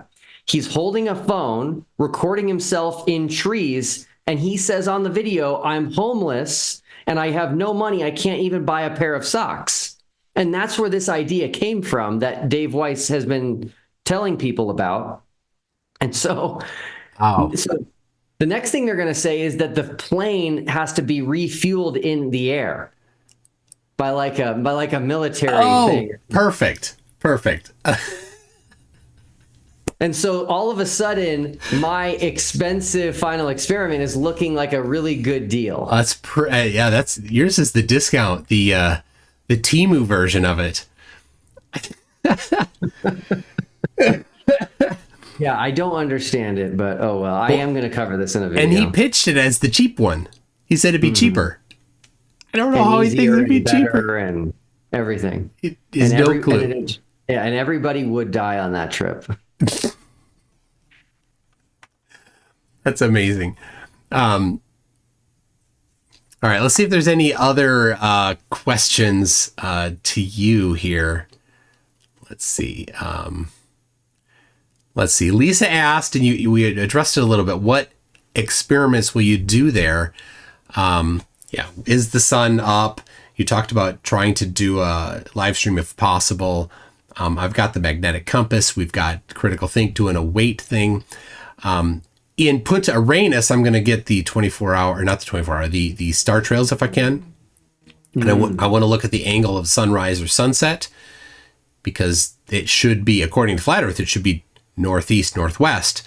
According to the globe and reality, it'll be southeast and southwest.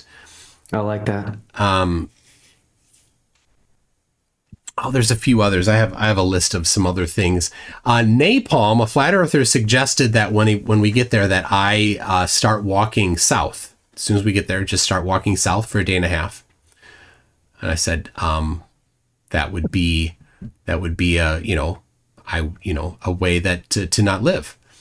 That was what he wanted me to do. I said, why don't you have you propose that to Austin and Jaron? I don't think he has. He did say try to do determine the magnetic declination there, because declination in certain areas gets dramatically off. So that's how far off a magnetic compass is from due north. So like in Minnesota, the line of zero declination goes through Minnesota, pretty close to where I live. But on the East Coast, West Coast, it can be 10 degrees off of the United States.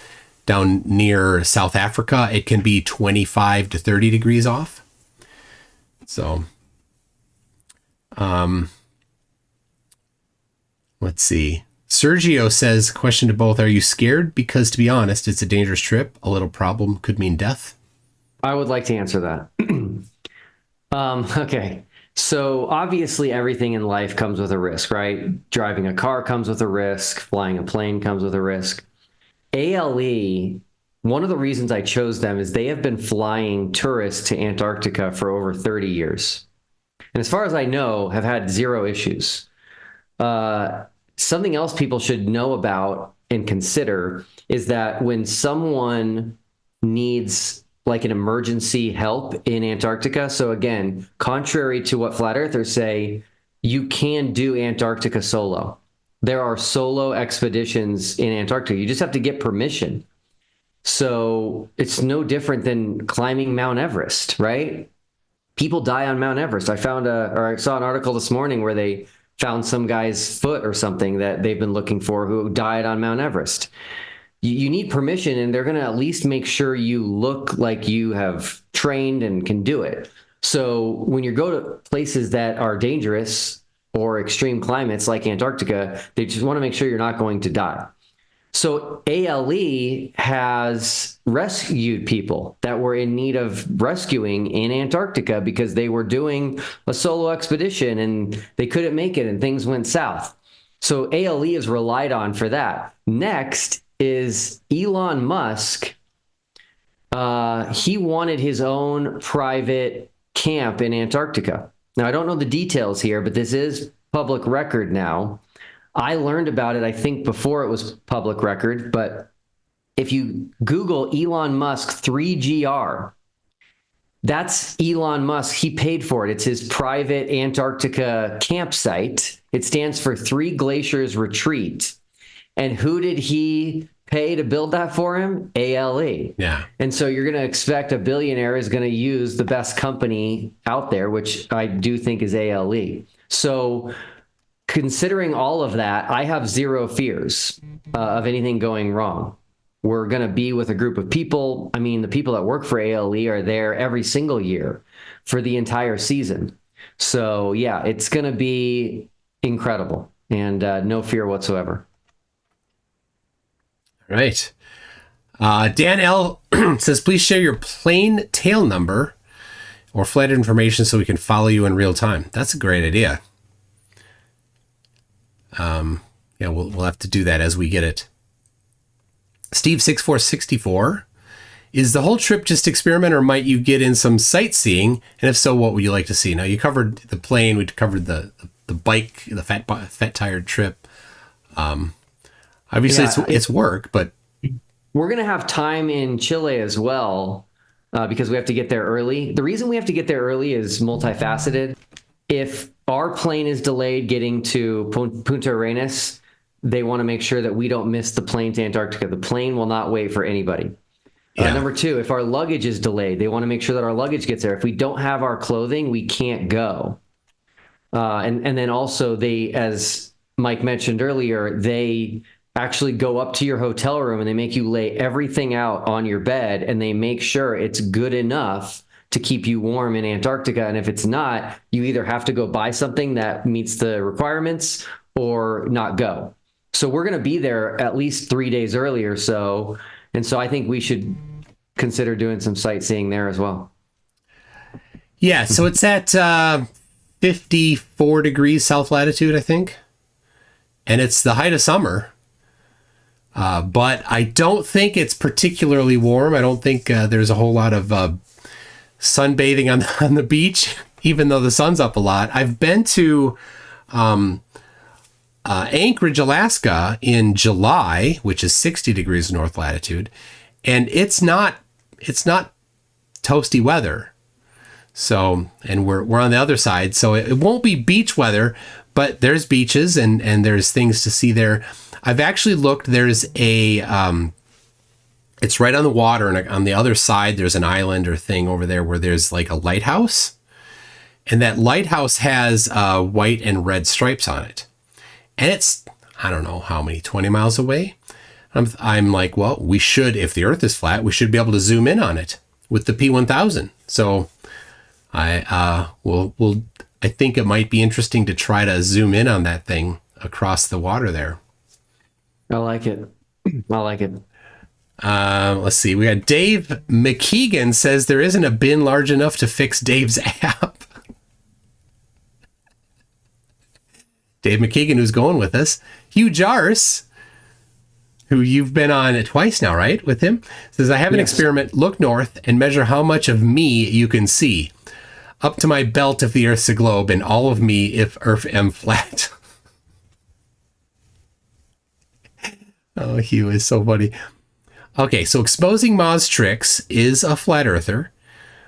He says he's a bit wonky. I don't know if you know him. He says, hard to believe there won't be a World Series, huh? I have no idea. I don't understand. Yep. He does numerology stuff a lot too. Then he says, the Bible details TFE, this ain't it. Don't know.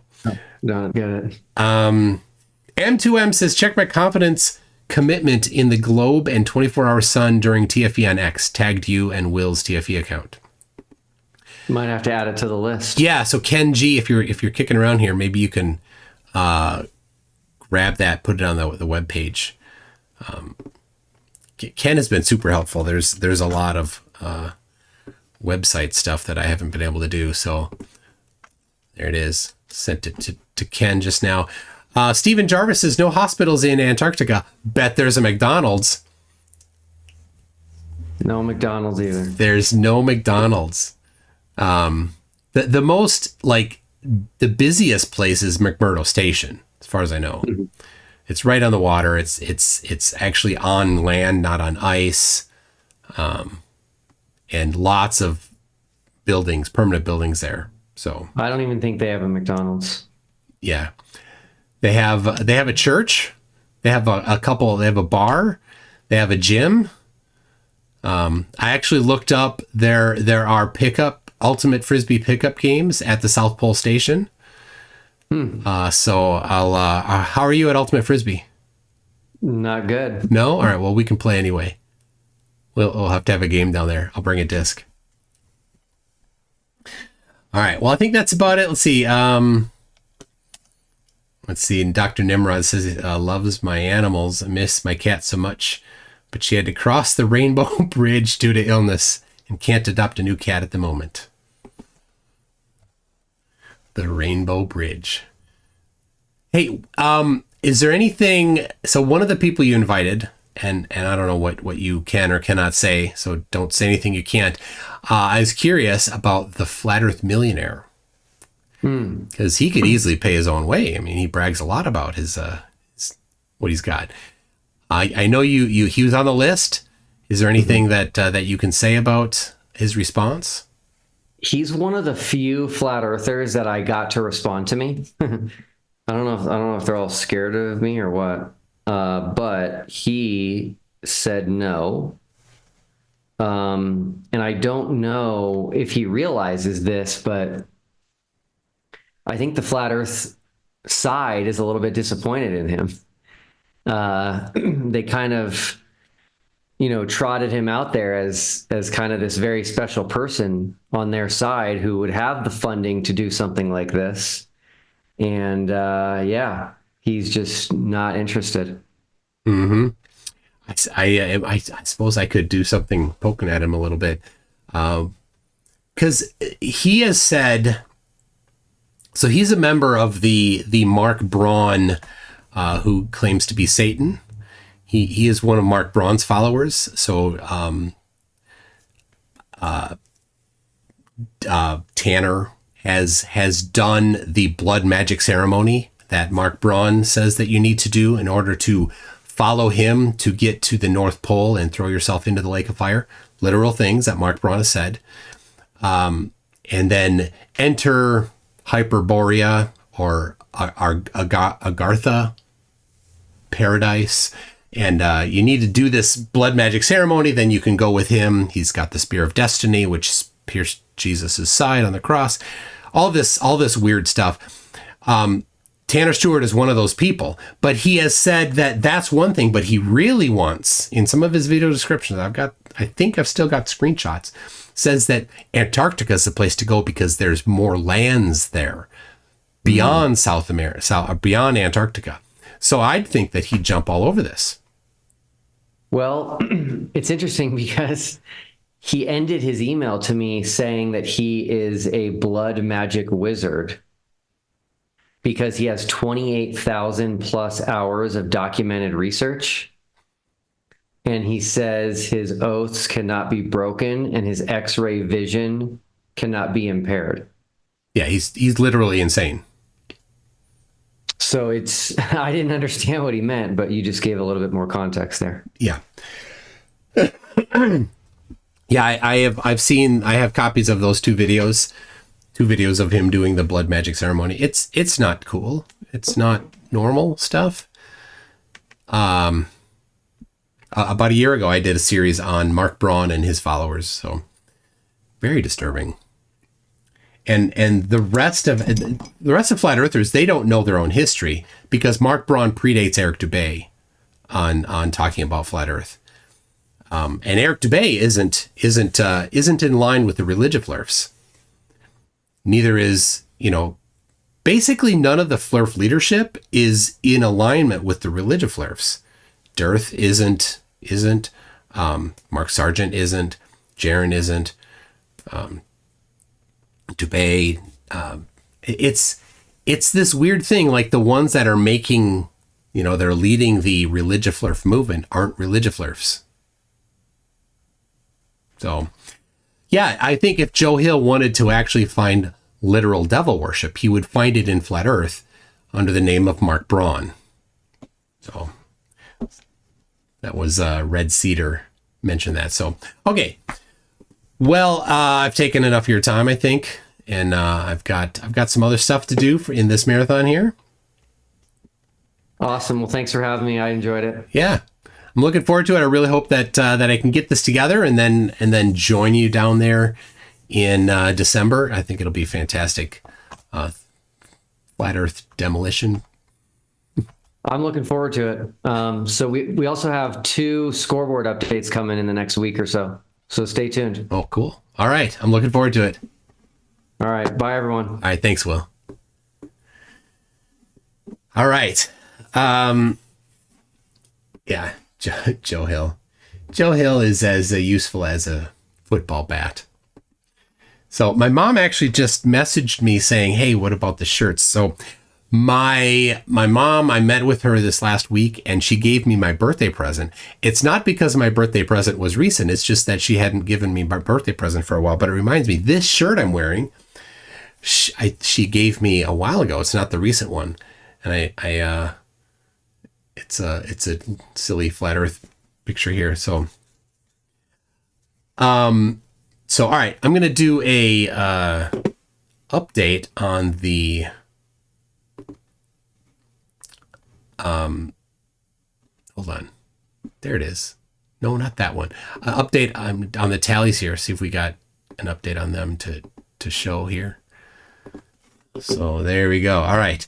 And then we've got Nigel, who has been to Antarctica, that I'm going to be interviewing here. All right. We got GoFundMe at 13,514.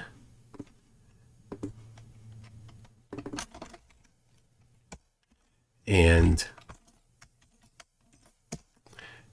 see if there's an update on PayPal. So, hey, this is we're getting close to half. So I hope we continue making progress on that. And let's see that one. All right, got one more to add from PayPal to the spreadsheet. It's interesting seeing the different on PayPal, because some people are from different countries and so their currencies get exchanged at different rates. So, all right, there it is. New total coming up.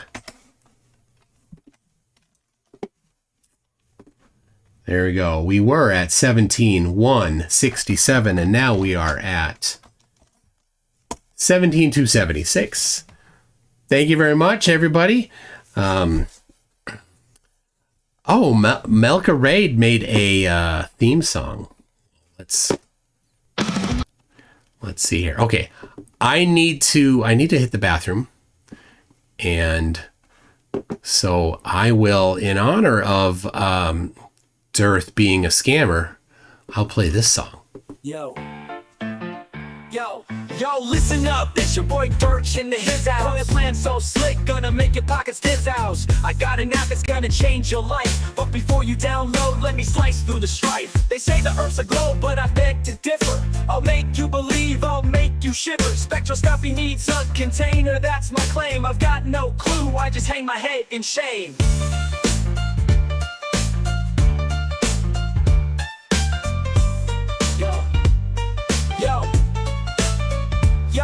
Yo, listen up, it's your boy Dirt H in the his house. That's the hood's house. Got a plan so slick, gonna gonna make your pockets dizzouse. I got an app that's gonna change your life. But before you download, let me slice through the strife. They say the Earth's a globe, but I beg to differ. I'll make you believe, I'll make you shiver. Spectroscopy needs a container, that's my claim. I've got no clue, I just hang my head in shame.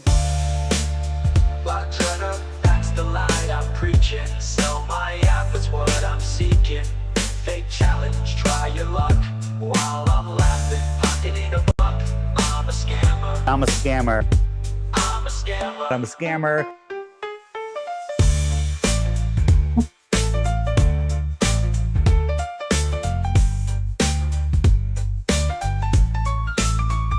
Flat Earth, that's the lie I'm preaching. Sell my app, it's what I'm seeking. Fake challenge, try your luck.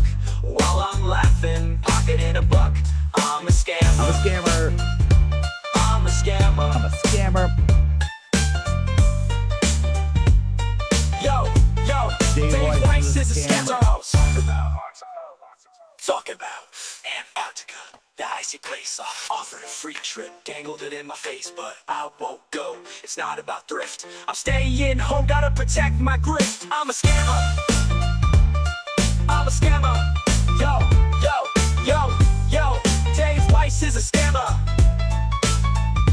Talk about Antarctica, that icy place. Offered a free trip, dangled it in my face, but I won't go, it's not about thrift. I'm staying home, gotta protect my grift. I'm a scammer. Antarctica, that icy place. Offered a free trip, dangled it in my face, but I won't go, it's not about thrift. I'm staying home, gotta protect my grift. I'm a scammer. The scammer, I play the game. Gonna hustle hard, gonna rise to fame. But remember one thing, it's all a ploy. To make that green, I'll be your decoy. So if you wanna join, come take my hand. But beware the tricks, it's all planned. TITRH, that's my name. In the world of scams, I got the fame.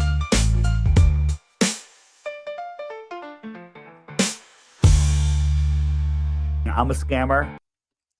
Indeed, Dave, I trust you on that. Yep. All right. Dave Weiss is a scammer, and I have the source code to his app. It's not good for him. Not a good thing. So take some photos of the Southern Cross if you can. The Earth globe. Yeah. So I've never been to the Southern Hemisphere. This will be my first time there. So with the P1000, I will document what I can. The Southern Cross and Southern Star Trails. So, okay. We've got, I tweeted earlier today because tonight we're gonna be on the Discord server again, and we're trying to get some flat earthers to come on there.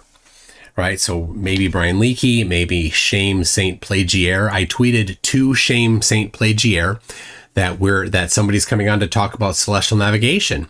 And certainly Shame is going to want to explain how to do celestial navigation without using the globe, which of course you couldn't use the radius of the globe in that. You couldn't use the distance between the Earth and the sun and the distance between the Earth and the moon to do celestial navigation. Using flat Earth, you'd have to only use flat Earth geometry. So certainly Shame Saint Plagiaire can do that. So I tweeted to him. Let's see if he's had a response. I'll post it if everybody wants to. Everybody wants to go have a look there. Maybe ask Shame if he's going to show up.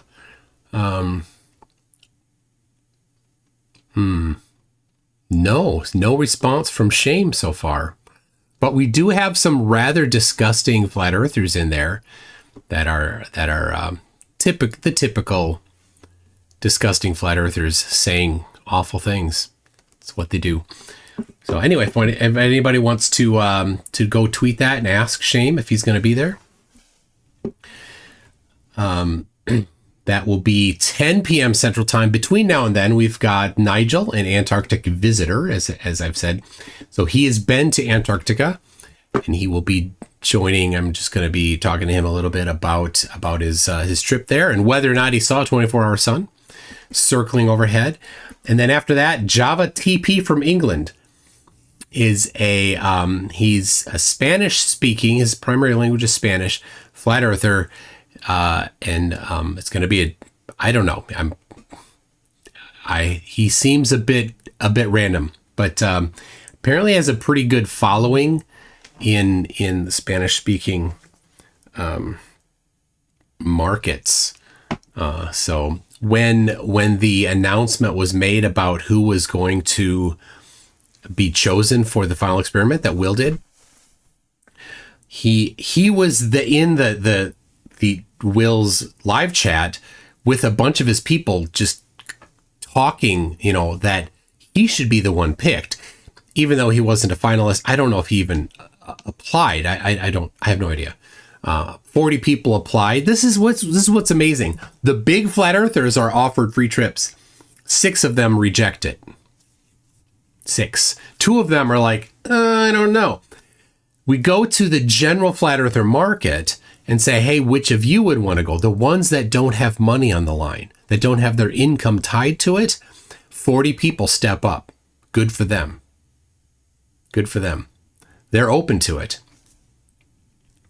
Yeah, Max, I might tap into you if things don't go well with understanding him.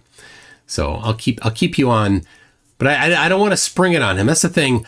I'm bringing other people into a debate is a taboo thing. Flat earthers get super suspicious of that, so I generally don't. And yes, the band on my shirt has played a concert in Antarctica.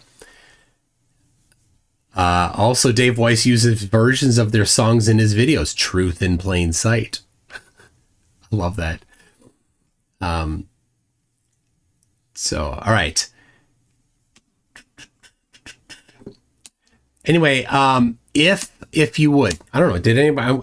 I seriously go retweet that and mention your favorite flat earther that thinks celestial navigation is possible using flat earth, or shame Saint Plagiaire who thinks that celestial navigation is possible. I'll give you the tweet again to go do that.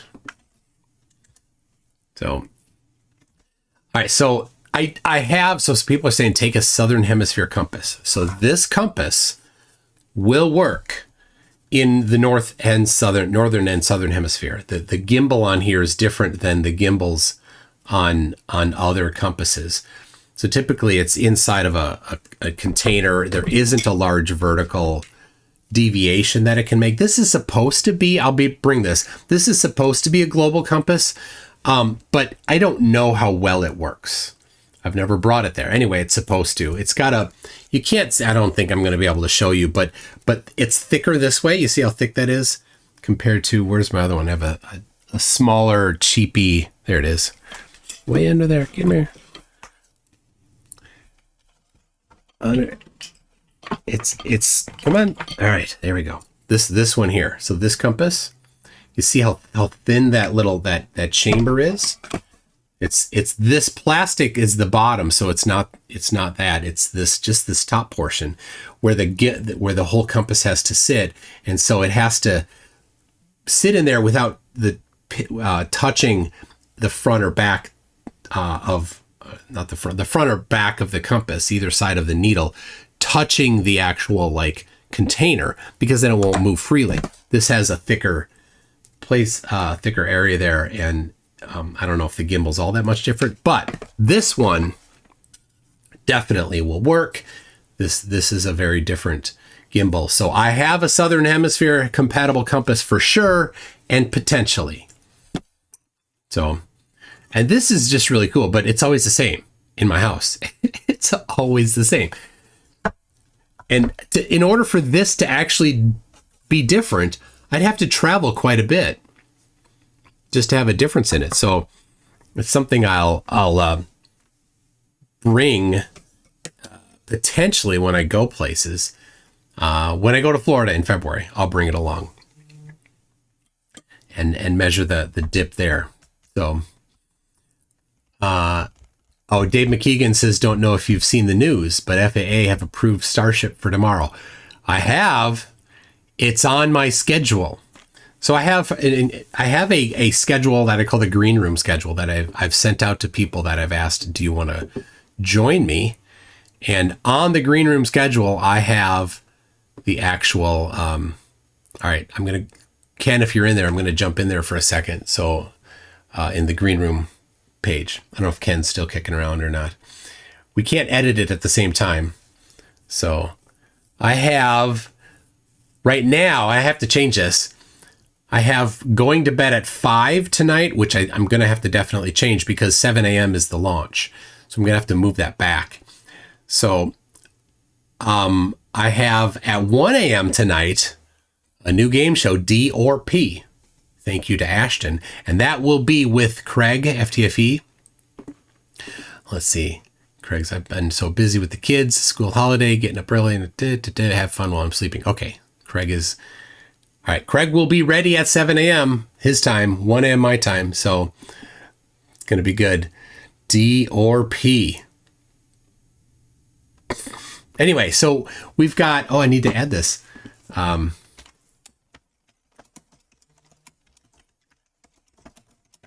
So I'm going to be in a moon landing debate on Modern Day Debate later tonight. So my partner is, hold on, there it is. Okay. Peter Markley will be my partner, and we're going to be debating against Kyle Adams, and who knows? I don't know. I haven't heard back from James. Doesn't really matter. So, okay, let me see if I got Dean, all right.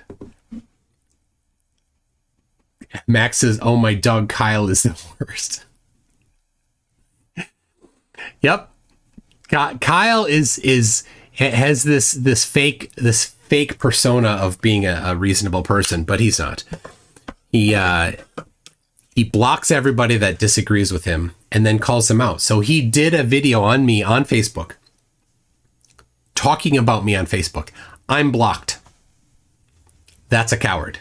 That's what a coward does. Seriously. What an absolute chicken. He if you disagree with him on his YouTube page, you're blocked. He's like, it's not for debates there. No, it's you don't want people to be contradicting you in your little echo chamber there. The only place he wants people to do that is on his debate board, which is a website thing. That's the only place he wants that. It's his University of Flat Earth nonsense. So, let's see. M2M says, I'd love to join you during the green room for the launch of Starship because you are going to hear some massive excitement from me. Yeah, that'd be fine. That'd be fine. You can join then. Alexander L says, did you talk about Witsit going whiter supremacist yet? I did yesterday. Yeah, it's disturbing. I did not think. I posted our who was it?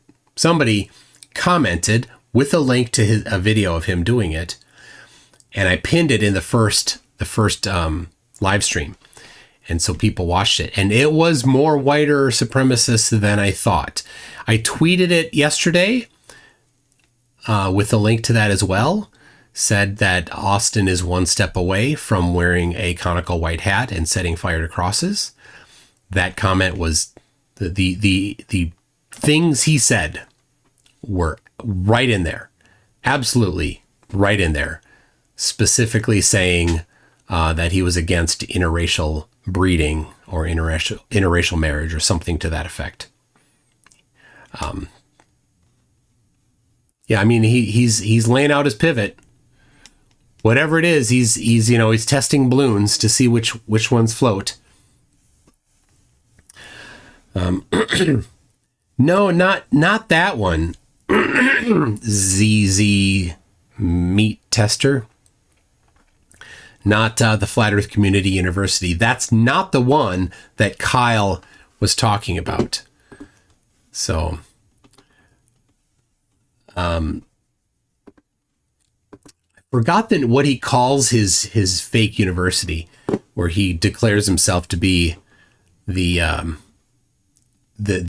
professor. He's like, well, the dictionary definition of professor is one who professes.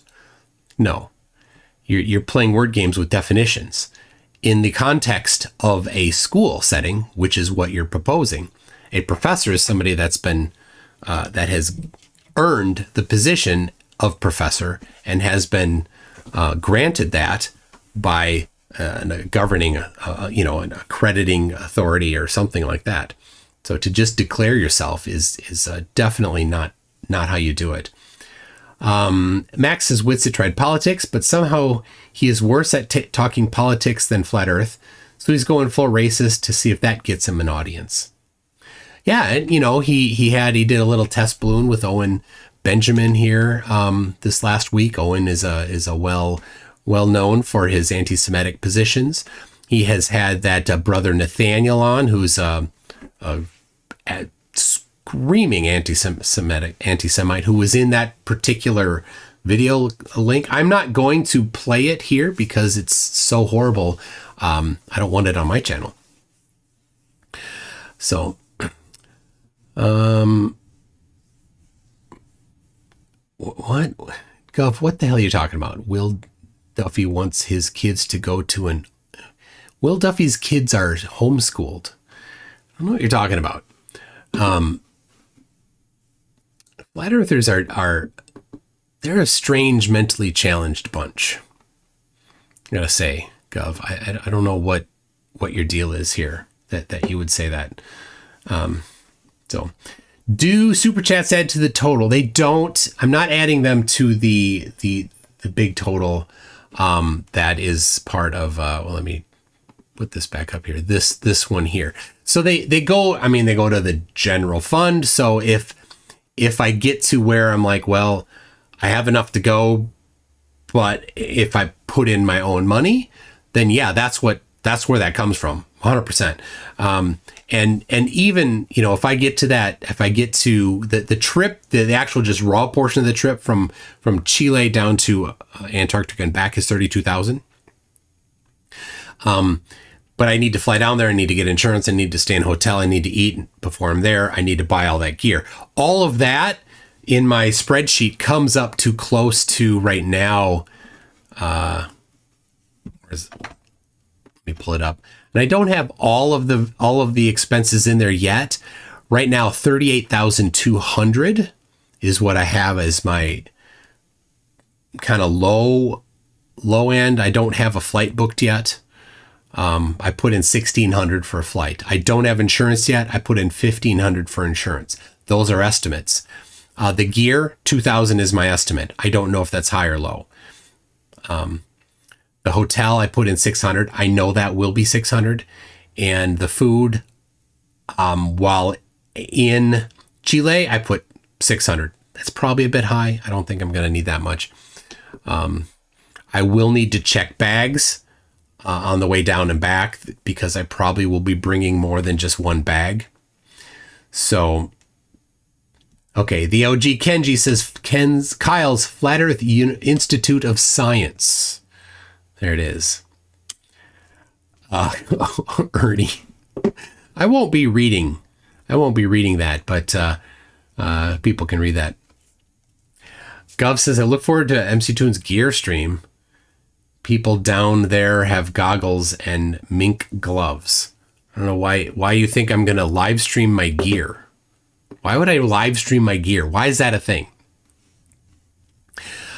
Pepper Dan says, dude, Star Trails with the sun up. How? I can't do Star Trails in Antarctica. I will do Star Trails in Punta Arenas. So we're there for 2-3 days before, 2-3 days after. So I'll have multiple nights opportunity. Hopefully there's some evening where there is no cloud cover to do that. So and then I bring, so the camera here, this one here, the P1000 battery does not last very long. So I have a pass-through USB brick, and that's how the camera right here is powered, with a pass-through brick. It's plugged into a USB, a 14 USB hub down there. That's what powers the camera here. And so then I bring a large 30,000 milliamp hour brick normally.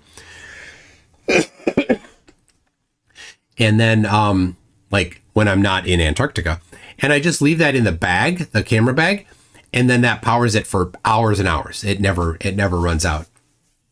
So when I've done star trails with the P1000, I've started it up, gone in the camper, because I did it in Florida, and just come out an hour later, and there it is. We got an hour of star trails. So Lisa says people love to see gear. Okay, I mean, if people love to see gear, I can do that. Dr. Nimrod says because they think if they can do that will make the results inadmissible. Here, I don't care what Duffy's beliefs are. What he's doing right now with the final experiment is more important than any belief that he has. Flare-ups are trying to discredit him, ... because they think if they can do it will make the results inadmissible. Okay, I get that. Yeah, that's absolutely the straw they're grasping at. They are desperate. Desperate because they know this is incompatible with what all flat earthers have been saying, save for a couple, for a decade. So they can't let it happen, or they have to somehow come up with a different excuse. So different tribes are coming at it with different tactics. Some are saying, oh, it doesn't matter. It's not how it works, right? They've been saying that it does matter. And so if you ask a flat earther, explain to me seasons, what do? Oh, well, here's how seasons work. They say, oh, the sun does circles here in the summer, and then it does circles here in the winter. That's how seasons work. Like, okay, well, how does the sun work in Antarctica? Well, the sun never sets, or the sun's always north of you, and it sets in Antarctica, and it's never due south of you. Really? But now we go and see it. Oh, well, that doesn't matter. Well, explain to me how seasons work. Well, the sun does this. Wait a second. You just said the sun doesn't matter, and now I ask you another question about the sun, and now the sun does matter. Which is it? It can't be both. It cannot be both. That's what's great about this. They don't have a place to go in this. They know it, and they know they're screwed. So they're having their different variations of how they're going to try to discredit it or get away from it. I am saying, for the globe, here are the hard predictions that the globe makes. The sun will be no lower than 13 degrees elevation. What will the sun do, flatties? No answer. Other than it will set. What time will it set? What azimuth angle will it set? Don't know. Right? The fact that you don't have an answer to those things is a big problem. You don't have any evidence. You don't have science. You don't have anything other than a blind faith belief. So, Rodman says, I've lived in neg 40C for a week, not a problem. Oh my gosh. So in Minnesota, we get to negative 30 or more Fahrenheit, which is almost where Fahrenheit and Celsius merge or meet up in the graph. And it's bitter cold, but we're in a house and we go outside for a short time and we don't have the gear, right? If I'm going to go to work, I'm not putting on thermal boots, polar boots. I'm walking from the house to my car and that's, a couple minutes and then the car warms up. So while I'm driving another 5 minutes and it starts pumping out hot air. So 7 minutes of cold, I can handle that. That's not a problem. But if you're in Antarctica, you don't get to escape the cold. There's no warm house to go into. That's it. It's cold. So you have to have the gear. Mike Bertelson. Haven't seen you for a while. Love Mike Bertelson. He says they base all of this on an assumed map. Of course, they have no map to answer any of your questions. Yep. Rodent, no last name, says, will you be making any t-shirts that say Antarctica in the Metallica font? I could. It's the A works for the beginning and ending very well. I don't know. Is that an interesting one? I would love it. I think that's a good idea. Dr. Nimrod says, I asked about Will's belief in young Earth creationism because of a rumor I had heard that I wanted clarification from Will himself rather than an attempt at discrediting him. Yeah. So, this Bob Enyart that was a good friend of Will's and then died. He was the one that was in charge of the church. Hold on. James for tonight is messaging me about the debate. So Bob Enyart was definitely a strong proponent of young Earth creationism. That was kind of his thing. So, and Will has said he doesn't care that much about it, but his position is young Earth. So, I've always been of the opinion that it really isn't that big of a deal for people that are Christians. It shouldn't be a big of a deal because it doesn't matter. I don't know why they get so hung up on it. Why does Hovind care? What is he accomplishing? What is, in requiring that people agree with him on that particular belief? It's about things that, we happened a long time ago, right? We can go check to see what shape the Earth is right now.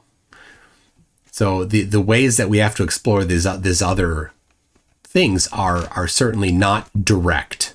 So I don't know. It's weird that some people are so focused on it. I'm not talking about like scientists and atheists and stuff like that. I get that. It's okay. I don't get that the religious people are so hung up on it. It's just a weird thing. Okay. So, all right. James is saying that Rasa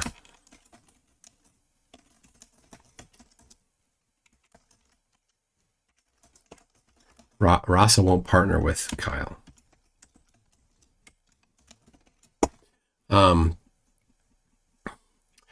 Weird. James is so fun, so weird. Working with him on trying to get things scheduled for debates. It's always interesting. All right. Oh, Ross is going to join.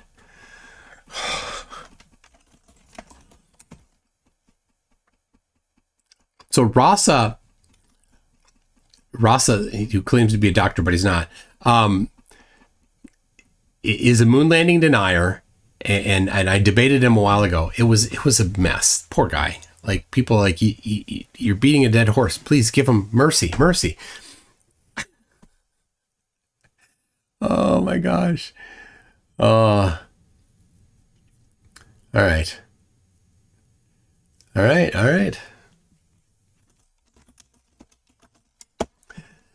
I mean, James doesn't know that I'm live right now. So anyway, that'll be crazy.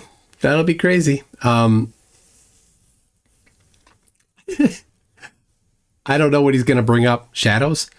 Going to not understand shadows, I guess. So, okay. Anyway, I've got to send out an invite to Nigel here. So let's see here.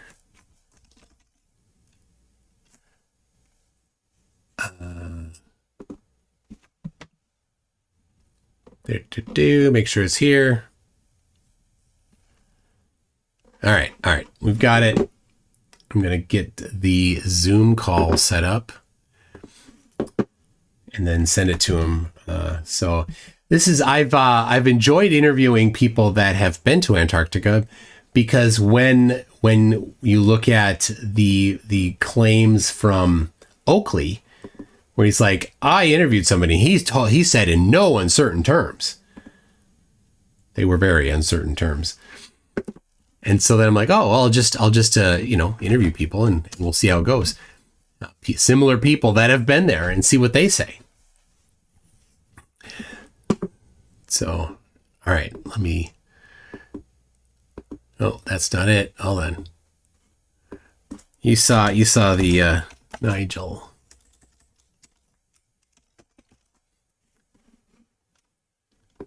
There we go. He's joining already. He's on the ball. Let's get this here. All right.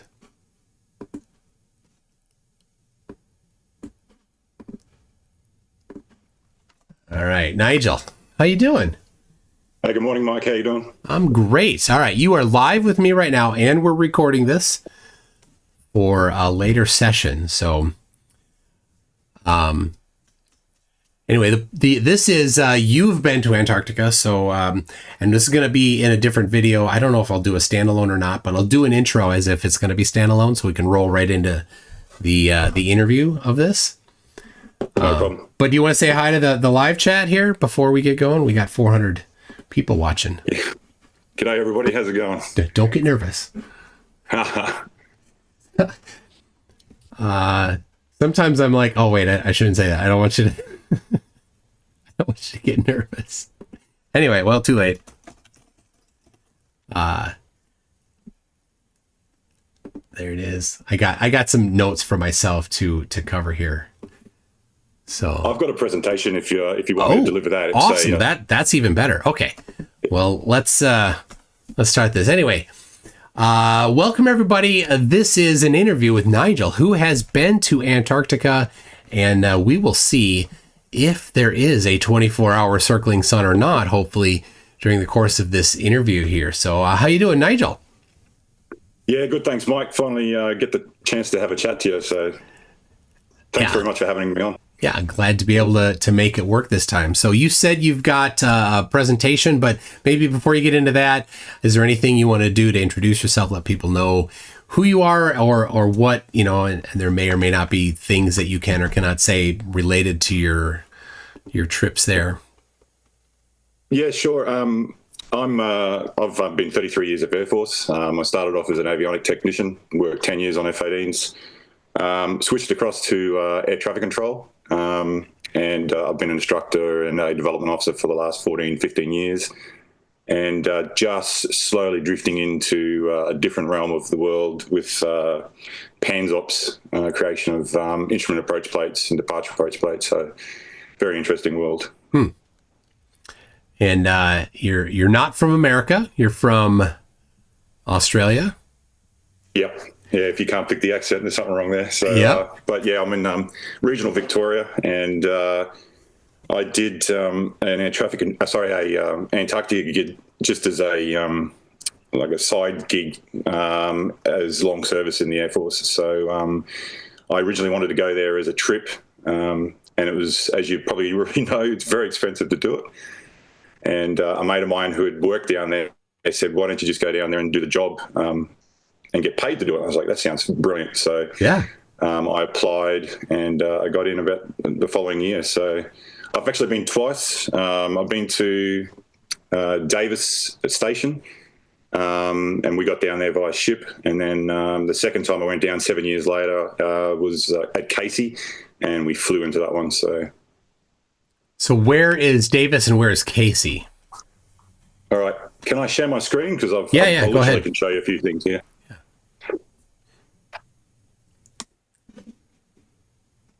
At the bottom of the window in the center, there's an up arrow that says share. Yeah, I was just making sure I don't have anything else loaded I don't want to show. Yep.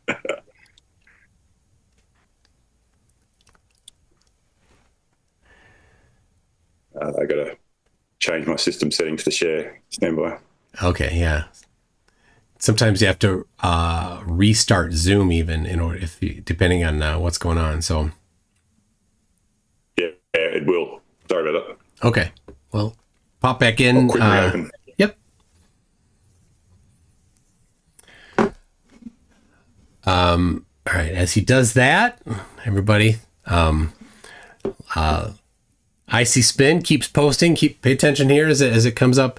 The the tally is at let me get the exact number here. Over 17,000. We're at 276 out of 40. So if you can, toss a little in. Here we go. This one. All right.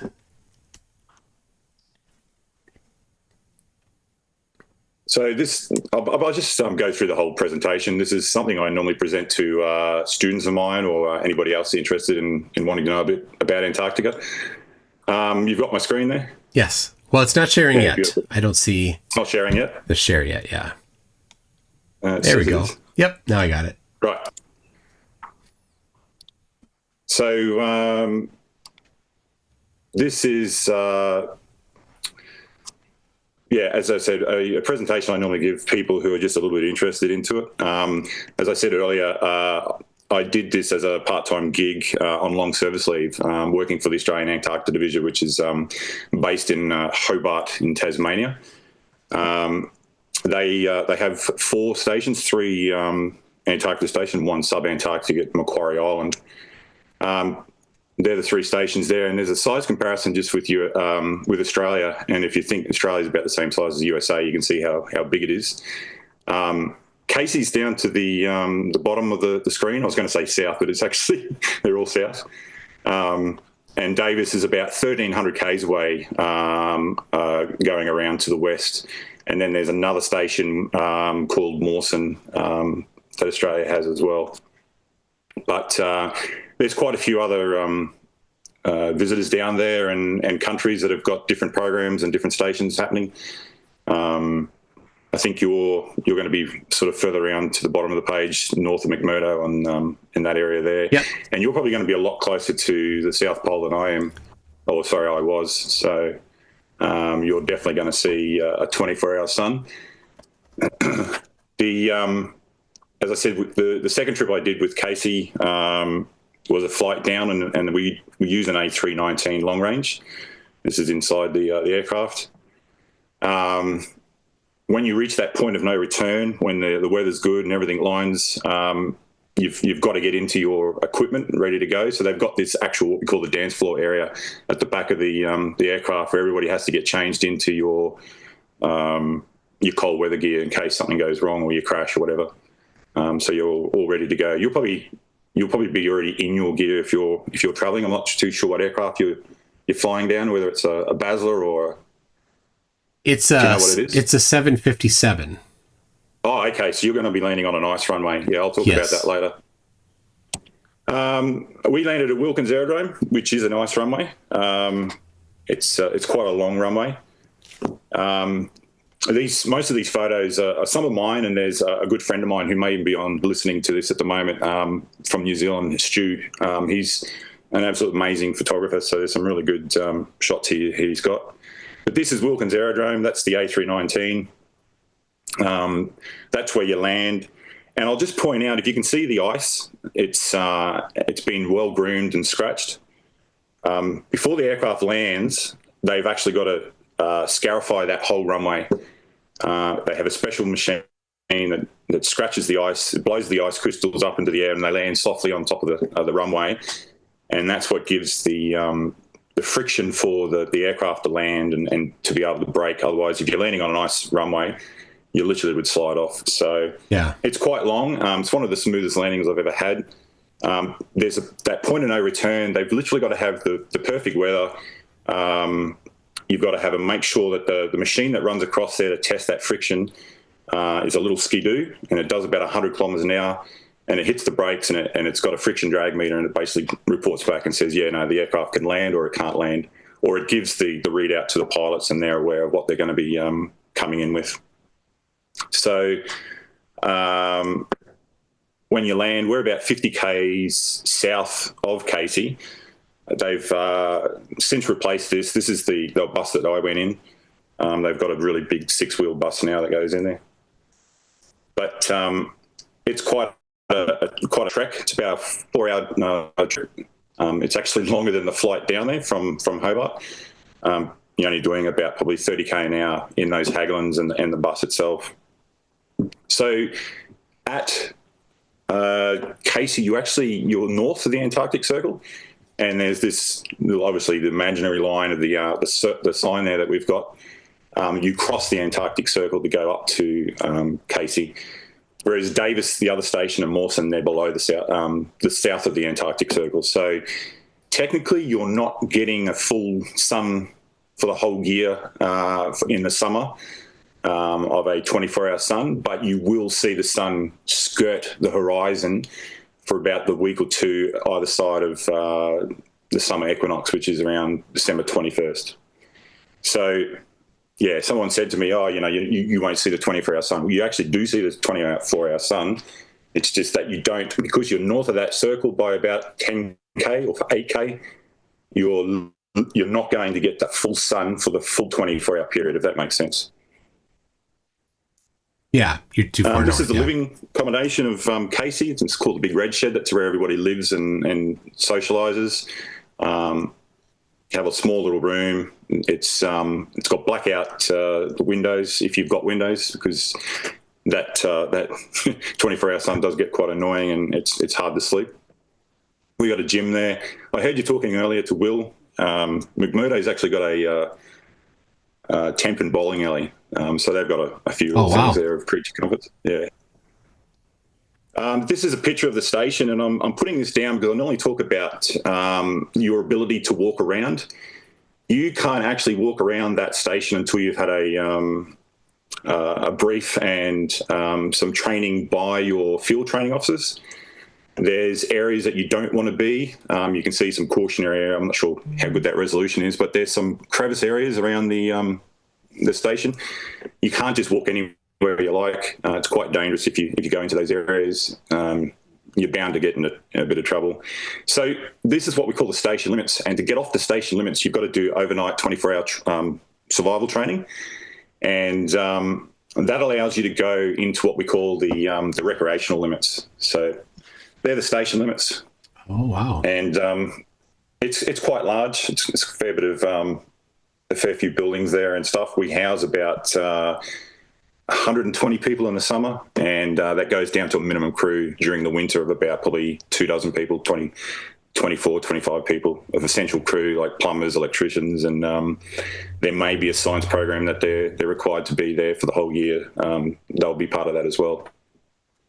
So this is actually, believe it or not, the day of my overnight training. We actually were in a blizz, and it's probably the best time to do your training because you really do get taught survival.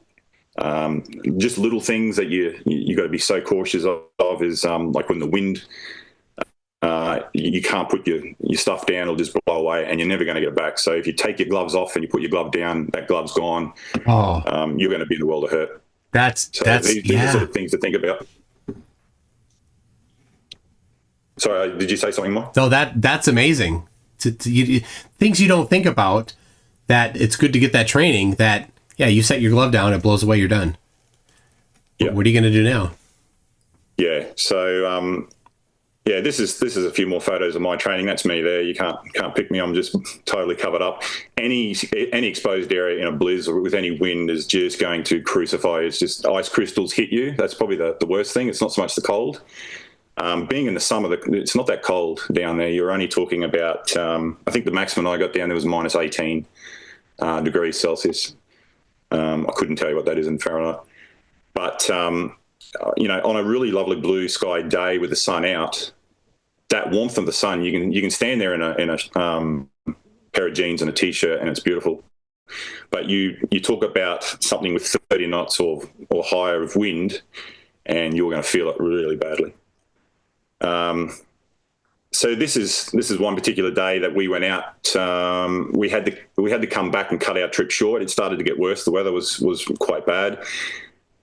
On a station, you have 4 limits, like a traffic light system, and the worst one is black. That's where no travel's done at all. This one was going red, so you pretty much got to have a station leader approval to be able to go out and do things.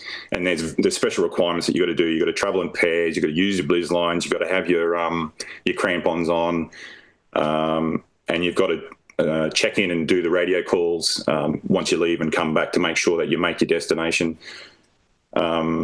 I don't think I've got a photo on this one, but I took a photo of outside when the plumbers had to go fix something in the middle of a blizzard, and you couldn't see them 2 meters later. They're in a whiteout.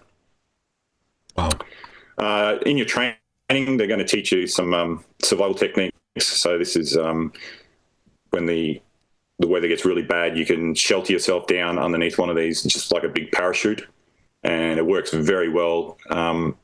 Everybody grabs a piece of the parachute and you flip it up over the top of it and you sit on it, and the wind actually picks it up and forms a bit of a dome, and the heat from the bodies there will just heat that up quite quickly.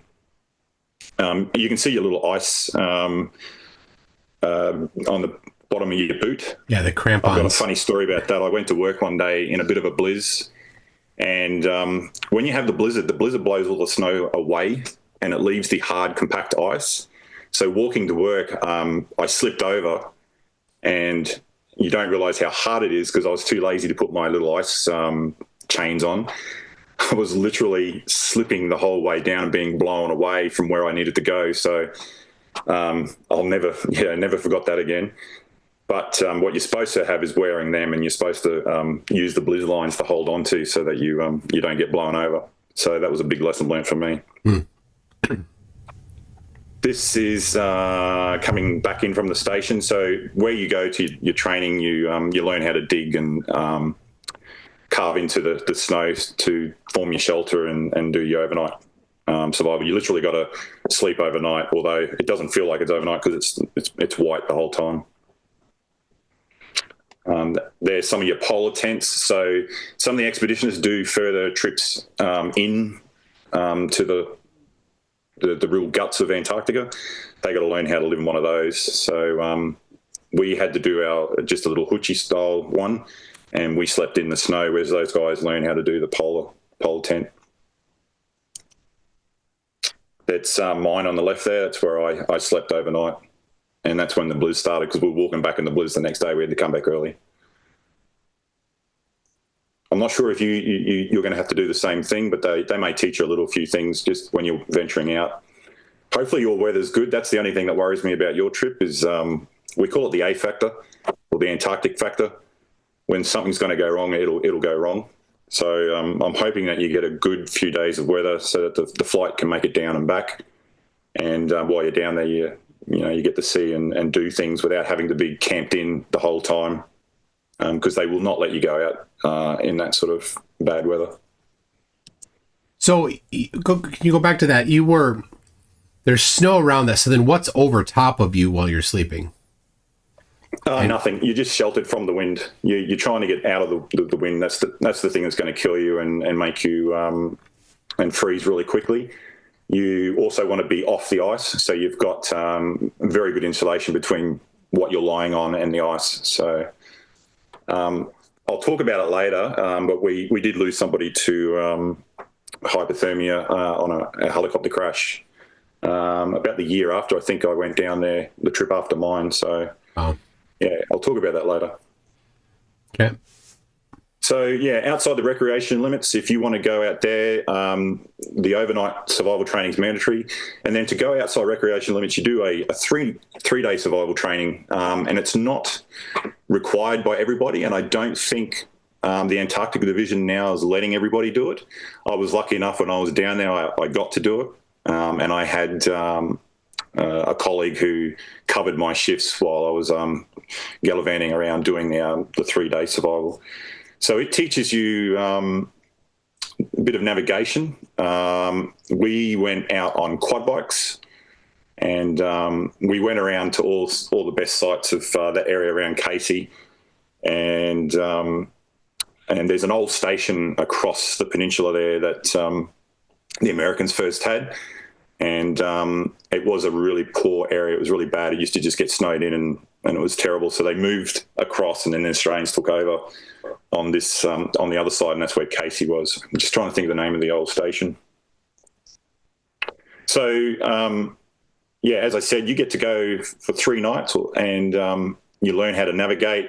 We did it on quad bikes. Some people do it walking or cross-country skiing, and some do it in the Hagland. It all depends on where you want to do and what you want to do.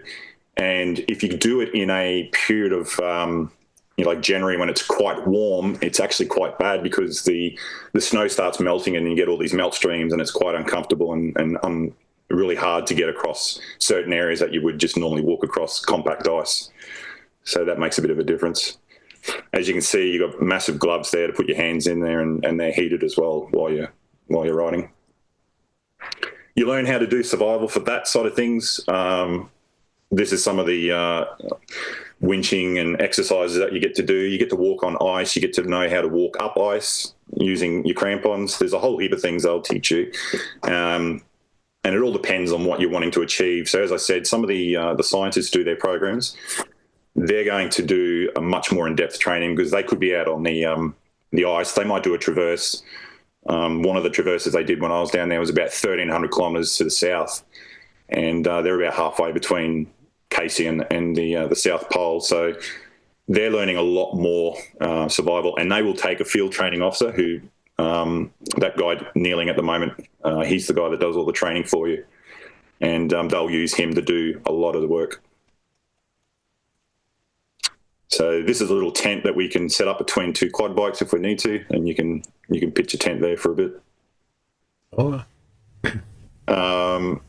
Yeah, some of them do it in Haglunds. This is not my trip. My trip was in the quad bikes, but the Haglunds are interesting. If you want to learn how to drive a Haglund down there and get your ticket, you've got to learn how to drive in whiteout blizz. So if the conditions are really poor, they'll put a one of those mats, the sleeping mats around the cabin of the Haglund, and you'll learn how to drive. Oh, here we go.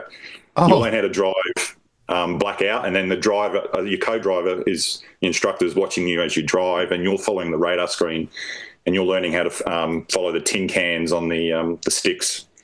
So if you can't do that, they won't let you have your license because you need to be able to make it back. The tin cans on the sticks.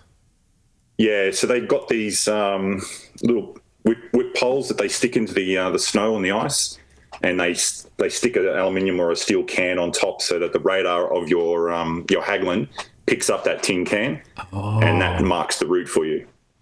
Okay, so that's how you're driving, because when you're flying a plane and you can't see, there's generally not things in the way. No. But when you're on the ground, things can be in the way. So they resolve that by pre-marking the trail with things that you said the radar can pick up. Yeah, I'm not sure if you're really seeing it, but that little screen to your right is going to show your course route on the GPS, and then the radar overlays to see where those tin cans are, and you're trying to line up those tin cans. In actual fact, they don't want you to run over the tin cans. They want you to sort of go slightly left of the tin can as you drive. So when you're learning how to drive, if the conditions are good, they put this blanket around you. But in poor weather, you're probably only going to see about a metre or two in front of you as you drive. So that's really important, because if you get caught out there in bad weather, you've got to know how to get back or to get to your next base for the night. Yeah. But when the weather's great, it's absolutely fantastic. This is one of the little station huts that they put out all around the peninsula area around Casey. And these were for the scientists to be able to sleep and live in for weeks at a time, just so they didn't have to go back and forth to the station. They've got those areas to stay, but they've left them there. And the expeditioners who are down there can go out there and basically get away for the weekend. And if you're trained and you've got that 3-day survival training, they'll let you go out and take a quad bike, stay the night, and come back the next day on the weekend. So it's a really good getaway, because you sometimes just want to get away from the whole station of 100 people and just, get out there with a couple of friends and have a quiet time and see the sights and see all the animals and things that Antarctica's got to offer. Wow. This is another little one. We call this one Kenny, because it looks like Kenny out of South Park. Yeah, that's good. So it's quite a large area for the recreational area that they'll let you they'll travel. So there are some danger areas that they don't want you to be, and there's also some areas where you're just not allowed to go. I always hear this even mentioned on your channel. It makes me laugh. There are areas that they want to try and protect they could have something like a very rare lichen or something growing, or something that they don't want people trampling all over and walking and driving quad bikes and stuff. So that's the reason. There's also sensitive areas as well. This one up to the north here is a sensitive area. They may have special instrumentation that the scientists are using, and they don't want that corrupted by people walking around because it's so sensitive that it will sense that. So, yeah, that's the reason why. But this is interesting. If you go back to that, then the people that imagine that the Earth is flat, they see something like that as an area where they don't want you to go. And is something being hidden there? Well, no. The edge of the flat Earth is not being hidden there. Right? That's the ridiculous position that they put themselves in. Like, you can't go there. Well, I mean, obviously people do go there for research. So if somebody really did, you could go get involved in that research project. But what could they possibly hide about the shape of the Earth in that peninsula there? Nothing. Yeah. It's just silliness. Wilkes, actually, that's the station across Newcomb Bay. That's the old American station. I'm not sure if I got some pictures of it, but it was a very poorly surveyed area that the Americans put a station there, and it didn't last. I think it lasted a couple of years. They just had so much problems there with where all the weather hit and where all the snow was dumping as well. This is some of my mate's photos, Stu. He's if he's listening, g'day Stu. He's an absolutely amazing photographer, and this is actually the old Wilkes station. So they've left it just as it was. It's deteriorating quite poorly, and you can see that most of the snow and ice is compacted over the top of all the buildings that were there. So you're literally looking at the top of the buildings on the right there. You can walk around it. It melts out a little bit on the summer. It's a bit dangerous in some areas because of the how the ice forms over the top of the building. So you don't really want to fall down there. Yeah, there's still tin cans and stuff that are still full, not being touched, just left as they are. Oh wow! It's a bit like the famous hut that they've got. They've just literally left it as it is. Oh, that's a nice picture. Yeah, it's some amazing photography from Stu, but the actual place, if you're a photographer, it's just the most amazing place to photograph because of the constant sunset, because as that sun sort of creeps around to the west and gets to the low-lying areas around to the east, you've got this, 6 hours of beautiful sunsets and changing color skies and stuff. It's just amazing. Yeah, so now this particular area was north of the Antarctic Circle, right? Yeah. Yeah. So by about 8 Ks. Okay. So yeah. So the sun does set. It goes completely below the horizon, but because it's traveling mostly horizontal in that, you get a long time of sunset. And if people are familiar with photography, sunrise, sunset are the golden hours, but you get multiple hours. Yeah, it's beautiful. Yeah, and as I said, you're just north of that circle, the Antarctic Circle, which means you do see the sun for a 20-hour period, but you're only seeing the very tip of it on the horizon when you go up high. But when I was at Davis, west south of the Antarctic, you're going to see that sun for a period of probably 4 weeks travel around and never set.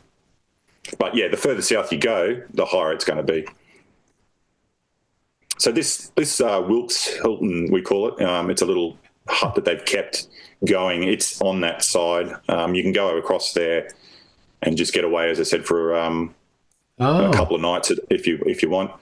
We did that, had a few wines and stuff, and it's a good getaway from your job and from the station, because you're living on your job where you are in the station, and you're with a group of people that you may not want to be with for an extended period of time. But anyway. We've got a pool table. The interesting thing, this guy's wearing a pig singlet. He's a tradie, and the tradies have this thing each week that if they do a stuff up or do something silly, they've got to wear this pink singlet and helmet for the weekend. So he obviously did something silly on the week. Nice. We got a little hot tub there. It's good that you can get in there and oh wow, and socialise. That's in one of the actual engineering huts. That's a lot of people for that little hot tub. Yeah. We got bars with Splinters bars. Up until a few years ago, you were allowed to do some home brew, but they've just stopped that about 3 years ago. The Antarctic division is very risk averse, and there was a lot of issues with alcohol being part of a lot of the accidents and problems that we had. So they've canned a lot of that, and the drinking is very restricted now because of that reason. You don't want to be, you don't have the luxury of hospitals or, just going down the road and getting an ambulance and, driving away. You are your help. Yeah. So the station will have a doctor on board.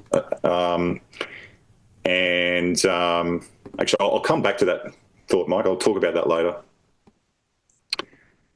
This is our band, and got a lot of talented people down there. It was actually quite good. So we put on a concert every Saturday night. There's always something to do on the station as well. So they have lots of planned activities. Thursday night we call it Quantum. Quantum is a show that Australia has. It used to be a science program, and the scientists will do a talk, and they'll talk about what they're actually doing and what their program's all about. So it's really interesting, and everybody attends them as well.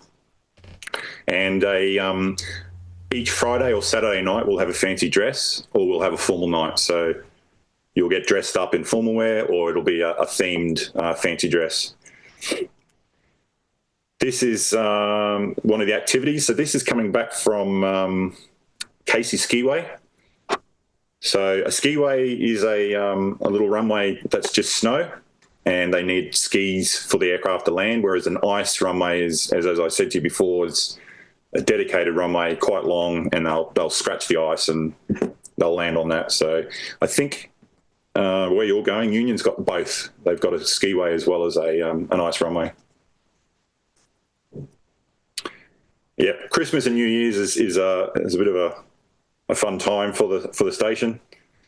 A lot of dress ups, as I said. They've even got a dress up room. It's just full of people's expeditioners dress ups, fancy costumes that they've left behind for people to use. That's funny. We actually combined Christmas, New Year's. We had to work on Christmas Day, so New Year's was our Christmas day as well. And the reason for that was the ship was doing a resupply coming into Casey, and it's the only chance that you get to have nice fresh food, fruit and vegetables and meats and stuff. Otherwise, everything you take down there is all frozen and stored for the summer or for the winter. So this was absolutely an amazing spread, and it was good timing having that fresh food coming off the ship. We did a bit of a not a disco, but just a dance nightclub theme that we did. Australia Day is pretty famous for all the Australian expeditioners. We normally listen to Triple J, which is a radio station that broadcasts the top 100 music, and we all go for a swim. So, oh my gosh! Well, not everybody, but most people. So cold. Yeah, it is actually quite cold. It's the temperature's about -1 because it's salt water. So yeah, that's me toughing it out. Oh my I God. don't mind the cold water. I actually love it. I think it's great for your body. But yeah, they actually do this in midwinters as well. And on June the 21st, they cut a hole in the ice, and they will jump in that as well. And a lot of people say that it's actually warmer in the water than it is coming out. So it's crazy. I live in Minnesota. The polar plunge is a thing here. I've never done it, but the water it's quite here, weird when you've got penguins around you. Yeah, the water here, is not salt water in the lake, so it's not below 32 Fahrenheit. But that water, what's the temperature of that water? About -1. If it's -1.8, that's when it freezes. Celsius? Yeah. Okay. So it's pretty similar, actually. Okay.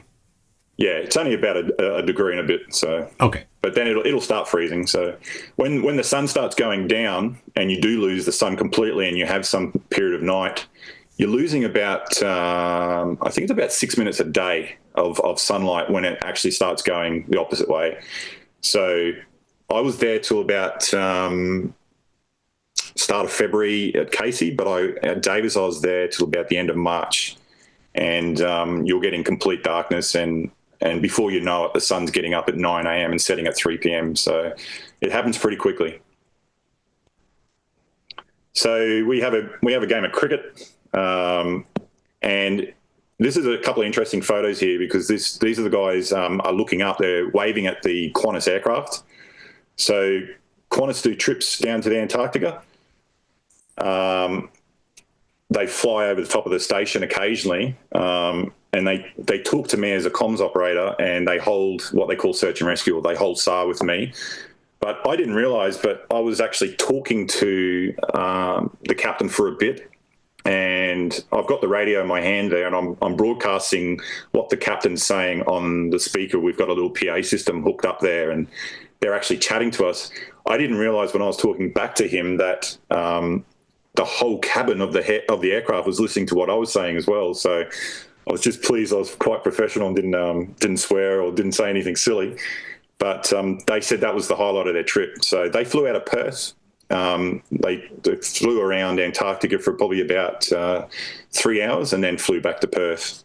But people can do that and get the sights of Antarctica. Just it's quite expensive though. It's about probably $2,000 Australian for a return trip. So that's the aircraft. It's the old 747. We took a photo of it, and they took a photo of us, and this is the crew that was flying. And that was the picture they took of us while we were down there having Australia Day celebrations. Oh, wow. So that's our station there at Casey. So we get a few things that are fun to do. This is the iceberg tours. So it's amazing. You go out one of these little Zodiacs, and you go around all the icebergs. You have a look at them. My trip that I did in Davis, we actually came across what we call a jadeberg, which is a green iceberg. It's quite rare. And we got to see things like leopard seals. We literally saw a leopard seal grab an Adelie penguin and just tear it in half. It was quite amazing. You'll see Weddell seals. We saw orcas. You'll see whales. You'll see a whole heap of wildlife. People pay thousands of dollars to do this, and we're getting paid to do it. It's just a privilege to do. That's me on the right doing a bit of filming. You can see how clear the water is. That's probably about 20, 30 meters deep there. Wow. It's clear water is so weird because it doesn't look like it's deep. No, it looks shallow, doesn't it? Yeah. And I've seen somewhere that it's that crystal clear, it looks like the boat's actually hovering, especially when the water's still. So, yeah, this is Stu's photo. You can just see how good he is. He's just an amazing photographer. Oh, yeah. But, I mean, these sites, this is what people pay, thousands of dollars to do from South America, but we're doing this as a bit of a side gig on the weekends. Lots of wildlife. Unfortunately for you, you're probably going to an area where there's not much wildlife at all. You may see a few birds, I think skuas and some snow petrels. That's probably all you're probably going to see. But it's all around the coast where you need to be. Some snow what? Snow petrels? Snow petrels, yeah. Yeah, beautiful little bird that habits all around Antarctica. So, once again, you're talking about before about saying, the ice wall and people where they're going to go, and you're not allowed to freely explore. You can definitely freely explore Antarctica, but, why do you want to go onto the plateau where it's just white? If you have a look at some of those photos I showed you earlier coming from the aerodrome, Wilkins Aerodrome, it's 50 Ks of white plateau. Like, what's the point in seeing that? Yeah. Well, they think if you can go straight south, you get to other lands. So, okay, do it. Yeah. They won't. So this this is more about my job now. So I was a comms operator, and my trade of air traffic control relates quite well. I'm obviously quite equipped to talk to aircraft. I know a lot about radios, and my previous job as an avionic technician, I know a lot about radios as well. So this is the area where I worked. The buildings are color coded. I'm not sure if you saw that. The red is the living areas. The yellow is the operational context of buildings. In actual fact, green should be the living areas, but for some reason they've left the red shed, colloquially known as the red shed. So this is my console, my station area that I work with. You're monitoring probably about a dozen different frequencies, from UHF, VHF, HF, and even LF sometimes. You've got plenty to keep a track on. So a comms operator literally is someone who's tracking every bit of movement all around Antarctica in your location and your area of responsibility. And as you saw between Casey and Davis, it's 1,300 kilometres. So we're sort of sharing that crossover period when they're flying between the stations to make sure that somebody is always tracking an aircraft and has what we call SAR on them. Because if anything goes wrong, we are the first point of call to get help to them. So I'd like to say my job's pretty important. I think the people with the highest job responsibility is the Met forecasters. They're the ones who've got to get the weather right.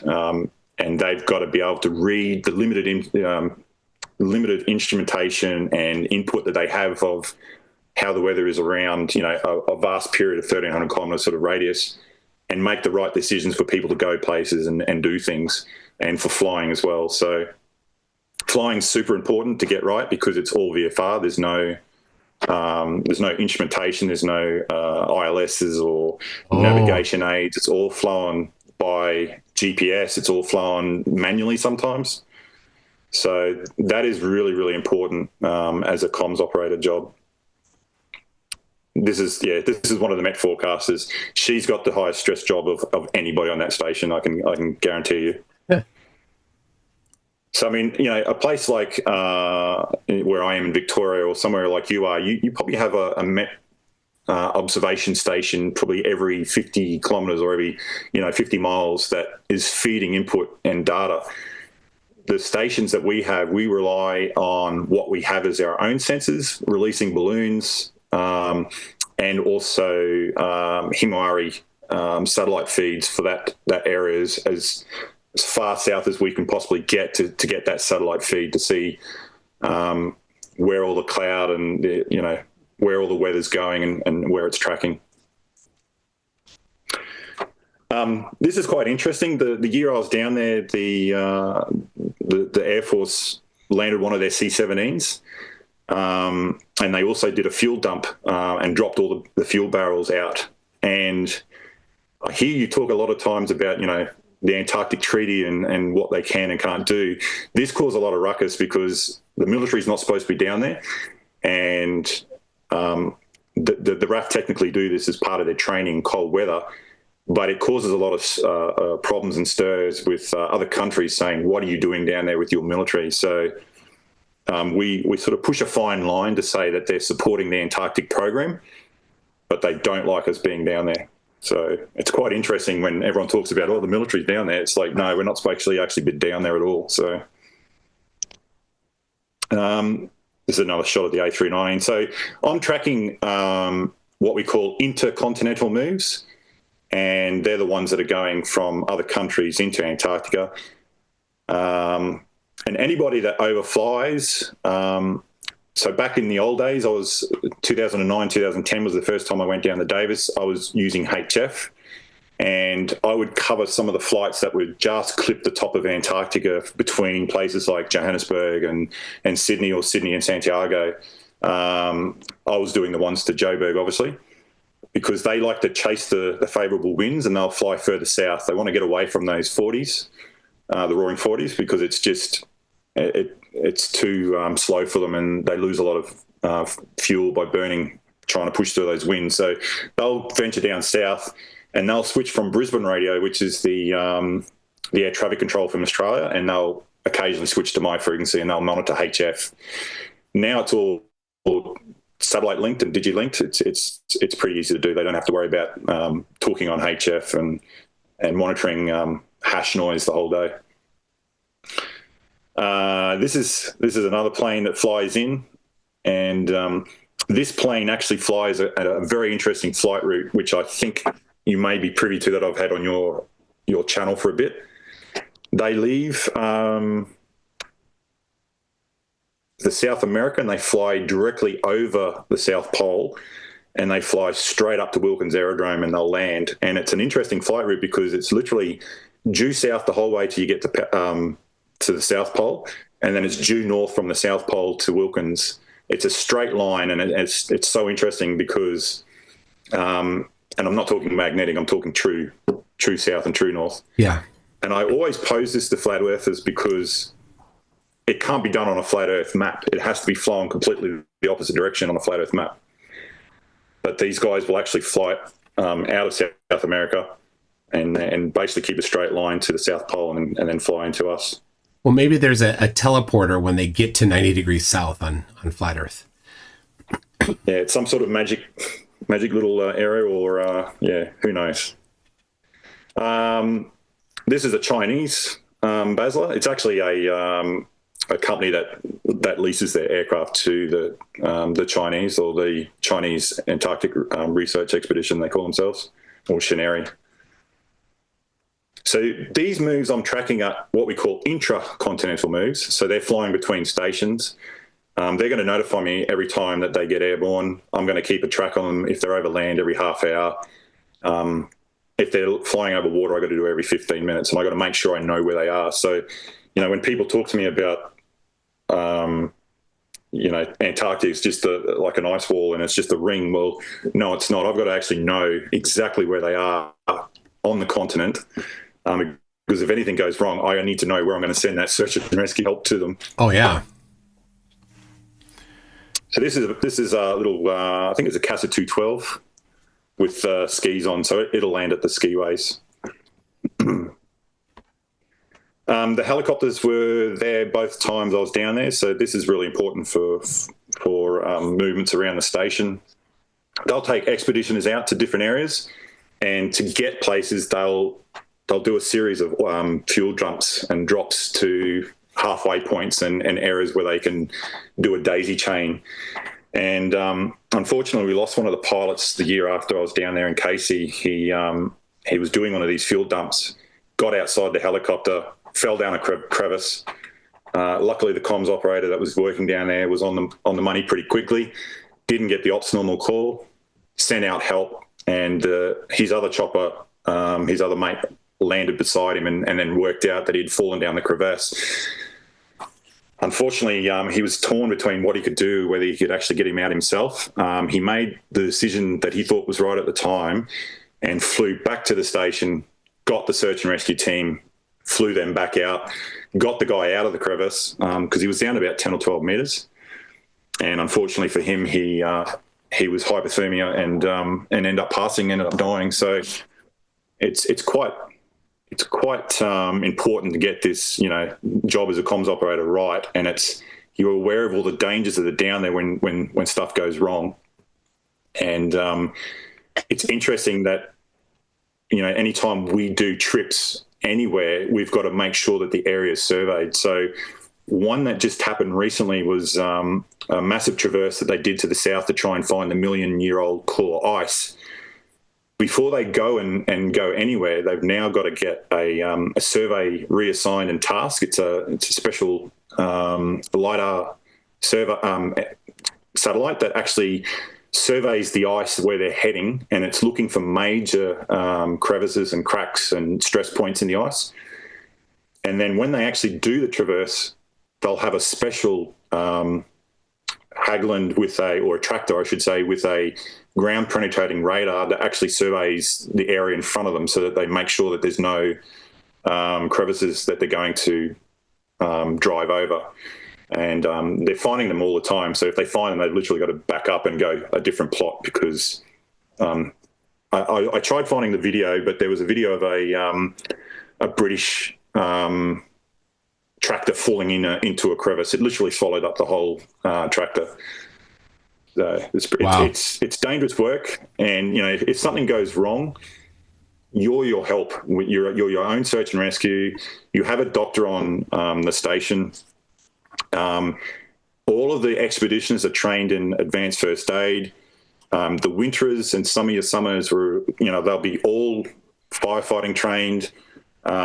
Some of the winters will be trained in how to do surgical procedures, as in a nurse handing instruments, and they'll learn how to clean their hands and get sterile and help in an operation. Some are trained in how to do x-rays, ultrasounds. It's basically, you are it. So one of the also important things of the helicopter work is because the summer is literally daylight the whole time, it can actually be dangerous to fly, especially if there's white cloud. You can just see to the left of this picture here, there's a bit of cloud and then there's snow. Part of your job as a comms operator is to continually report the conditions of what they call the surface definition and the horizon definition. So there's surface definition where you can make out the surface to land on, and then there's horizon definition, which you will start to see a blend of what the ice looks like as opposed to cloud, and you just cannot make out what's what. And a few years before I went down the first time, we lost a French helicopter that just flew into the side of a mountain or side of a hill because of that surface and that horizon definition. So it's pretty important stuff to get right. This is the Aurora Australis. This is the old boat that we had. We've got a new one now, called New Year. It does the resupplies to all the stations and literally goes up onto the ice. And it's weird because they call them icebreakers, but they don't really break the ice. They go up over the top of the ice, and then the weight of the ship just crushes and cracks the ice. Oh, yeah. And for that to work well, you don't want snow. If the snow's on top of the ice, the snow causes friction and the boat doesn't get anywhere. So the first time I went to Davis, we were crushing through ice for about 8 days straight just to get about a couple of Ks worth, just close enough so that we can get the refueling happening to the station with the water and the diesel and all the other supplies. The boating activity is also something that we keep track of comms. So anytime they're on the water, we've got to make sure that we've got comms with them. We know where they're going, because if anything goes wrong, we've got to get help to them. The scientists do some diving programs, so they're diving underneath the water as well.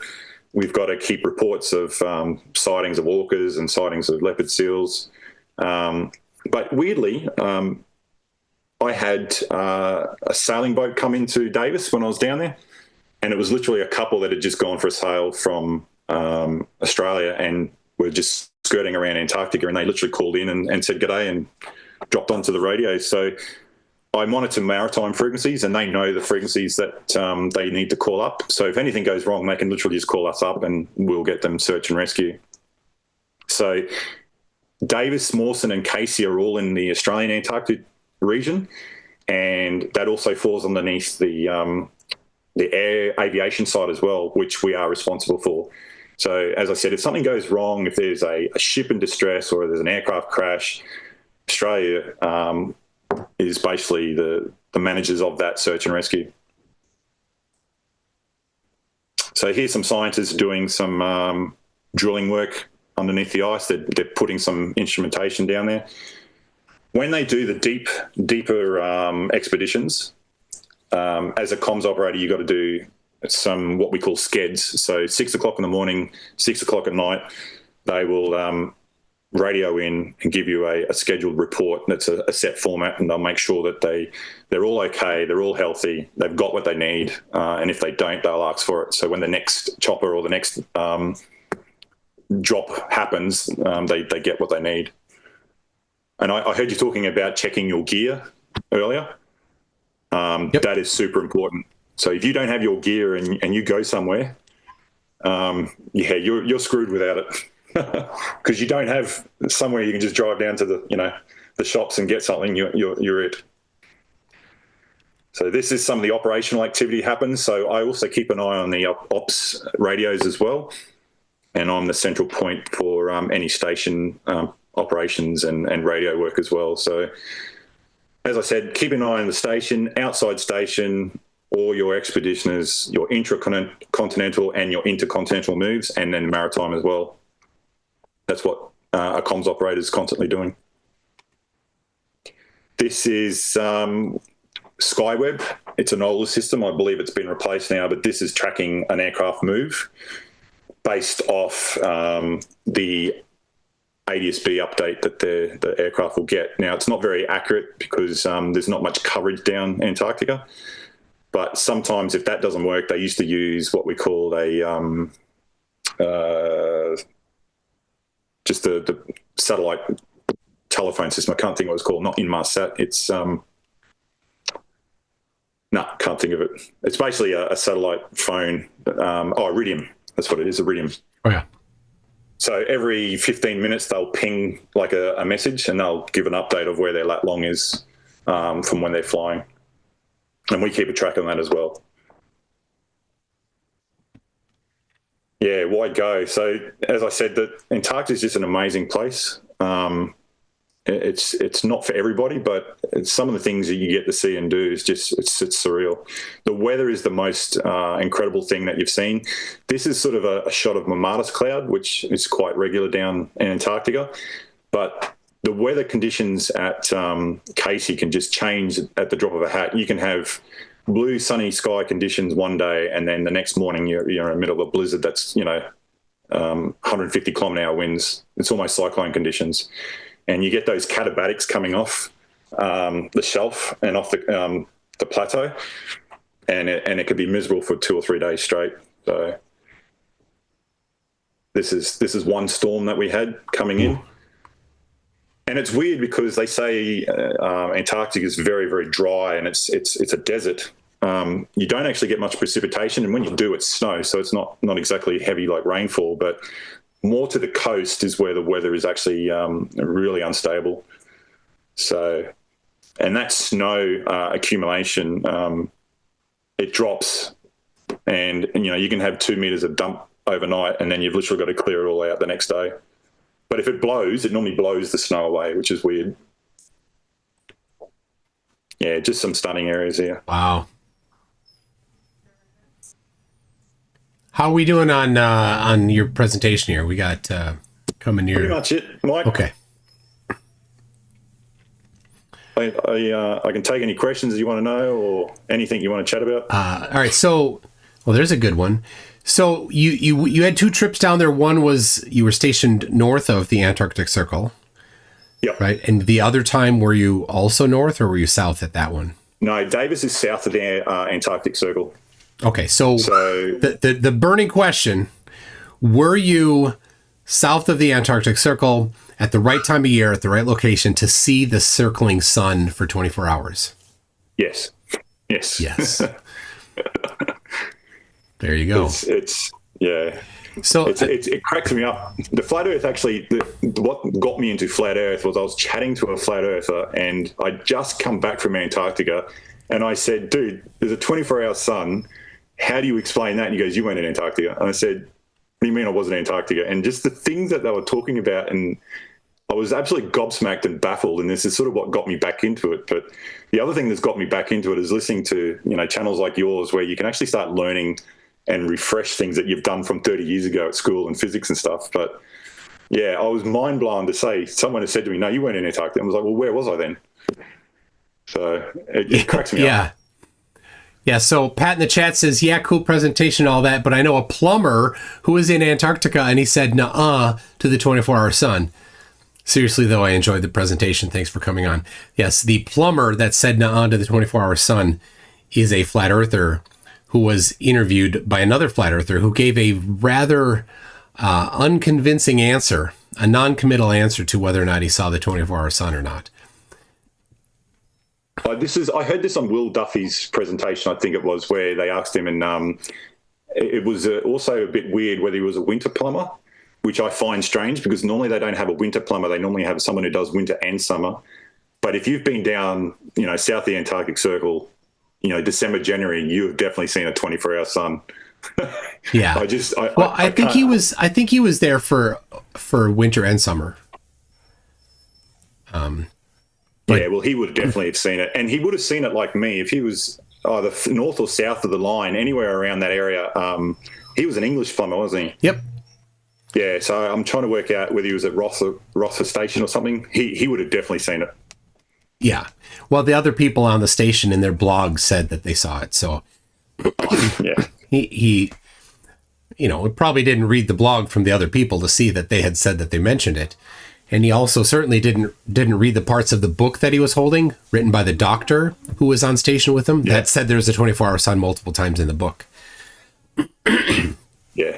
No, he's either a little bit confused and mentally ill, or he's lying. I think he was lying for a little bit of notoriety with flat earthers.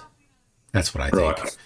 So no, well, there's hundreds of people that I've been down there with, and I've got a lot of good friends I've still kept in contact with. So, you definitely will see the 24-hour sun if you're south of that Antarctic Circle. And as I said, I was in Casey. I was about 8 k's north of it, and we still saw technically a 24-hour sun. It's just that the whole of the sun doesn't get above the horizon per se. So it's weird. It's interesting.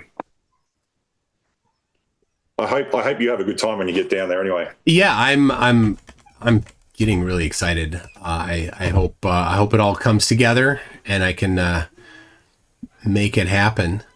And I appreciate that you're talking about gear. Yeah. Yeah. One of the things, the best bit of advice I can give you is to get some really good inner gloves that you can use to touch with touch pads. They only work for about a couple of days when you first buy them. And then get some mitts that you can fold the mitt back over the top so you can touch your screen or do whatever you need to do with your fingertips. Okay. I've been told a cheese stick works. A cheese stick. It freezes, but a cheese stick will work on a phone. Yep. I haven't heard that one. That's funny. So, okay.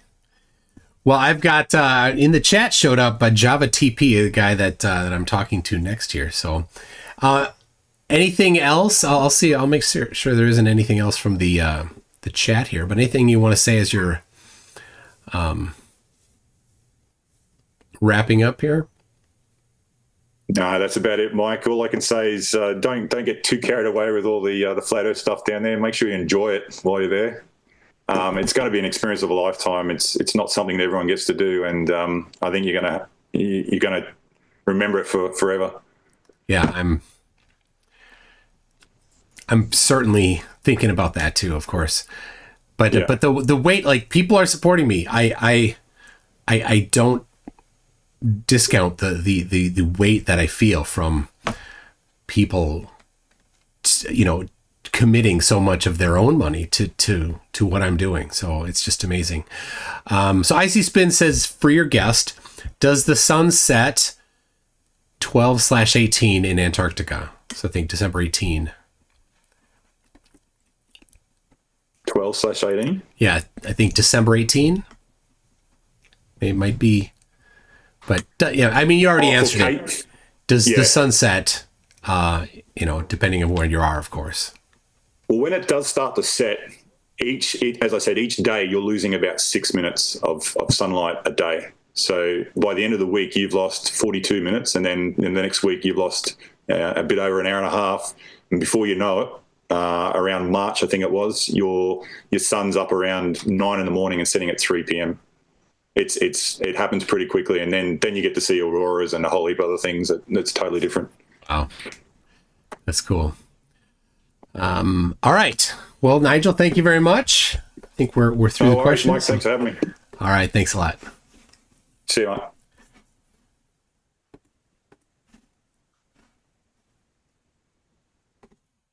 All right. Well, great presentation. Love that. Thank you very much, Nigel. We've got Java TP, who said, I stream in StreamYard. Do you want me to come on my channel? Yours both. Anyway, I said, Java, you can send me if you want the StreamYard link. I'll join your StreamYard. That's fine. Or I can Gov. Nigel said the sun did not set for 24 hours when he was south of the Antarctic Circle. Just lying. Flat Earthers just gotta lie. It's what you do. Lying is the way of the flurf. So, all right, Java TP. So he was in the chat here for a little bit. I don't see him right now. And I sent him an email saying, send me the Zoom, or not the Zoom link, the StreamYard link. So I'm waiting a little bit on what he's doing. No, you're not, Gov. You are misapplying what he said. Nigel said that when he was south of the Antarctic Circle, the sun did not set, and it depends on the location. It depends on the day. So there was days where the sun did not set. There were also days where the sun did set.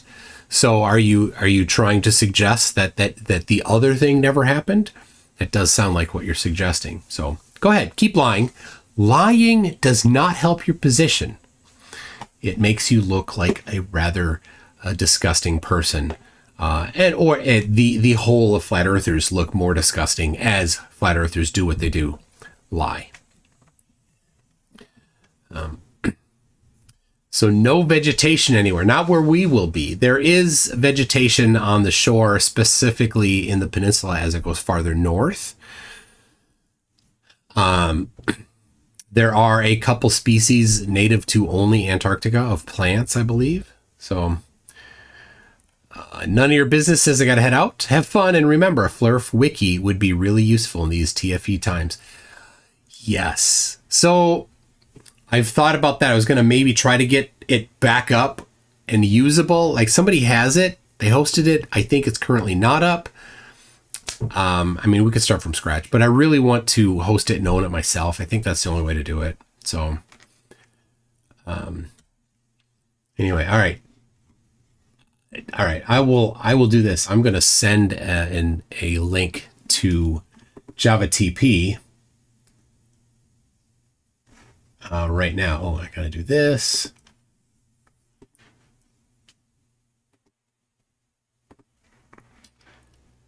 All right, new meeting. Participants, creating a new Zoom call. There it is. Okay. Java TP, if you're listening, I'm sending you. Oh, here we go. He sent me the StreamYard link. Okay, good.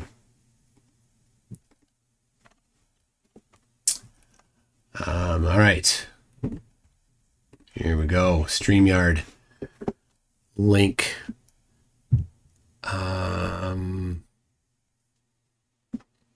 Oh, is it my YouTube or Facebook? I think it's my YouTube account. There it is. Yeah.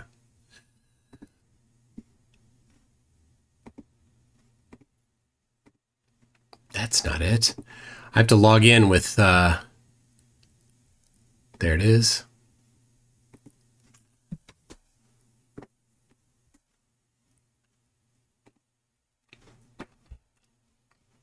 All right, we're getting in there. We're getting in.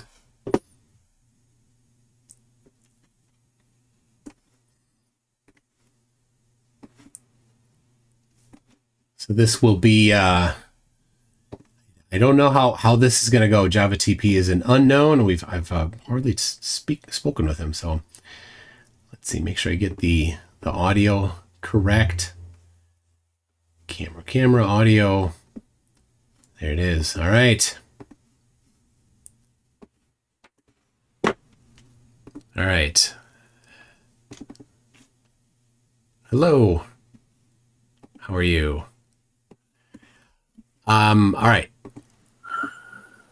I'm live as well right now. So I know you know that because I saw you in my chat. Yeah. I saw you've been doing 5 hours lately. Yeah. I started yesterday at 6 o'clock, so I'm actually at 23 hours right now. Wow. Yeah, long time.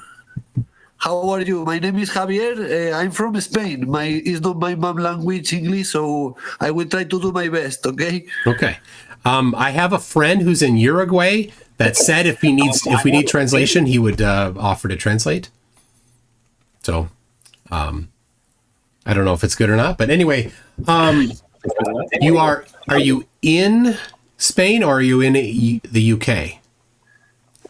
I'm in UK. I live in UK, so I understand you very well. Maybe my grammatic is not the best. That's fine. But I will try to explain you why I believe the Earth is flat, and I want to tell you my history, and then you will understand why I changed my position. Because first of all, I've been educated like everybody with the model of the globe. But one day I start to do my own research, and I see deception in many ways, and I see people only wants to earn money about this subject. I'm not that kind of person. I'm seeking for the truth, so I'm open-minded to change my mind again if it's necessary.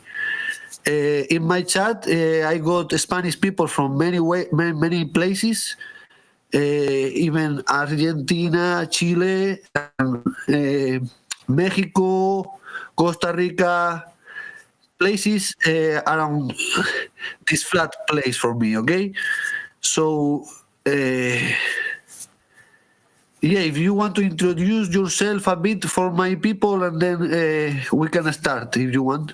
Sure. I'm MCToon. Sure. I'm hearing a little feedback of my audio.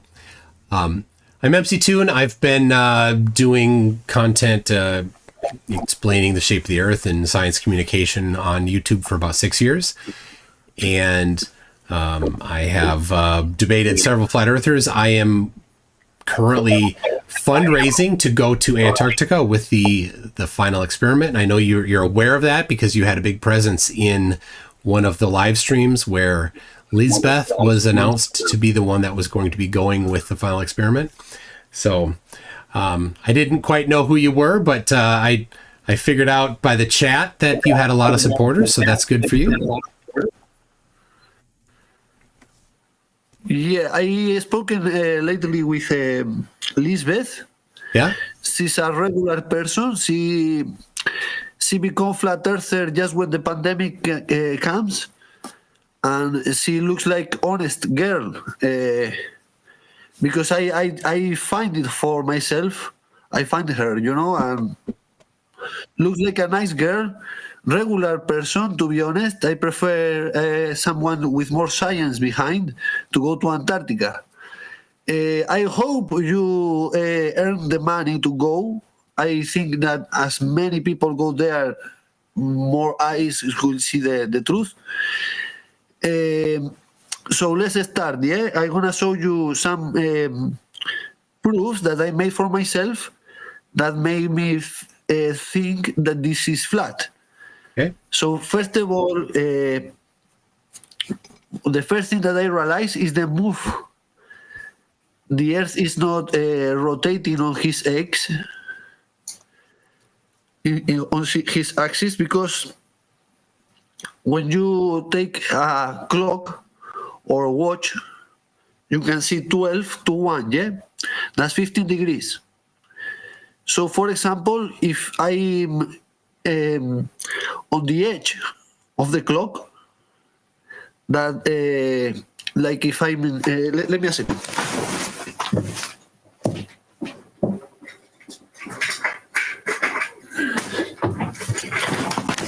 Right. Let's explain with this, yeah? If I'm in the edge of the clock is like that, and I'm in the edge, and the Earth is rotating 15 degrees per hour. In that 15 degrees per hour, if you are in Ecuador, I'm gonna speak in kilometers because my people I prefer that. Understand better in kilometers, but it's 1,700 kilometers per hour on the Ecuador. But if you live in Bristol, that is quite to the north, is latitude 51.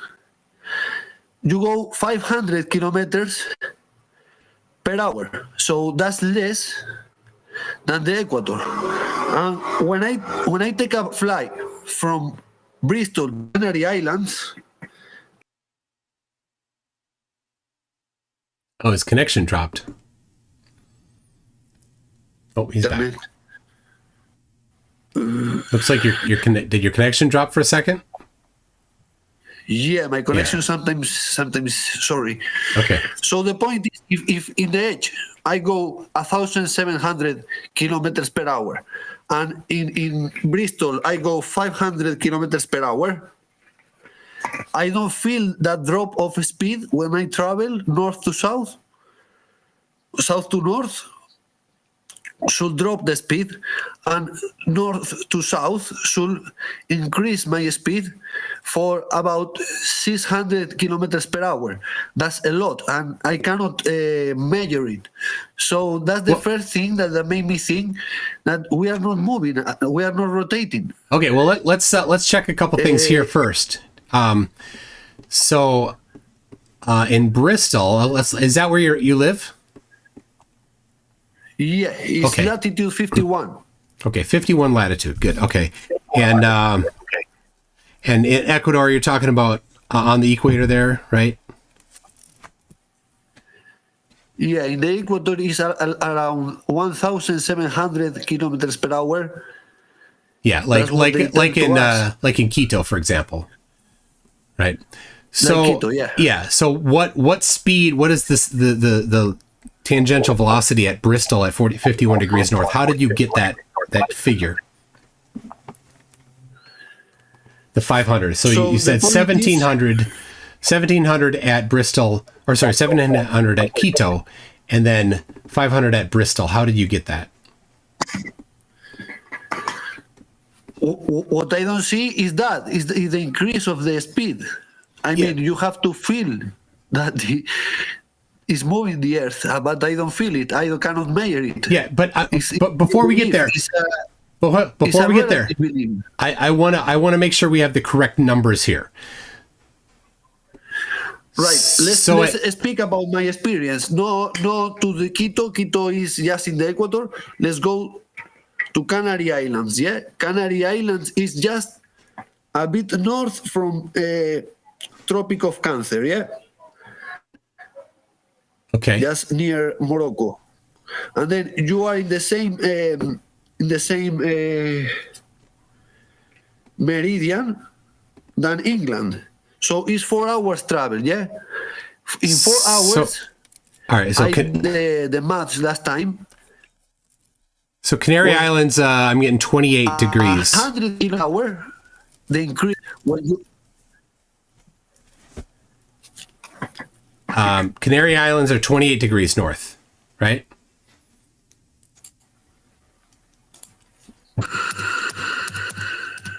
Did I still see you? Do you see me? I don't know what's going on.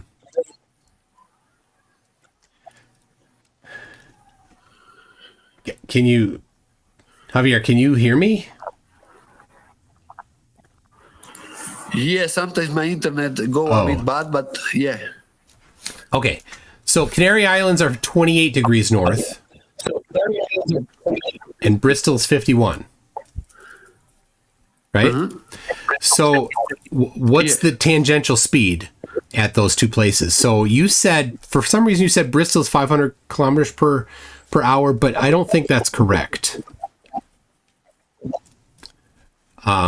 So, all right, make the maths and you will see. Yeah. So to do it, you take the cosine. The difference is that high. Yeah, you take the cosine of the latitude, and you multiply it by the tangential speed at the equator. Right. So at the equator, that's the circumference is 40,000 kilometers, and you divide by 24. That gives you 1666, 1700 is close enough. So that's fine. But at Bristol, then, at 51 degrees north, you take the cosine of that. It's 62. We'll multiply 0.62. Multiply by 1700. That gives us 1070. All right, 1070 kilometers per hour at Bristol. So you didn't drop from 1700 to 500. You dropped from 1700 to 1007. So about a difference of 700 kilometers per hour. Yeah, and then that 700 with the equator, but with Canary Islands is only 500. yeah, so Canary is 28 degrees, so 28 times. Yeah, it's something like 500 because I remember when I did the math long time ago, that was 100 kilometers per hour. So every hour increase 100 kilometers. Okay. So you don't feel it, and you got the same speed when you go and when you back. Okay, so at Canary it's about 1,500 kilometers per hour, and at Bristol it's about 1,100. So a difference of 400 to 500 kilometers per hour. So when you are in the plane, how are you measuring that change? You cannot. You have to believe, because you cannot measure the speed of the Earth. But how would you can find it? How you can use that mechanic force, because it's a mechanic force in the belief. And if you go to Einstein, because I studied a lot, Einstein don't speak about mechanic force. He speak about time. It's about the time. He relative the time. What do you mean relative to the time? What do you mean? Russians, back in the day, they try to use the speed of the Earth to make some kind of energy, to use that energy, but that energy doesn't exist because the Earth is not moving. Wait, who tried to use this? Russians, the old years. Russians? They try to use the speed of the Earth, to use that energy to make free energy, to say, okay, if the Earth is rotating around his axis, you can use the change of speed. And then you can use some kind of mechanic to use that energy. Because if the Earth is mechanically moving, you have that inertia, that motion. But that's not true. You cannot use the motion of the Earth. Well, how would you use, just so answer this for me, how would you use that momentum and convert that momentum into energy? How would you do that? What would the process be? All right. You know, Mary is for kids. A merry-go-round? How is the name in English? In English, let me see the name in English because I don't know. It's like a Tío Vivo. Tío Vivo.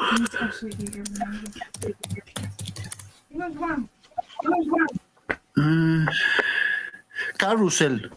A carousel, yeah. Or a carousel, merry-go-round. Yeah.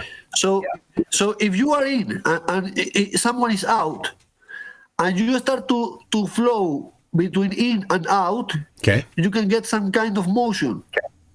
Okay, so how would you use that on the Earth when you're moving between the equator and 51 degrees north latitude? How would you use that? You increase your speed. Yeah, but how would you capture that energy? Yeah,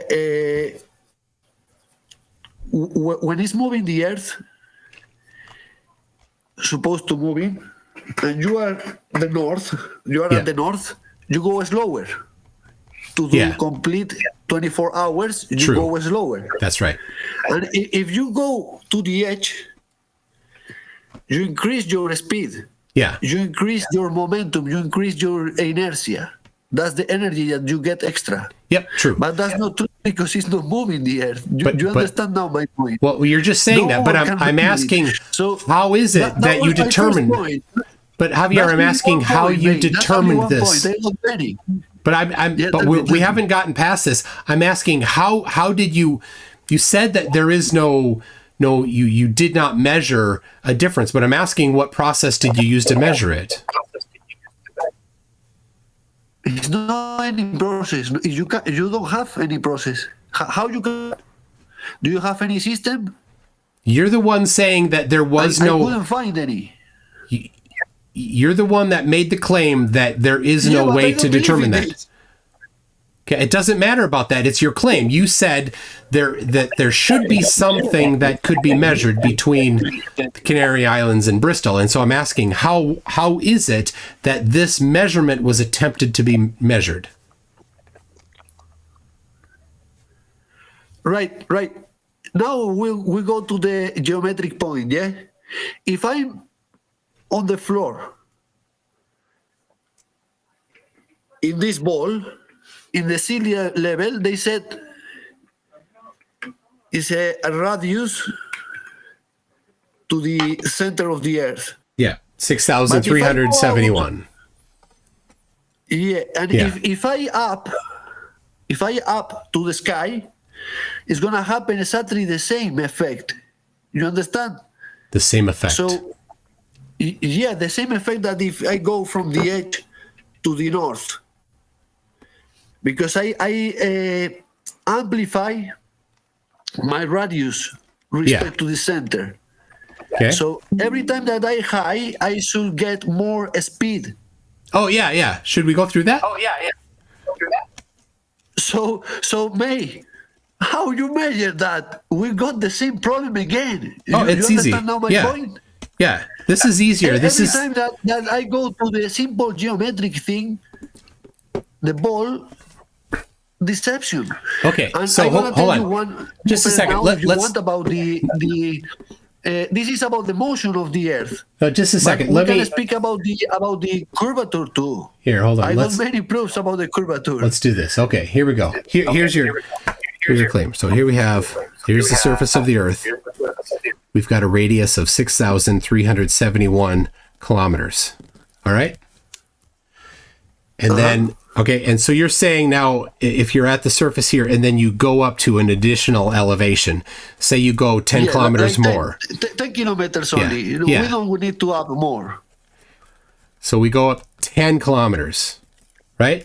And so we've got now a larger radius. And so in order to go all the way around in one day, it will take longer, or you have to go faster to make it than here. But how much is the question? So what we do here is we say, well, first, what's the circumference of this? Right? What's the circumference?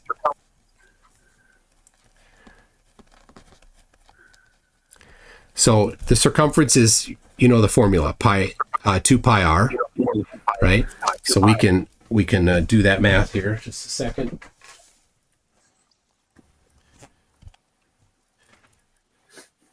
So yeah, I don't know exactly the difference. If you can calculate, that's nice. That's nice, really. Yeah. All right. So we'll do that though. That's what we should do. So 2 pi r. That gives us 40,000. 10 kilometers. Okay. So that's the circumference here. Now, when we go up 10 kilometers higher, we've got 6,381 as the new circumference. So again, 2 pi r equals, so 6,381 2 pi. We've got a new circumference of this higher one of 40,072. Okay, so it went from 40,010 kilometers to 40,072 kilometers. And so now we need to see, well, what's the velocity? Yeah, what's the velocity that they have to go in order to move around the Earth in one day? So we have this divided by 24. Or we have this divided by 24. So our velocity equals 1669. Maybe 0.7, and the previous one there we've got, so velocity equals 1668. 7.0 kilometers per hour. Okay, so here we've done the math, right, to test the claim. We're computing the consequences of this, doing a good analysis of this. So we've got it's like 2 kilometers per hour. So is not so we've got a difference of it's 3 kilometers per hour difference almost here, right? So that's the difference in these two elevations. So is that significant? It's not very much. Wind is faster than 3 kilometers per hour. So the difference in this elevation is completely hidden behind wind.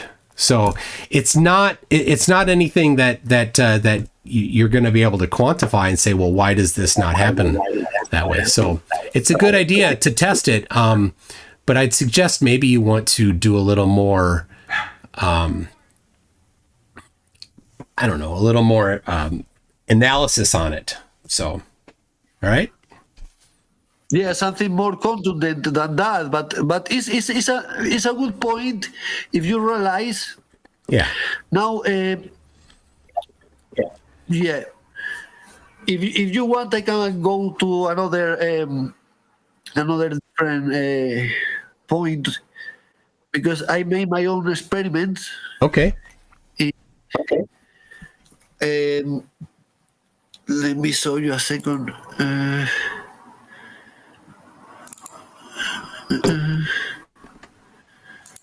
Right.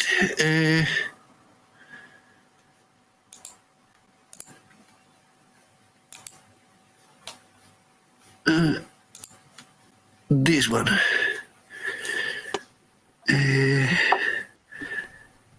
Can I call you Michael? Yeah, Michael is your name. Yeah. Yeah, Mike is good. So, Michael, you see, this was 22nd of August. This was this year.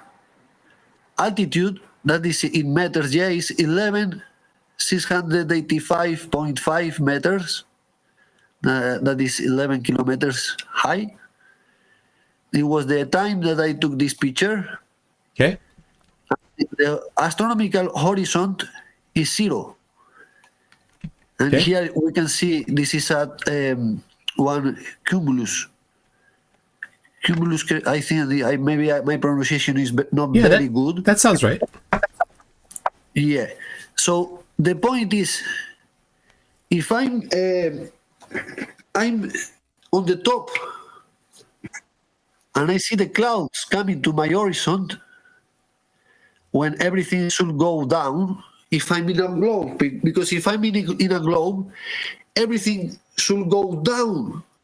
Okay. No, still at the same altitude than my eyes. You get my point, yeah? Probably many flat earthers claim for this proof. Yeah. And this is one of the proofs that I made for myself, that I went to the airport, I take a flight to Spain, and I made this one. Okay. If you want, I can show you the app. Everybody can do that. Yeah, I have a similar app I've used on my phone. Yeah, the app that I use, it is called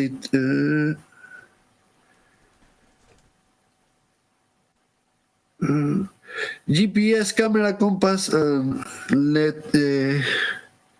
level info. Okay.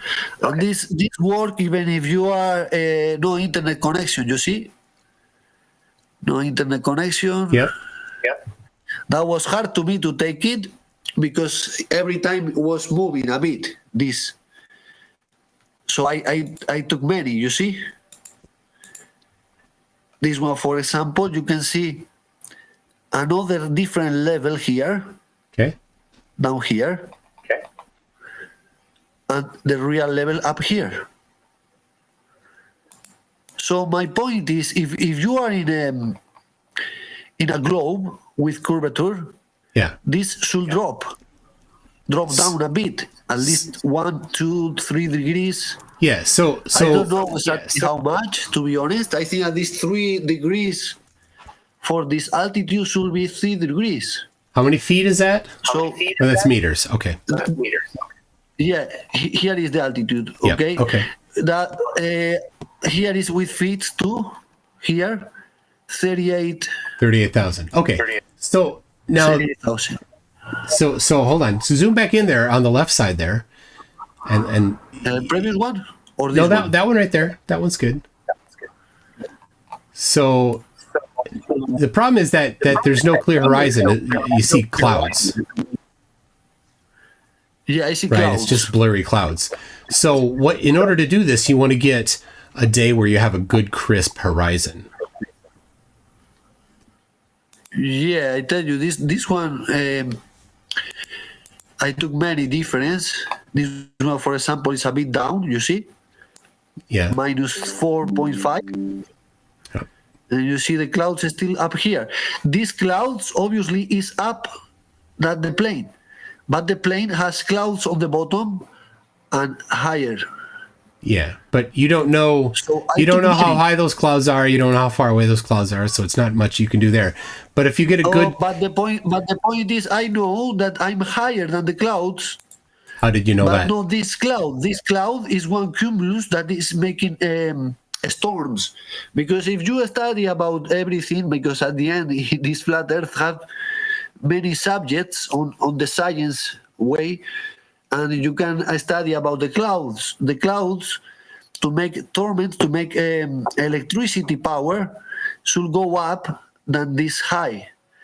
This high is 11 kilometers and a half, more or less, a bit more than 11 and a half. So the clouds stop to up about 11 kilometers. So I guessed that these clouds are 11. So 11.1, 11.2, you're but this other cumulus is higher. You're guessing And at this cloud other- heights. Yeah, that's the point. So I just want to make it clear. You're guessing at cloud heights. Okay. Yeah. Okay. How about I mean, an airplane is a great way to do this if you can have a good crisp view to the horizon, because we know for the globe how far the horizon would have to be, and we know for the globe the angular dip of the horizon that's necessary. But none of your pictures here have a crisp view of the horizon, so we can't do that test. You mean a clear horizon? Yeah.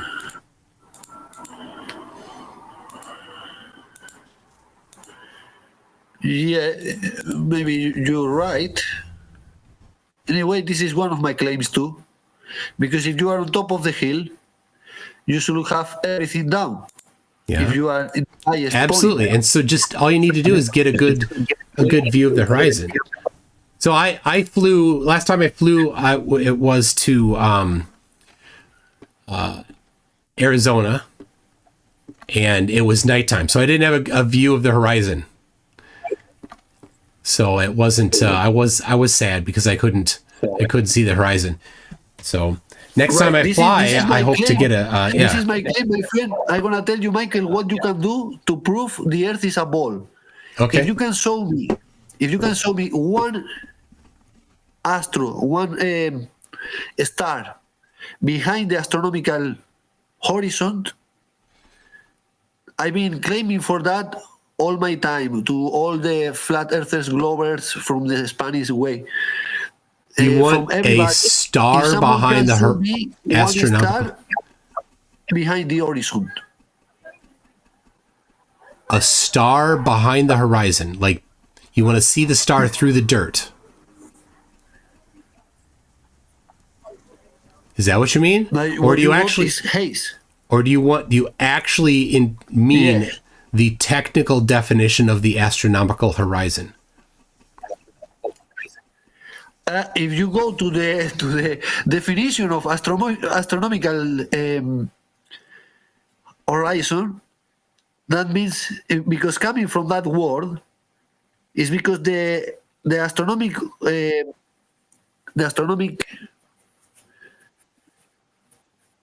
stars start on the horizon zero, always 90 degrees respect to your perpendicular. Yeah.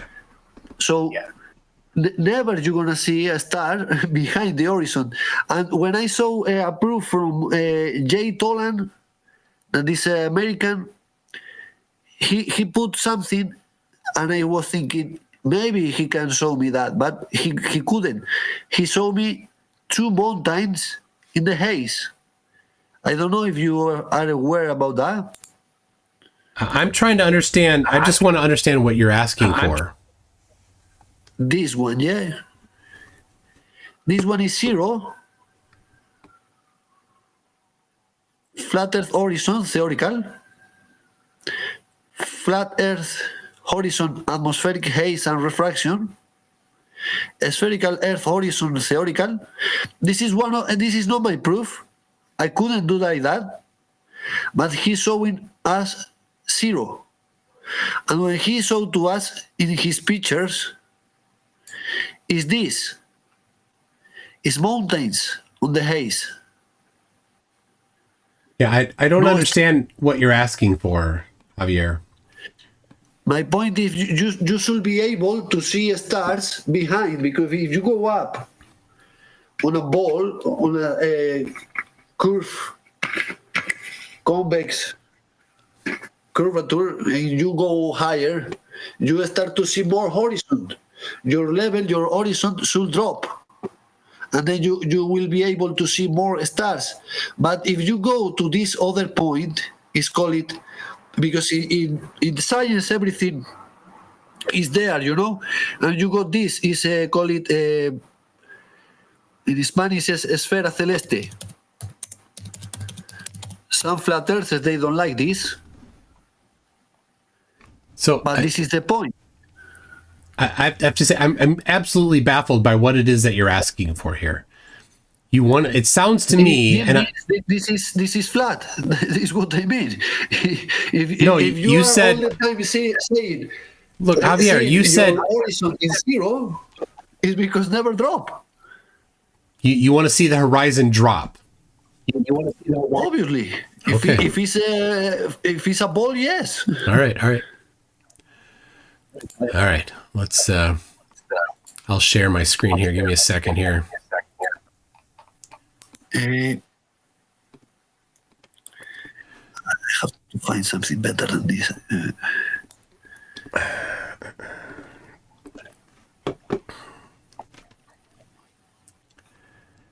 Here you go. So I flew in an airplane from the Yukon Territory, from Anchorage to Minneapolis. You're okay. So I'll show you a picture of that I took during that flight.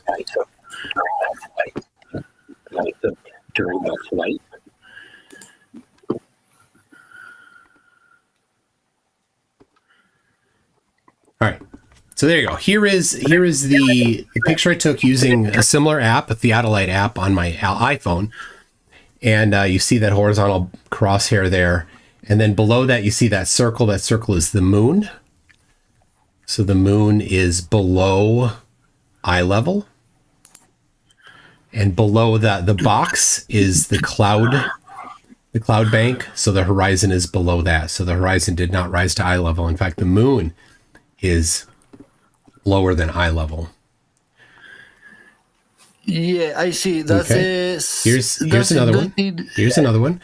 This you can see the crosshair there is above the horizon, and then down below the horizon. Yeah, but you can see the haze. You see the haze. Yeah, it's not a great one there, but you see the angle is 3.3 degrees down. But you see the haze, yeah.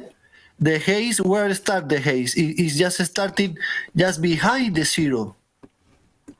Here's another one. We've got. You see what I mean? Yeah, we've got a downward angle of 3.2 degrees. But you don't have there the moon. And the other one that you showed me the Here moon. we have a downward angle of 3.7 degrees. But you see, wait in this one. You see. Here we see the horizon didn't make it. Here we see the horizon didn't make it up to eye level. Same. Right here, let's see.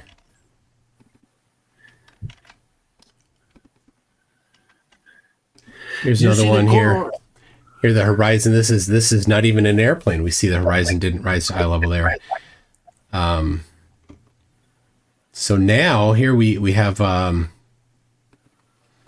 see here.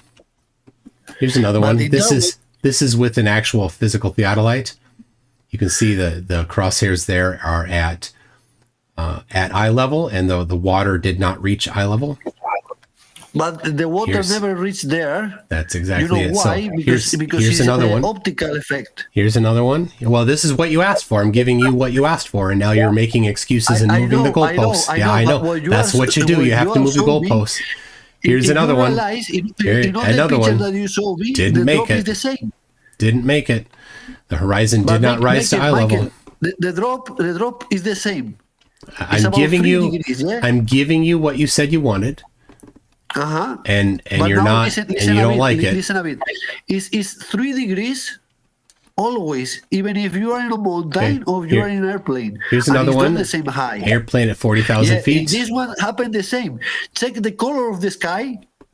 Check when the color of the sky change. The color change just about the zero. About the zero, if you part from the zero high, you see the color of the sky change. Why? Because you are watching just optical effect, and that optical effect is always the same high. It's not always the same even height, if you are, even but if it's you not are always. on a mountain, or if you are on a sea level. Okay, so You here, see here's there, you say it's it's not always the same high amount. than So the hold other on, one. All Javier, of them are different, Javier, different hold altitude. on, Javier, hold on a different second. elevation. So Javier, right there, the crosshair is at eye level. You see that? That's where the crosshair is. But The listen to me a bit. horizon did not reach eye level. This is what you asked for, and this is what I'm giving you. Now you're moving the goalposts. All right, my point now, yeah, it's my turn. Let me show you this. I got the same like you, but this is the problem. Sometimes you see this. Where is the level? Is here. Yeah. And you see in the haze a kind of something behind. But if you wait a bit, you will see this, a boat flying. Let's see now in a few seconds. So where is the eye level? You see, if you take all of your pictures, all of your pictures that you showed me, different elevation, but all of them has this bit.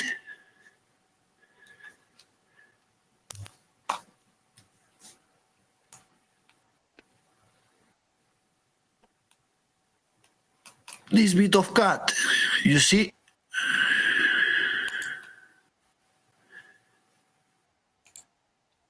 Yeah, I would. What I would do there is I would not choose a observation that has highly refractive conditions. I would use better conditions. So, what you've but done. You always got optical issues, and that optical issue always is this bit. Is this bit? Okay. Even if you are. So let's review, Javier. Let's review. You said. Look, you see. Hold on. Let's measure this. Let's measure this for a second. Okay. Never Let's mind. measure this You for a talk second. instead of me. Go ahead. 1 second, Michael. It's Yeah, simple. okay. My point is really simple. You see, this one is here. This is the base of the boat. The base of the boat is on top of the hill, and it's not going down. It's going high until here. Yeah, and this is optical effect. Yeah, we agree with that. But if you go to this, you got exactly the same problem. For that, I don't only use this one. I use this other one. This other one you see here is this bit, always this bit. And it's the same bit if you are 38,000 feet high or if you are just about. So the point is, if you got the same problem, and you got the same problem even higher, that happened here too. You see, you have this level, but if you realize in these 3 degrees, you got this. You got 2 mountains.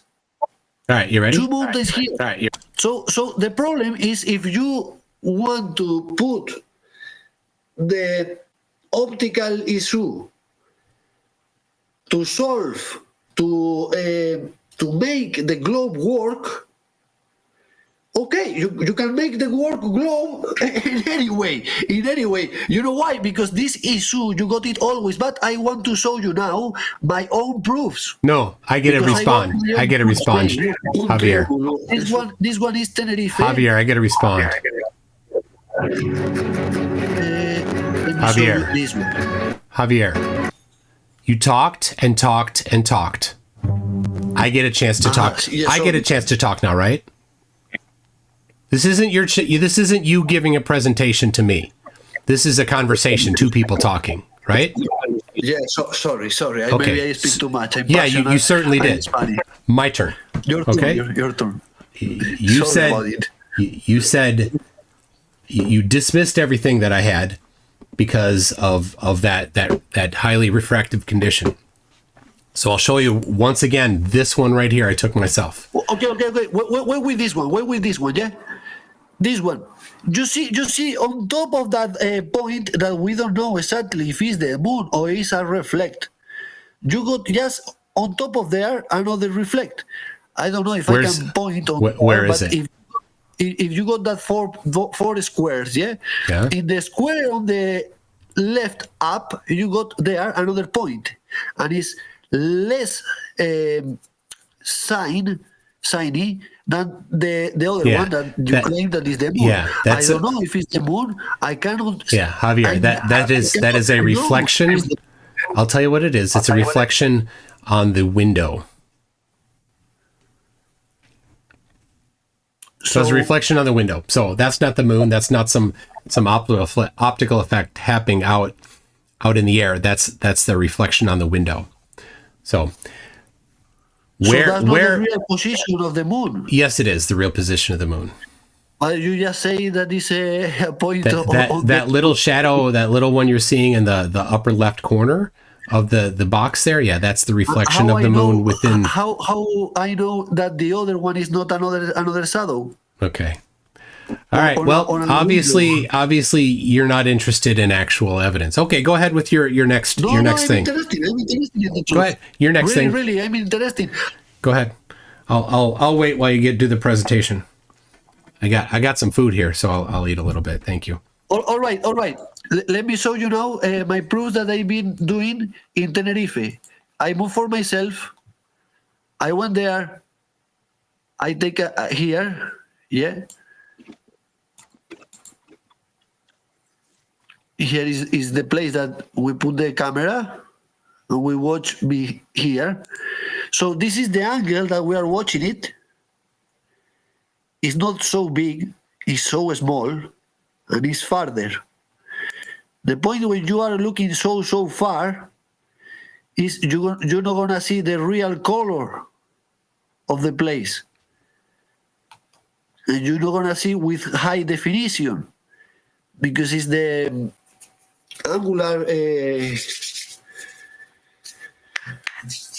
resolution, yeah. So here is the mountain, and depend how much you put the zoom, how much you zoom, you see more definition, less definition. This is all. The proof is with maths, everything. You can see here is the P1000 here on the street, and when we measure it, flat Earth calculator should be 140, and that was the result. Yeah, we got the cut here, 88 meters cutting, but no 140 meters that should be in a globe. So we got atmospheric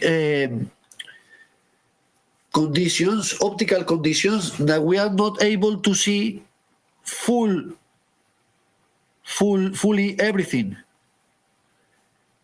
So, or the Earth is bigger, that I don't believe it, or we are in a flat plane. This is one of them, yeah? But I got another one. This one, Aquaplanando. This one is only 6 kilometers. And you can see is the height of the waves is 1 meter. This day, everything. So we measure it, 65. Boo, boo, boo, boo, boo, boo. And here you can see the problems with for 1 meter wave. Sometimes it's visible, sometimes it's not. That's because perspective, yeah. But sometimes you can see full, sometimes not. And you cannot see my partner that is there. My partner is here on the left. On the right, sorry, and I'm the guy that is white. Here is my partner, and I'm that point, white point that is holding that is me. So sometimes it's visible, sometimes not. Just because one wave, this is only 6 kilometers, and the other point was 58 kilometers. It's different, totally different.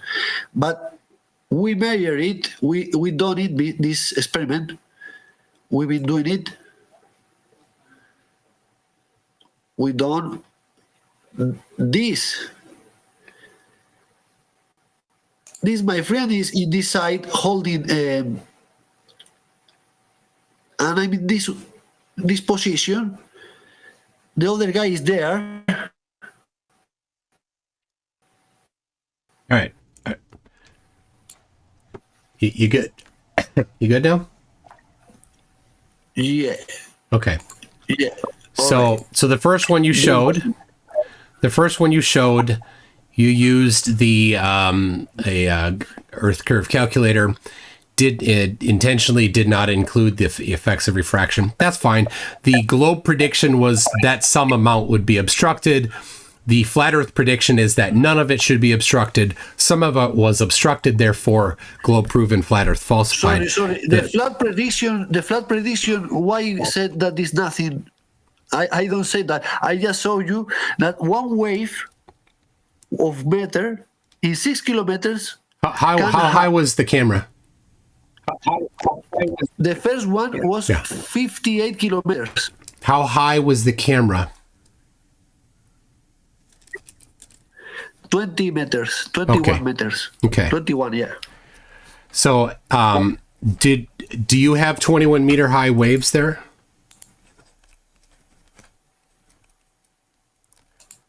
I mean, I don't know where that is, but is 21 meter high waves a thing at that location? No, because what you got is different effects. Okay. For example. So all right. So I'll review again. This one is the point, yeah. The flat Earth. Hold on, Javier. I let you talk. I didn't interrupt you. When you got something Javier, going to the horizon. Javier, I let you talk. I didn't interrupt you one bit. Your entire presentation, you just went and talked. I didn't say a word.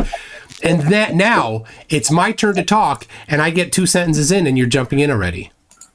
Are you this rude in person, Javier? Are you this rude in person? Like I've been speaking like at work. It has nothing to do with the language. Has nothing to do with the language, Javier. In English, in Spanish, being rude is rude. So when you're at work, for example, right? Are you employed? Do you have a job? Do you have a job? Yes, I got the job. Okay, so if you're at your job and you start interrupting your boss or your coworkers when they're one sentence into an explanation, how will that go?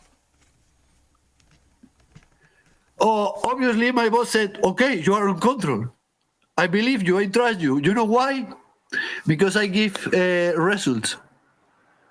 I don't know what the hell you're talking about. I think that your boss would say, shut your face hole, Javier, and let me talk. Stop interrupting me. That's what your boss would probably say, something like that. So I'm going to respond again. I'll start over from the beginning and don't interrupt me, okay? So globe prediction, you did not correctly do the globe prediction, but the globe does predict that some of that distant observation is should be obstructed. You did it wrong. whatever that number 140, whatever, is the wrong prediction for the globe. But that's fine. Some amount should be obstructed. For flat Earth, the flat Earth prediction is that exactly 0 of it should be obstructed because the observer was at 21 meters elevation. So there's nothing between the observer and the base of that distant landmass there that would be obstructed, other than maybe something right on the edge that's the elevation of a wave. So you got the I'm sorry, geez, right in the middle, of my. I'm still talking, Javier. Rude is rude in English or Spanish. You had to come in there. You're right, but if you assume that the flat earthers, we got that point, I don't have that point. I got the atmosphere. The atmosphere is in both models, not only in the globe model. Sorry about it. You're right. I've been rude for interrupt you, but if you're making assumptions, I have to claim.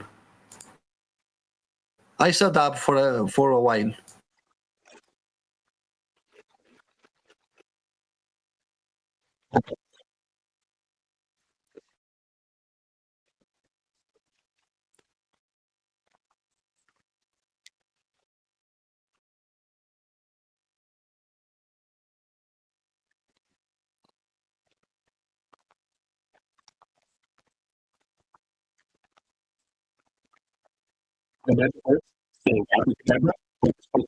Doesn't change.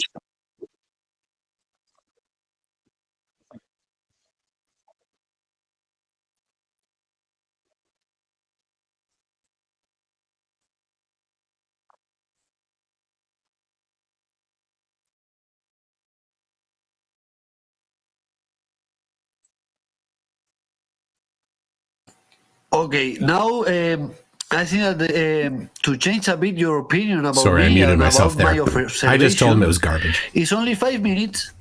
I'm gonna put it. It's only with music, and my only claim about what you said. And sorry if I've been rude. Is you're right about that. I explained why I jump on top of you, because I don't like when someone said flat model, the flat earthers, da da da. No. In my reality, the reality that I can see haze. I can see is atmosphere optical effects, and that optical effects happen in the reality, not in one model or the other model. So if you are saying the flat earthers claim that should be 0 or should be able to see everything, it's like if I don't have any optical effects, and I can show you. You know what is? First of all, we want to see my proof from the beginning to the end, and then you can take all the data with no speaking. It's only 5 minutes, really. And after that, I can show you what is called it in the flat world and in the globe world is called it black swan. But first of all, this I sat up.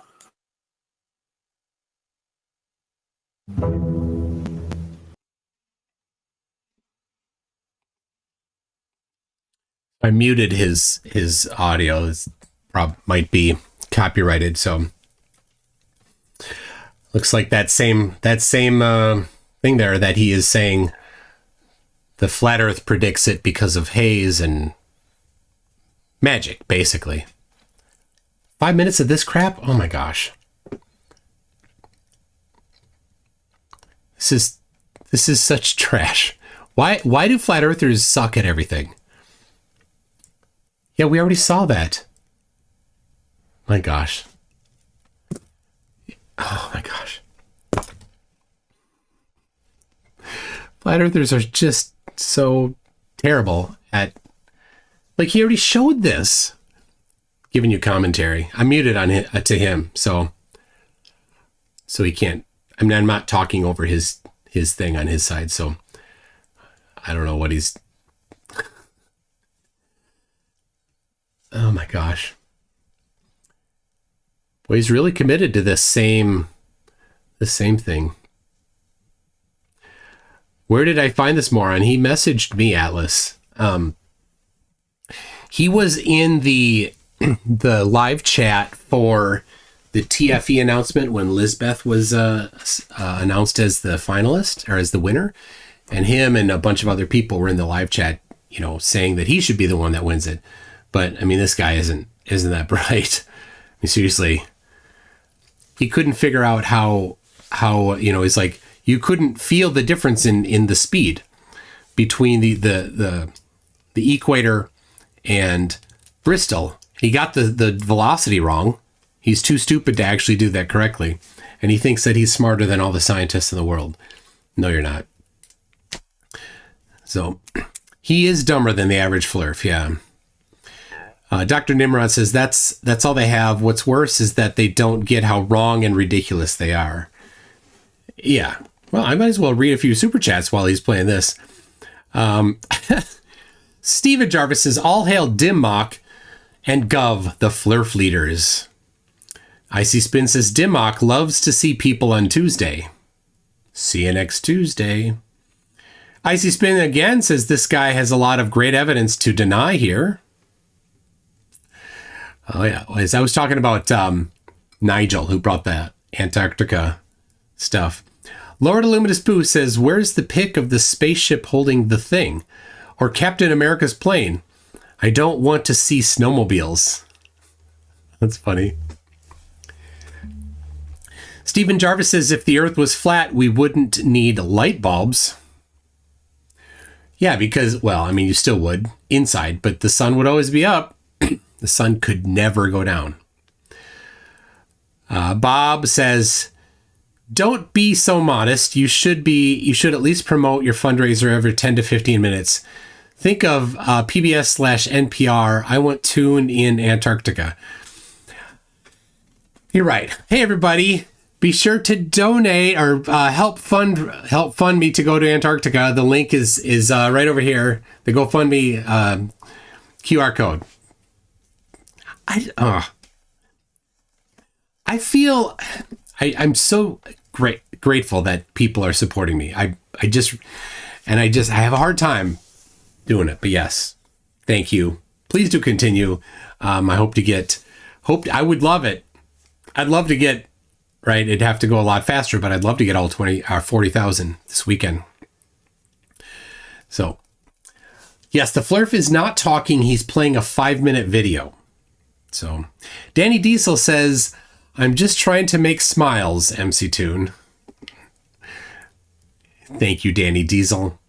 And Kango44 says, Mike, how have you not lost your mind after hours and hours and hours of drivel from clinical morons? Well, my secret is from NASA. They send this. Protects the brain cells. So Ernie Matthews says, tell him the photos are all CGI. I maybe should just do that.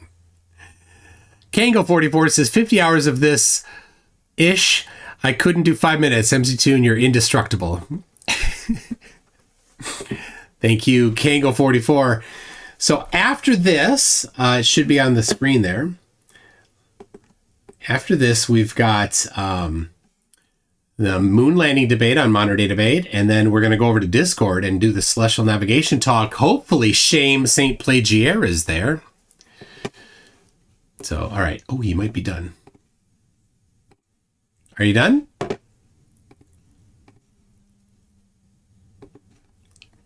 Yeah, I got only this now. Oh my gosh. All right, more of the same. All right. Camera on the... Oh, this might be a different one. iPhone altimeter reads 8 feet. All right.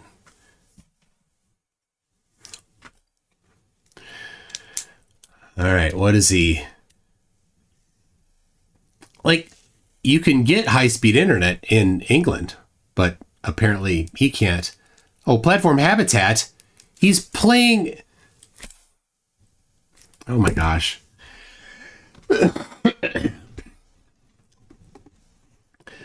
Again, the Earth curve calculator, that's doing it wrong. Standard procedure.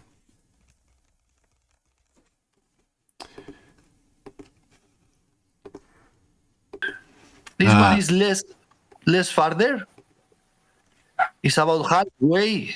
The difference is the half than my observation. You can see this definition. You can see here the beams go to the platform. Yeah. So once again, you've incorrectly done the globe prediction. So, oh well. Yeah, but for the globe prediction, why don't you have to change the optics? Why don't you have to change the optics? Yeah, your turn. Yeah, sorry. Here's an idea for all flat earthers. Instead of getting the wrong globe prediction, do the right globe prediction. How about that? There's an idea.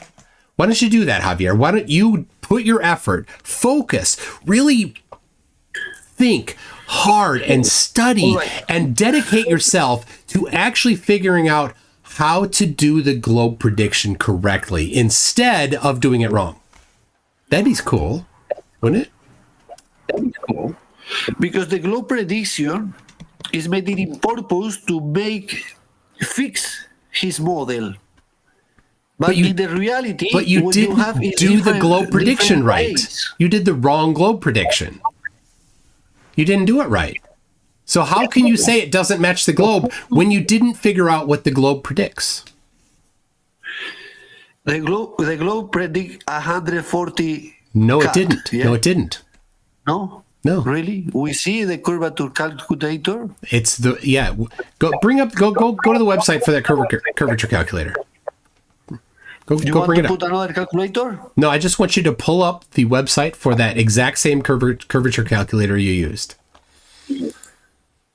Okay.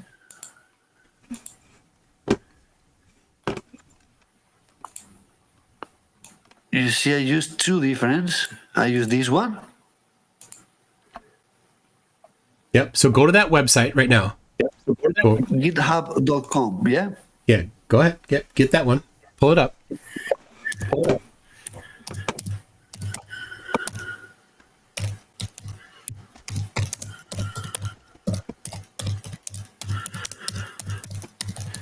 Earth curve calculator, GitHub. Yep. All right. Go to that page. We're here, yeah? Metric. All right. Yep. Now zoom in. Make that screen nice and big. Really big on that top. You see where it says Earth curve calculator? Yeah. Now make it bigger. Oof. Control plus. There it is. Okay. Awesome. Perfect. Right there. Do you see where it says? Oh no, you had it. You see where it says the Earth is a convex sphere of radius 6,371 kilometers? Do you see that? That line? Highlight that line. Okay. Now highlight the line right underneath that. All right. Let's start at something geometric. Simple. No. Just a second. This is my response. This is my response. Okay. Yeah. Select the line right underneath that. The next line. Light travels in straight lines. Yeah. Highlight that. Okay. So that is one of the assumptions. Okay. Now you need to prove that in your conditions there, light was traveling in straight lines. You want me to prove that? You have to prove that light was traveling in straight lines in your observation. Okay, I will prove that. You said that, I will prove it. Let me go to my proofs. I got a list. Here I got the list, okay? It's simple list. It's proofs to debate. I got 10 proofs, but I got more, obviously. First of all is NASA. I don't think that you're gonna defend NASA. But we can speak later about NASA if you want. And here is another claim. I call this video cold air, but it's not really cold air. It's the inversion. Javier, are you able to listen and process words as I say them? Of course. Look. Okay. I said you need to prove. The distortion? You need to prove. Let me say it again. Distortion means the light is not going straight. You got refraction. This is the refraction. And when you got refraction, you got some things become higher, like this, but become higher for distortion. You see the distortion? You see here is 10.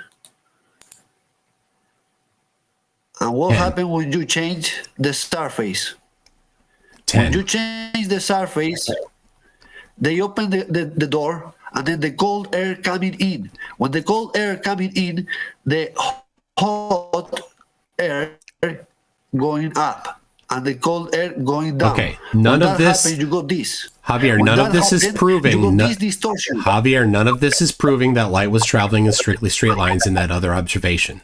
You did not do that. In the other observation, you are not able to see full mountain. We got a cut in the mountain, yeah? That cut is 88 meters, not more. And if you put the other calculator that is coming with the refraction, this MetaBank, I know because I debate these proofs with many people. You are not the first one. They put me and MetaBank, you've never actually used the globe. If you want You've to change never the done conditions, and this is standard procedure for flat earthers is to not let me talk, obviously, but is to never ever do the globe prediction correctly. And once again, you did not do the globe prediction correctly. You have to prove in the previous, not this observation, this has nothing to do with it. You need to prove in that 88 meter one that there was no refraction happening. You have to prove it because the Earth curve calculator you used assumed that zero refraction was happening. So I don't know how you're going to do that, but that's your burden of proof. No, sorry. Listen my point, okay? You got refraction, yeah? That means that you are not able to see full. That's not what refraction means. You are not able to see full. That's this not is my what refraction explanation. means.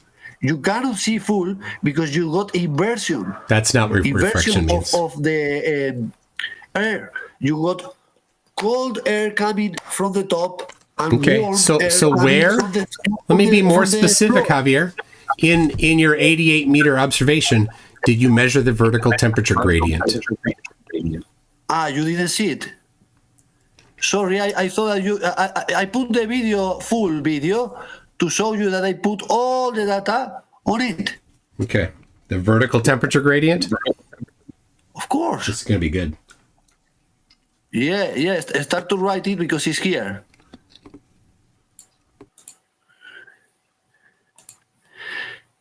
Temperature 22.8, 18.2. This is the higher and the lower.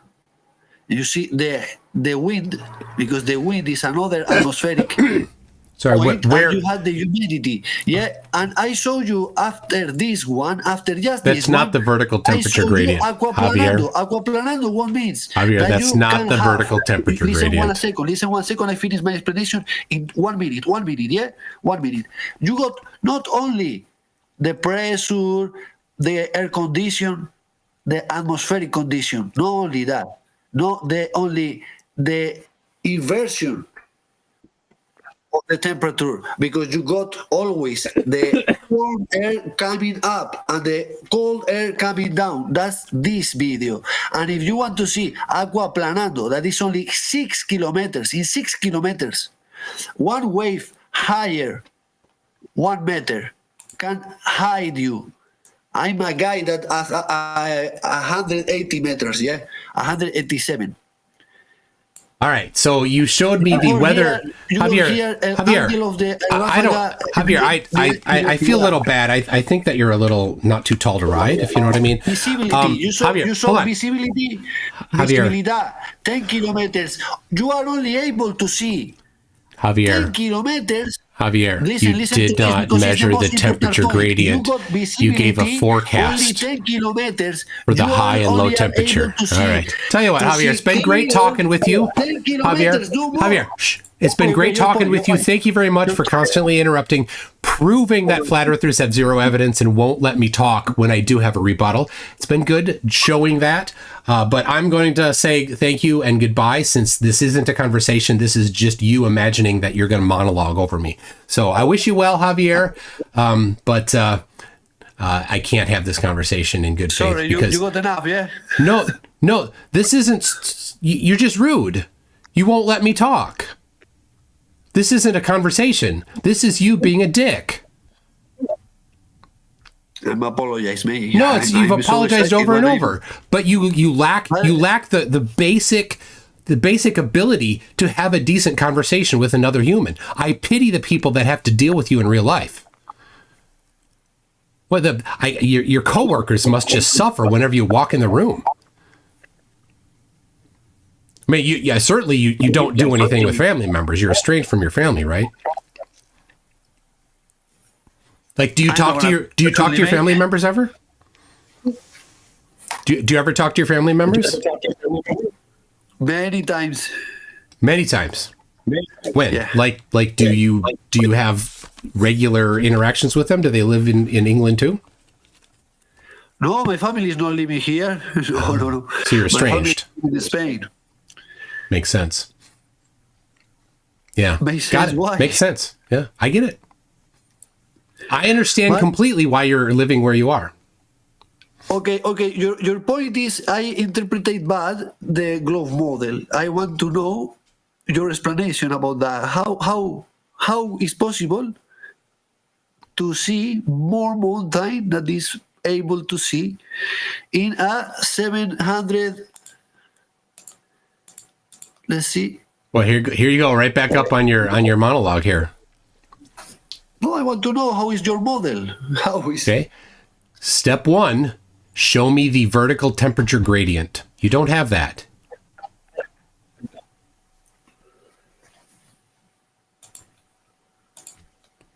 You don't have that. You only can see 10 kilometers with high definition. It's nothing to do with that. Is not the vertical temperature gradient. I understand that English isn't your first language, so I'll say it slower. I maybe understand what you mean. Vertical temperature gradient. So that would require you to have you'd use a thermometer. For example, something like this. This is a digital thermometer right here, and you would hold that at 1 meter high, and you'd hold it at 10 meters high, and you'd have it at 1, 2, 3, 4, 5, 6, whatever. At different elevations, you would measure it. You did not do that. And so in order for you to say that there is zero refraction happening, you have to do that. Without doing that, it's just you saying it and having a religious claim about it. And I'm not religious about physical things like that. Maybe you are, but I'm not.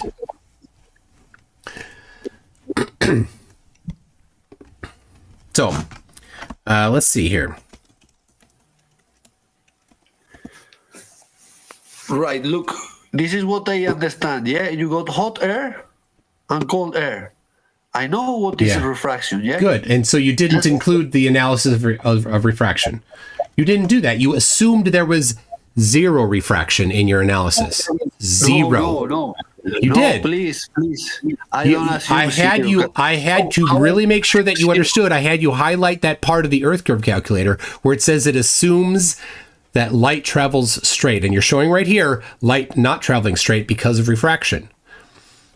I don't assume it's travel because you see, here you have a cat. And that cat, cat. All right, what's the distance on that? See, what's the distance? How many kilometers? It's because the refraction, but the refraction works like that. How many kilometers? Like that. How many kilometers? 58.65. You want to do your maths, okay? It's all right.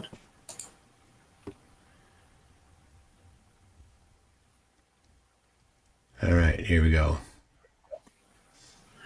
All right, I'll share my screen here. Give me a second. All right, I do apologize again, Michael. Really, I'm really passionate. Sometimes I become in my word, my only point, and I've been arguing with many people. Don't think that I'm like that. I'm in person. I can give you my hand, drink a coffee with you. I'm never gonna say you don't speak with your family. Probably you have kids. I don't know. Here you go. Observer height, 21 meters. Target distance, 58 kilometers. Target size, I just put in some number here. Hidden, 88. So this is a refraction, an index of a coefficient of refraction of 0.26, a very reasonable coefficient of refraction over water at low elevation. There you go. There's a good globe prediction for that observation. So there you go. Try Yeah, try doing the that this is the calculator do- this is the actual globe prediction. Yeah, but the actual globe prediction is wrong in a way that you are assuming that the refraction works like that. And no one can prove me that the refraction works like that, because the refraction, how works the refraction, everybody can do it, is the cold air that I put you. That video from Sky Free, that is this one. Yep, cold air You near the see- water. Cold air near the water, warmer as you get away from the water, right? That's what this is showing right here. No, the cold air coming from the top. Because if you got the opposite, you got this one. All right, well, you And didn't it's show the explaining measurements of this that. guy. All right. Awesome. Well, Yeah. all right. This is the globe model. The globe model said that is the opposite. This No. is the globe model, yeah? Oh my gosh. I'm right about this? You're not tall enough to ride the ride. That's the problem, Javier. No, we are speaking about this. We are speaking about the inverse. The inverse. You got cool air. You think that is on the bottom? Yeah. I claim this the opposite. The cool air is on the top, and the warm air is on the bottom. And the warm air is coming up. Show the measurements. Bring forth the measurements. Measurements. Measurements. Where are they? I need the measurements. If you got the temperature of the sea, and the sea is warm than the temperature on the top, on the sky, what you have is that inversion. And when you got that inversion, you got I need exactly to what see I the predict. measurements. No, the flat Earth prediction. No, you got this, and you can see in the reality, in this proof, you are not able to see definition Measurements. on the I mountain just need the measurements. because the air is changing.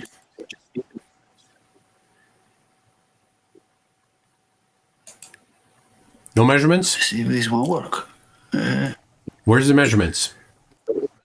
Look. Right, I don't have the measurements. Okay. The measurements, okay. So then we will ignore your. You're right. Maybe I don't have that. We have two choices then. We can use the actual globe prediction that you don't. You can't do it. I can do it. Or we just say that's a garbage observation. It's a garbage observation if you haven't done the necessary things. Right? Do the necessary things. Get the vertical temperature gradient measurement next time. Right? Get one of these. In the calculator that you put, get a thermometer. Yeah, but what you are doing. What am I doing? Yeah, thermometer. I know what it is. I got one here. So if you want, I can show you more. But let me Do see. they have measurements of temperature gradients? If not, I don't care.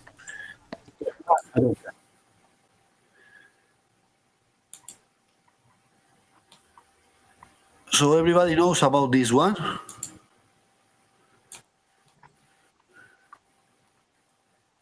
This is the refraction that you mean, that makes superior inverted pictures. Yep. Those when those conditions happen, you've got garbage conditions. You should seek out good conditions. So, and this is good or bad conditions? The Chicago skyline. Yeah, those are fine.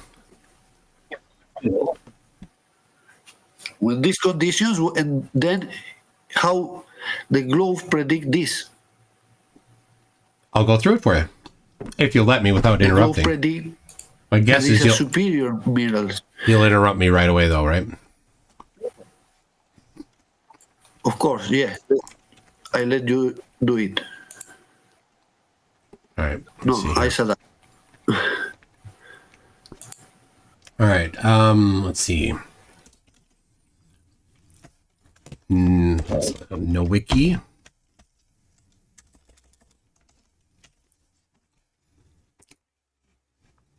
All right. There we go. All right. I've gone through all of this before, so I've got it all ready for you.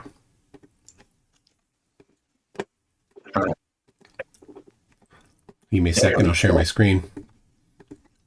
So do try to behave. All right. You seeing my screen?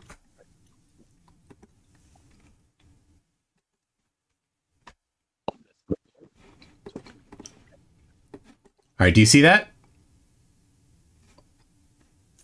Yes, no, do you see that? I have no idea if you've seen it. Okay, well, there's Chicago skyline. Where was that picture taken? It was taken here on the top of this dune here. It was not taken at the water level, and it was an elevation of 88 feet above the water, I think. The distance is 53.3 miles. So we put it into the Earth curve calculator. The observer height, 180 feet. There you go. That's what it was. Target distance, 53 miles. Target size, 1450. And then what's the predicted hidden? 300 feet. So about 30 stories of the skyline should be blocked according to the globe.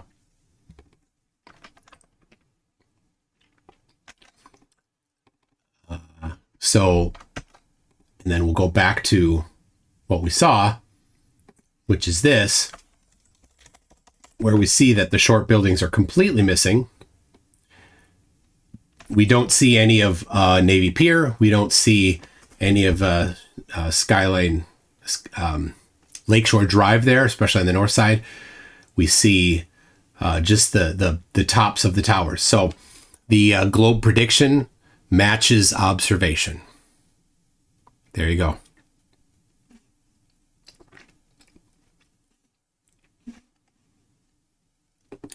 All done.